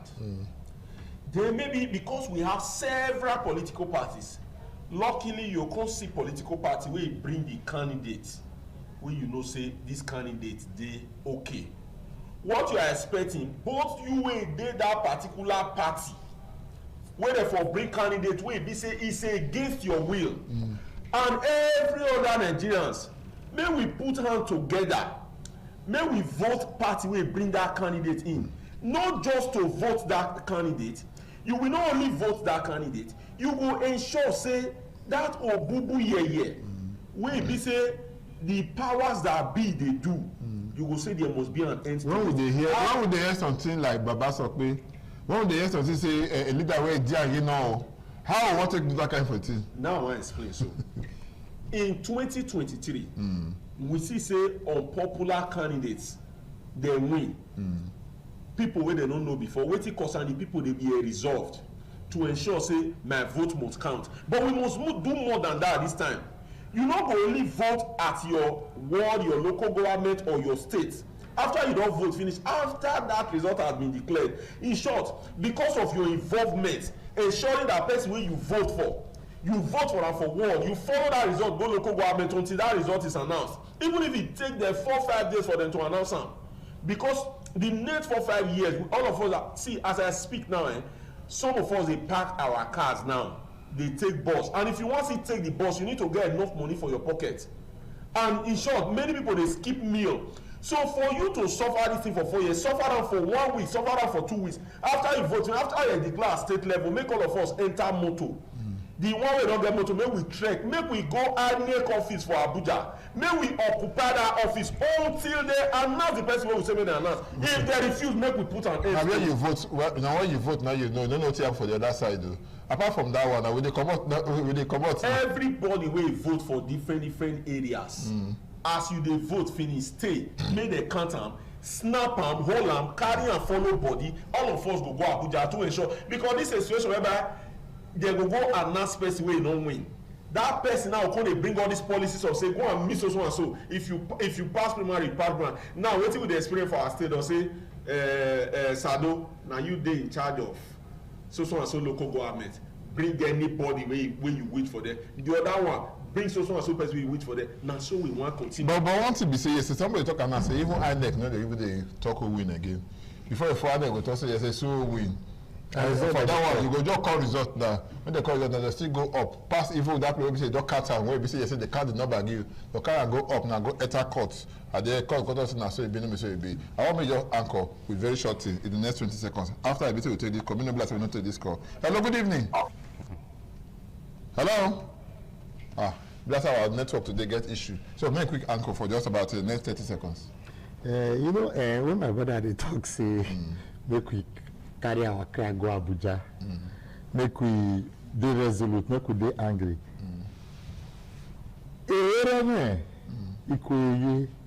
Get not be quarrel. Oh, who do Messi? Quarrel, verse, not the bomb better picking. The picking where they burn is catastrophic. Now, when they talk and they laugh, you know why?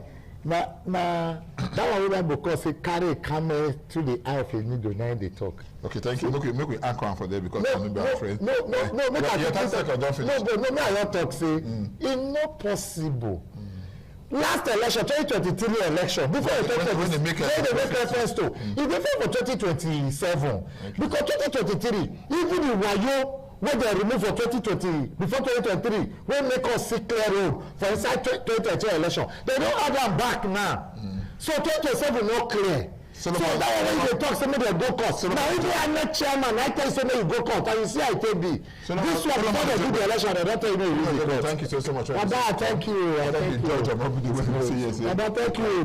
Thank you, Joel. When we say they for lucky way, when we say you call in, other people no, only you make your call, you block other people when we say they don't join us. Until next week when we say we will see. My name is Thomas. I don't forget to man when naked, you know they put for pocket.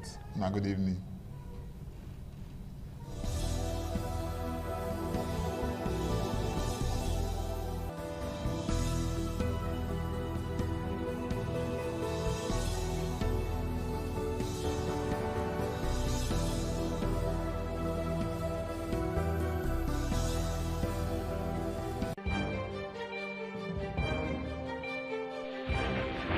This is ITV. Certainly the best. ITV, certainly the best.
Who has good for pet?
Ça m'a topé, c'est. Push it down, Gary.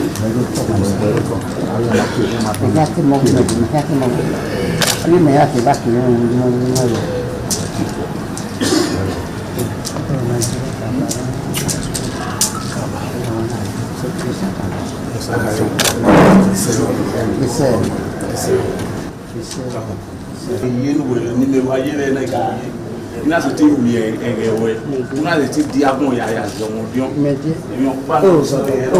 oh my son my dear we say oh my dear oh we na bu here is that be aje be do ina do ba o yes una do se mo yes we say that Manisha oh na bu here we say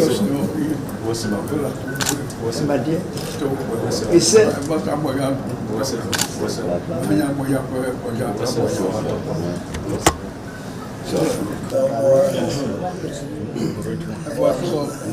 comment c'est papa de voici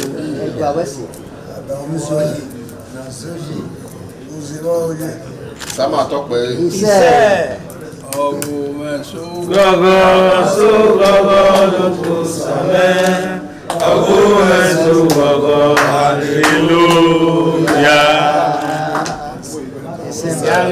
Sama tọ́pẹ́. Ìṣe ìwàyà kí máa pọ̀ mi sáàmà mẹ́. Ìgbàgbọ́ rẹ̀ ìwàyà kí máa pọ̀ mi sáàmà mẹ́. Ìgbàgbọ́ rẹ̀ wákùn mẹ́ pèsè ìpìlẹ̀ jọ. Ìgbàgbọ́ rẹ̀ wákùn mẹ́ pọ̀ mi sáàmà mẹ́. Ìgbàgbọ́ The Esama of Benin Kingdom thanked the new Edion for visiting him and advised them to always abide by the rules and regulations of their new positions. The Esama urged them to indulge in what will continue to bring development and progress to the community. When I say it's your job, I wait to us and I know what I will. Yes, Papa. Look, Caliban, why you know, that we say, who paid you? Who paid you? Baba. Eko mwana sewa. Ewa ya lote nete dirwe ya sewa maboma. Awe huwe dine. Ejo muki. Ejo na wele. Ejo na pulupe. Ejo na mnumi ya kwa ewa. Wawe kwa ba. Ọjọ́ wèrè kájẹ́dé nẹ́nà ya jẹ́wò yìí wà wíwú àjẹ́wò náà mọ̀ náà máa ṣe lọ́kọ̀ ayé.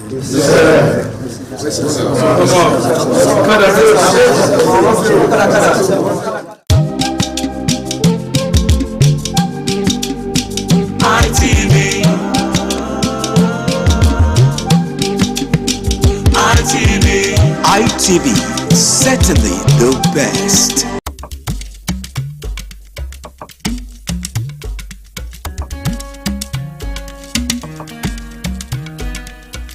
What does one do with a bunch of memories?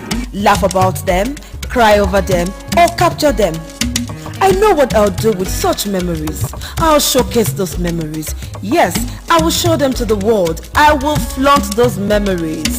Showcase that marriage ceremony of yours. Burial ceremony? Yes, let the people know that you buried your person in a grand style. Thanksgiving, ordination, baby dedication, housewarming party, and lots more on your entertainment program, Memories, on Independent Television. Every Sunday, remember, for your event to be considered thick and classic, then it has to be on Memories. Memories.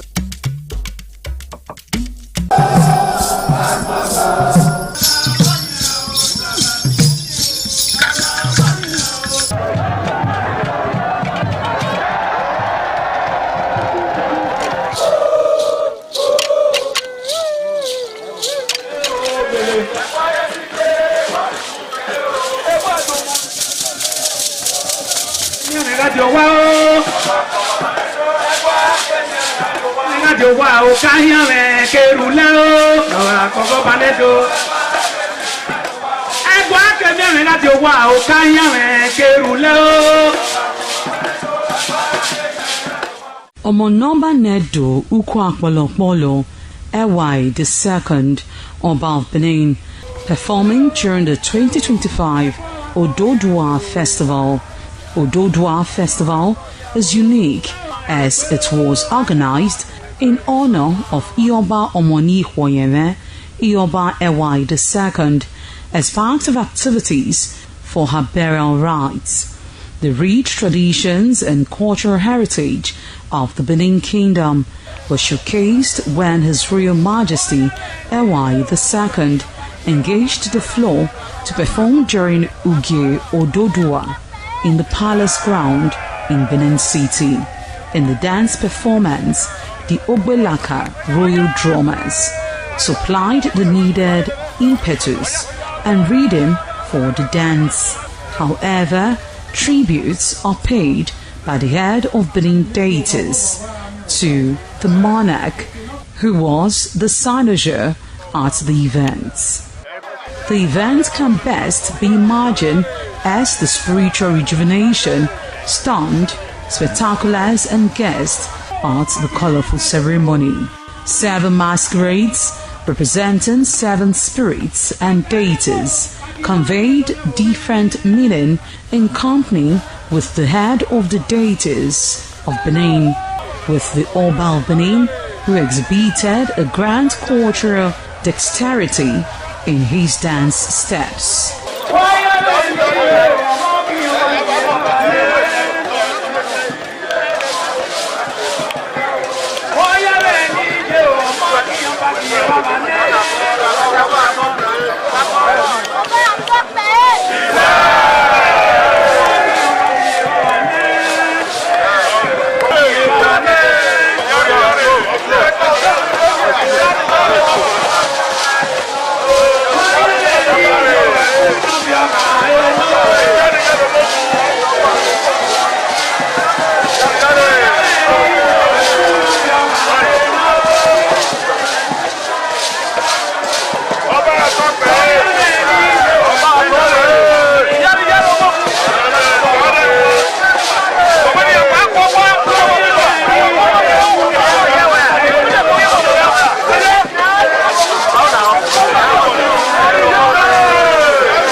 ITV, certainly the best.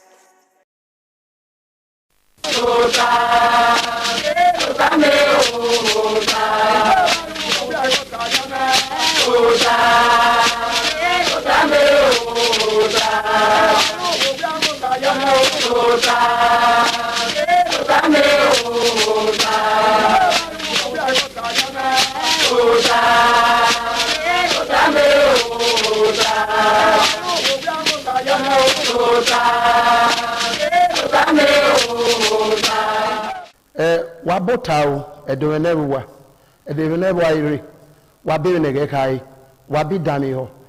Ere se Maya Dugie, Ibota. Ibotana, Okbe no giswe, na ya bwedo ade, or giswe, na ya si mokoko, na ya si bekoko, ayariwa otane, Besori my do atoka mama. Enwani ni no kwa aga webo, na ya ga hemi na hiae.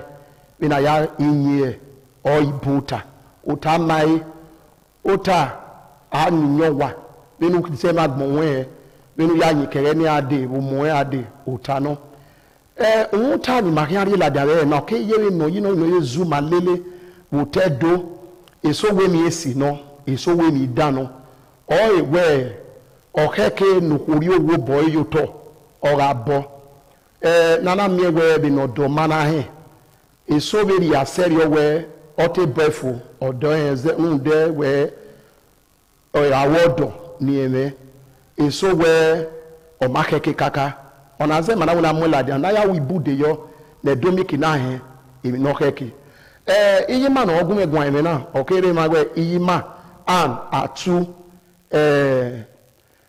ni no pa yima eho usioma orema iyima boke an watokbe metomena owo munu wade na oye ile ohe pastor Kabari irima no we no mo munu we ugina ero wania ona zena we nigade nido imudi ane even ma gba kamili kataba oye we owa no kubo eku no ro wodo ni no do mana e okedi uto odomae okedo befu odomae ni mayi wa hon kike na ni anoye ma we na mo na la dia na dia e okeyiwe okuna bowa oboyfune ogwa ni ara aye oye wo wa ni maye no mayi fun ya gbese ana na gwa lo wo be okuna ke lae ona do mi owa ni ebo eri amoye mi owa ni ebo ona ha modo we mi owa pa ni tawada boy na do lao odo na rigo na ya asa ana lawani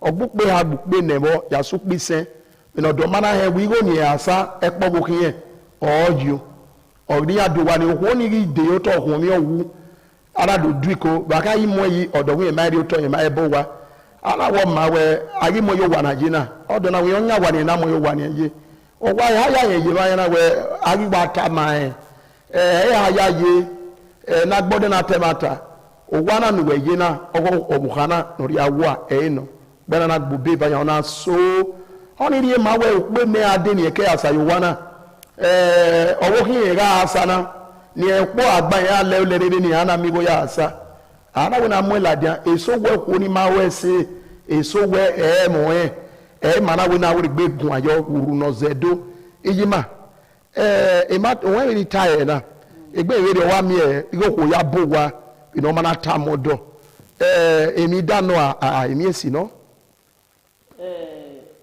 èmi dáná gọ́ọ̀rì òótọ́ ọmọ támọ́dà fún òfò ọmọẹtí bí òótọ́ ọmọẹtí bò wá sòpá ọ̀nàgà òfò nọ̀rọ̀ gbọ́dọ̀ gọ́ọ̀mánà támọ́dà fún ẹ̀hún yìí mẹ́ náà gbá bọ́gẹ́ náà máa ta òpìá ọ̀húta. Ope ahun wa o odo o osalobu anupo geva ogoku ope ahodion ugbe yen ugbe ro gbodo we me go nu we kan ya ri oto ogu tamuda fun uge ori ko o mana we ri uzo seyo we utama dogo na opia no opiesi yohian suwe ya gun aluto dona ga opiesi hem yohian suwe ya gun aluto yohian mudia buwe buwani supa nuwe ya ni oto nu ya bowa be no da fon ma oga hon ege no didi ya hon opia ni mana ku egui egbo tian gui e ko kian ri Wese. Domosa. Yàrá ìnọ̀tàrí òun dà dọ́yà ìpìtà wẹ́ òpè àmìyẹ òhùgbẹ́ sòkùnmí nà nyẹ́ iṣẹ́ yìí ní ààyè. Ẹ̀rẹ̀ náà ni òun tẹ́ ẹ̀ náà ládìá mẹ́kẹ́ ìnọ̀tà nà ọ̀bùn màkìdò mọ́ ládìá mẹ́pẹ́ tí òwe náà ọ̀rẹ́ ìbòtà. Èso wẹ́ múùdú yín wọn dùn lórí ayò wá. Ẹ má tàgìlẹ̀ náà wẹ́ ọ̀dẹ̀ so ọmọ yín lè nọ́ra yín.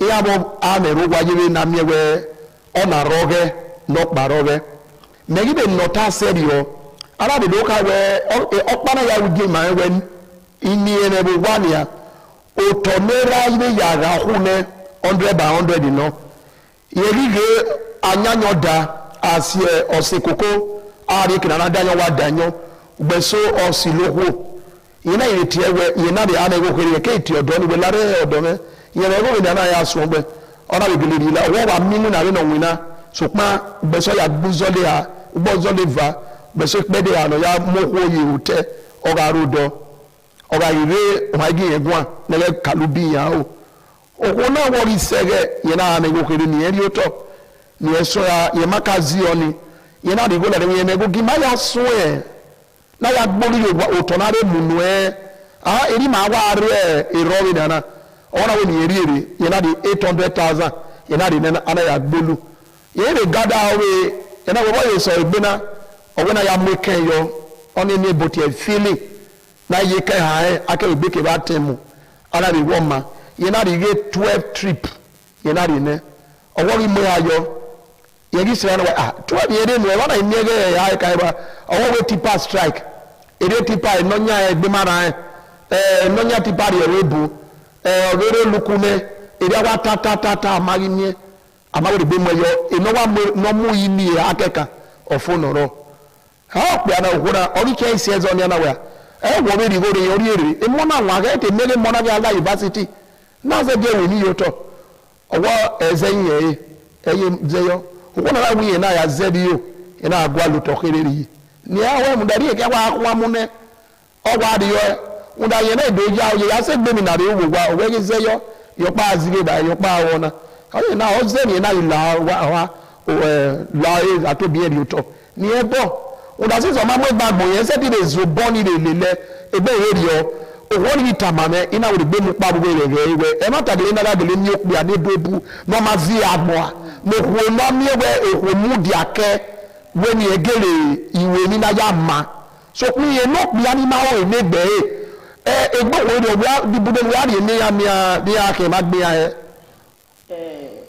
òkú ìwẹ̀ kí ni a. wà wẹ́ sí èpè sọ wàrọ̀ n'ọ̀jì kò yínyìn rẹ̀ ìgbé nà tánà ó pè á ní ọmọ amú ìgbàgbọ̀n wẹ̀ má bọ́ má gé nà òkò nà ọmẹtí gòwẹ́ bọ̀ má mú díá ló yàgò ẹ̀zí o bẹ́ẹ̀ni wà á yà bọ̀ èso wàrọ̀ òkú àwọn amúgbó ni àwẹ̀ ọ̀dàfọ̀mẹ́ yàgùnmẹ́ rè òtọ́ ni òkú ní miọ́ ẹ̀ẹ́mí tọ́ ẹ̀ẹ́mí go ọ̀rọ̀ àwọn àgùn ọ̀wẹ̀ ìyàn ta wàrà. ìyàn gèlè ń ta. ìyàn ọ̀dàfẹ́ náà yàn wàrà. ìyàn gèlè náà.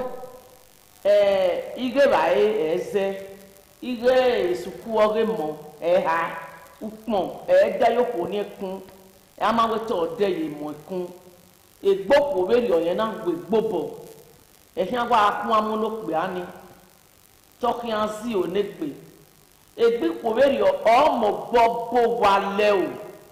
lẹ́yìn. lẹ́yìn lóńdún ní òpè á ní ọ̀gá ẹ̀ gọ́ọ̀mẹ̀ wọn nara ọmọ ẹ̀ ọ̀gá ẹ̀ gọ́ọ̀mẹ̀ ìsẹ̀lẹ̀ ọmọ ẹ̀ ọmọ náà rí ẹ̀ ní òkú orí dè so ne gbẹ̀mí wẹ́rì ọ̀pọ̀ ní gẹ̀ẹ́sùnú ẹ̀ẹ́dẹ́ yé òpè á ní yíyẹn kún igo gunye ọdọbọ wàlẹ ẹtẹ onyìnbẹ náà gba sọpọn onyìnbẹ pìà nìbún ọsíẹ nìkwo nìbún náà wẹgbẹ ìrẹrìọ. wẹ́sì ẹ̀dùnlọ́wọ́ rẹ̀ wà hàn mí ní yìí máa yà nàná ẹ̀gẹ́ yìí máa òpókò àtú àn má tàná ọ̀wẹ́ èmi ọ̀sìn mi ọ̀kẹ́ kéde màá ẹ̀rù tẹ́ ẹ̀rù ìmánà wẹ̀ òkò ẹ̀gbọ́n ọmọdé ọ̀ma gíagbá musọ gíagbá ma òkò kí ní níbi náà wáyé káyé owe devices iyo agbon nagbama ebi no wana ati help meet gia koko we na sira okukin okbi ara zuru mama agbon ohori obo bae unda emi okunaro opa ho okay ri ege nota owe ina so no ya esi wan abetima esi wan owe ovan moma o se wa obu se soma na we go ma ro loro yeke no gweru ai we kiamu iru yeke igawu yo bonu e ma ta no emi no salo bazun da eri oku olopia we no ri obo bae no ya muso no wi yo bonu so pipi so da dele mi we obo sami ai ami adweki igo la obo ye ba lo egbo a ye gi zeyo ohoni eso me ara si go wa eso yo zige bae eso yo zige suku uye ni omi ebe emonye so ba ke sukure abawo ni arigo ni ra ye igbo ko neri ya uda gi me sano je oge kan amunene okuda amunobo oso amuegie ne nebo ye gi de gbo ko di ememo emoni gi de gbo ko bi ya na rabu wa egbo ma be rio baga gele gbogbo na temata edunu pebu nu da be ni mata ba eni osiri no ko na zo be nu da o ke mi ha wo pia o ni maka ni o ka do alu pia ni o maka ni o ka do awu tabo seba eye ero omu eni be odo mi go yi ohun ni ototo eye ki aga je o ni le megbe we ni egu edolo yi o gi agba mo mu wa no ya go pia ni mo mu wa okpe no ma mu egbe ni makata si we so aro we ra ye bi ama ku be kiama okwo mare ebe wa yi wa na yi wa lo me vio mo we yo ule ke ni na la wo na epopo me ko vome osobo ke ye bi zio owe ta na ni ba ni ana sa me ba wo me no de we adebodi wo be ra agwana mi we bo we bai iri ono ikwe so gele ro na mi we mego ya muna wa iwo no ya bowa de ni na de ka me ma bo wi obowa ni na okpa ni obo eni okpa ni aro me de ni okpa be dokpa yi ma be katare ugie ibota na mi we okpa ni na yari okwo ni na ri oto ona ri go okpa ni no ri oto okpa ni siba ona we ohono ni egbe ni o kan yo ona gbe ni eto boye yo o na we o ma mini oyo pa ye bi na adofie ne yonya ye nje pe to pa no ri ohun ona ewe bo ogwo ni kewu o ma ego pe ni ya ri ogwa ni oto ni kiene o ma ari wu ope ani ne mo ogwo be mo ka bi ene ana wo ma na ya mo yo bi ji ya yo yi se ba agbolu yo ne yi baba ma so to ni ye ma mi yi ma ri e be ba ni ne na wo wi agbeto na we do to no ki yi wo ka mu wa ye de to ogwo ni le mortuary aya ki wona o to bi yan gbogbo ede nu ya gbegba re ni on ani ro na gbogbo lo to e ma e ani gwa lo to ma no gbolu yo oni we ri ya o ri eni e oru pe a baraka gbiradi ibeke na gbebo nyawu ite ya mo era ri o lo ri go ya do to we na wa egun e do to wu da o no mo egberi o to na wa e nu da o ne boti submissiveness ọmọ egberi oto nonya na nya pe to pa no ro mo adafene ne kesi eni keni no me ona we awa rege eri mo ese gume do si o ni ha ti ya lo we bi we ubo edoto owo ni gele we ye mo to keke yi ni ha owo ni de oto ko mi we na ya ri oto na ri kiye una ya mu no ho una ya danyo owo ni wu ni ha mu da wa ho no pa bi ene amari go na mo ye wa ni amami to mo ana ya mo yite ebe re ri o iho na egbin ye re ri o owo aya yi iho ha iyin e no ka gbe e na gwa kara ipe so wa gele ro nu yin mi yan eso wa ga o da zoe e o da zo wa eva mia o ro go wa abi mi no me eva ku bra so wa me eva adaso o be amo go wa o da zo e no be o da zo wa ebe logo na oni oku esi oni oku a no mu ja gidigba oku a no keke nu oku garu jina no da zo e no be o da zo wa no da zo o da zo e ne o da zo wa yẹn wéwèé náà kẹ̀kẹ́ wò wá ẹ̀yún ní mẹ́ ọ̀dàfẹ́ náà yá wá ẹ̀yún ní mẹ́ ọ̀nà òta ọwọ́ wá ọmọ ànọ̀wẹ̀go bẹ́ẹ̀nu mọ ẹsẹ̀ wúwèrè nẹ́sẹ̀ òkú nọ́mẹ́ ọ̀wèrè ọ̀bùgbẹ́ ló pè á wẹ̀wà kú ọmọ gbúyúẹ̀ egbọ́mọ̀ bẹ́ẹ̀ ọ̀nà àdó wọn uji nọ kẹ̀kẹ́ ẹ̀kín arọ́ ṣe ẹ̀rámẹ́nà sọ̀pán uji nọ kẹ̀kẹ́ ẹ̀kín arọ́ ṣe ní egbòpè àríyọ dóògù ùmẹ́gò ọmọ náà nà ego rè uriye n'ebe nu mẹ́sìn okwu ewèrè yé báyìí okwu awokwo na kokokoko mọ orin nọrọ ọdígbàgbẹ fẹrẹ. wẹ́sì ọ̀dà yẹ yìí mo bọ̀rọ̀ bàbá òun ta bò wá yẹ òpè àbòkù àwọn ta bò wá. òpè àwọn ta. bọ̀ òpè èyí ó sàlóbù ayá jí ẹ. yóò dá ẹ̀gàn ẹ̀ ẹ̀gẹ̀nìyàn mọ́ ya òun ta ìrìnà bẹ́ẹ̀ ìwé ìrìnà nọ́kẹ́kẹ́ nà lò wá ọ̀pọ̀ ya òun ta.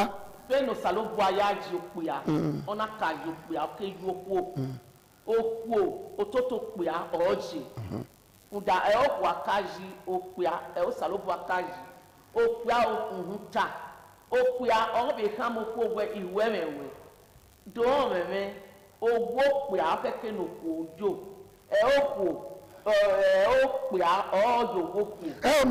wọ́n sọ wa tọ́pẹ́ mọ́nà ìwà òbọ̀nù rẹ̀ wọ́n lárí náà rẹ̀ yé na miẹ̀wẹ̀ àdósí kaná ọ̀yíkà bọ́ọ̀bì tàgbé mẹ́níkù mẹ́níkù yẹn sọ lọ́yà wọn wò kú òwúrẹ́ lóko. ẹ ó ní mẹ́nà gbá. wọ́n yìí sẹ́ ọ́nìrì ẹ̀ máa wẹ̀ lóko ọ̀bí ó pè á. ọmọdébẹ mi ọmọdébẹ ẹ̀ẹ́dẹ́bẹ ọ̀hún òpè á sí ibùgbẹ̀ lóko àjọwà òpè á òpè á. Okpea okpea eke n'oriri akin ọgị otema n'ekwu na ana mụbọ gwe okpea ebegwebo okwo nabụwa okpea siyo. ok agwa wọ́n bó wa pè á sí yó nọ àwa nọrọ ìwẹ nọna mmigo ọmmigo bọdọ ẹ̀rọ mi òkúdọ̀ ń yá wa ni. uji ari enegbe okpo na mgbe ekwusotọ ọ na-ahụ uji nọda fún ẹ okpo ani ọbẹ ẹgbẹ tó kù onírì uji nìyẹn ẹgbẹ ìgbìmọ̀ ẹbẹ nọgọ fìyẹn ẹgbẹ ìlú ẹbẹ nọgọ fìyẹn ǹda okpo ẹ fìyẹn bẹ́ẹ̀ ló pe agbalẹ uji bebo obokpo eri màníkò eri màbẹ gbọ́àlù uji àhùwẹ̀mọ́mà nọ́sẹ̀ẹ́ gbọdọ bá alákòókò gbé ọmọ ọrìnrìn ẹsẹ ohun. wẹsẹ ẹdùnmọgbọ mi wà hẹbẹ ni yìí máa gbọn ayẹn wẹni màá yá náà náà ẹdẹ sí wẹ ohun ọmọ ẹgbẹ sọpìà ẹẹmi ẹwà sùkúmá ọkẹkẹ wẹ èmi nùpìà másẹtì ìhù ohun lọrí ìwádà wẹ agbára yìí mẹgbẹ ǹda alámi ẹwọ pìà wẹ hìn. ẹrẹ̀rọ yìí náà yìí bọ̀ nù ẹ ní ya bò wá gbẹ̀dá yẹ dàgbọ̀n wọn yà fẹ́ pọ̀ mọ́ wọn náà yìí mìíràn kò rí ìwá ọ̀rẹ́ ẹgbẹ́ yìí bọ́ nínú ẹ ìpè sọ̀rọ̀ ìtẹ̀gbẹ̀ nù ọ̀hún yà tó wá gbé ọ̀hún yẹn rí ọ̀hún yẹn lálá ọ̀hún yẹn yóò wá ni ọ̀hún yẹn yóò wò ọ̀hún yìí bó wa yẹn sì lélẹ̀ ọ̀hún àwà wà ẹ ó bàbá broda ẹ tún sì lélẹ̀ ìyóbọ̀ yà ẹ̀ nù ẹ wẹ́n náà ó pè àná ẹ̀ ní gbò sàlóbọ̀nà gbọ́ ẹ̀ ní gbé wọ́n á mi wẹ́ òkú ó ní nọ́ọ̀dà náà yàtọ̀ bọ̀ ẹ̀dá bó wa ni wọ́n mú kó da o sọpá ẹ̀dùn ló pẹ̀rù màá mú pàbùbẹ̀ rẹ̀ rẹ̀ màá bẹ́ nà tàbí èyí zẹ́ nà yòókù tó bọ̀ ẹ́ inú yín lè rí ọ pé nà náà mú ẹ pé o nẹ ọdọ ọ̀rọ̀ àwọn ìwé lórí ọ ẹ̀ tá máa wà ẹ́ ọtọ̀ bọ̀ ẹ́ là ẹ́ láwọn ọdún yẹn kìnnà náà rí òtọ̀ náà gbá wà gèdè mà mẹ́ ẹ̀ gèdè mà ẹ́ ìgbà rẹ̀ wẹ̀ ẹ̀ wá mà ẹ́ ọ̀wọ́ wá mà mà agbèrò wúgbó kéde oríire yẹ wọ́n mẹ́ òkú ẹsẹ̀ tí wà bìbì pa ìnáná mi wẹ ẹ̀ẹ́mọ̀ mọ̀wẹ̀ òmọ̀wẹ̀ ọwọ́ àgbà ẹ̀rọ ni màgì bọ́ òkú onígbà rọ̀ ọ̀bẹ ni wọ́n wẹ̀ kọ́ ọ́nà gbé kọ́ dà ẹ̀gbẹ́ òkú rírì ọ̀kí sọpánà ìní ẹ̀mẹ́wẹ́ ìrì ọ̀pá wà sí ọ̀pá wà gbákí òkú ẹsẹ̀ tí gbà wọ́n mẹ́ ọ̀pá rárí ẹ̀ yari otobi obe oswera boy ogbolu oga nwina odo bo wani obefu bi no mana tama we edo maka gwa kame na aro tima nike ka gwa kame na be ugie mana rantam mana we na do mwela de mo ge do ebi esi no a so pe na ko ri onoro we o kana do ta you we o ni ri bo ori se wa ni ara aye ana we ni agwaluwa iye na ya agwaluwa wo bo emi ona ka ma da fo emi wa na o da fo ke ri go la di ana ya asa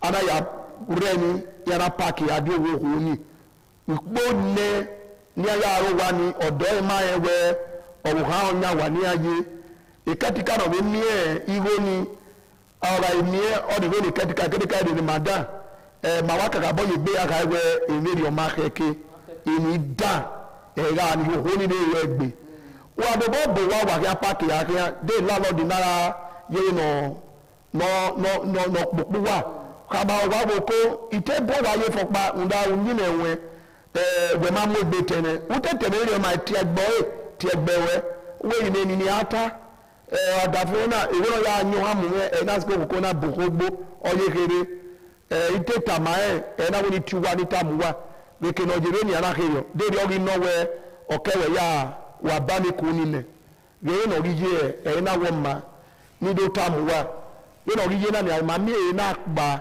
na re ni areba e pa ni ti wo ma no awawa abe ten we tie ni eteni pe abe tunwe ya se ti mo yi ko do to we lare o ko na ma we ni da onyi ne won ya e no una so pa o ma mo le no iti we ni a ni wa kia e bo vi ebe ya no ya do to bi do o mu na wa ida we re o ke de ni pa re ku we ki make money ne o we ma ya ki o jari ma ere aya ọ̀pọ̀lọpọ̀ ọ̀sẹ̀ so pe ke gbe ri o gi amara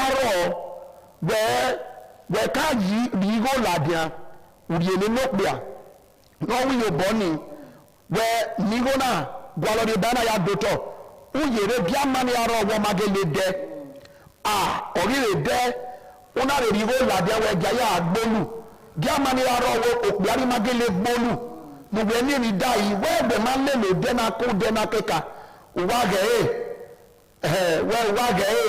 ilo boy iye no ye ayi ye gbezo be kotu wa ye ko ga we ya wo ma no ki ebe no bo ma dia no ka mi master we master ri go no ya do ki ekere o we ya wo ma no ki ni a we ke no ma kwa yi e una da e na wa ri go we ya ke we ona wo ona ebi ma oluwe o ona je ase o sa ba no la o nda e ni ma mu la dia na okay kaka boy isi okoro te dowe ohubowa le awu awo le ohubowa so pe we eru no gbugbe ya guru olokpe ani no tamae igigo gbe no aya ri uto tamae igigo gbe no ya gbelu owi e mo bobo gbe ga yi mi ni ya so sewe itamae wa mi ya so sewe igba ba tie wa mi ya so sewe na to bo me bibi ake ya gwa lotori etima wala o ijobo abiji ma yi wa gego bo ha me go sewe we de bae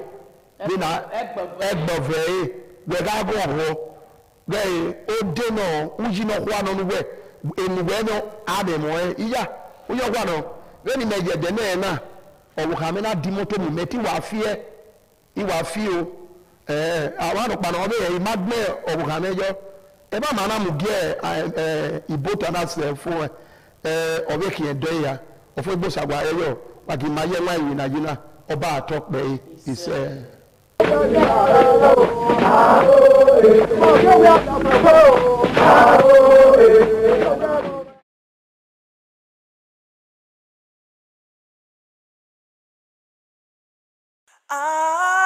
ITV, certainly the best.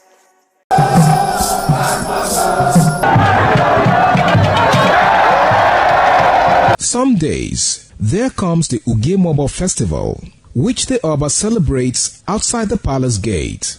A pavilion is built of red cloth where rites are performed to drive away all evil spirits still unsatisfied by the year's sacrifices.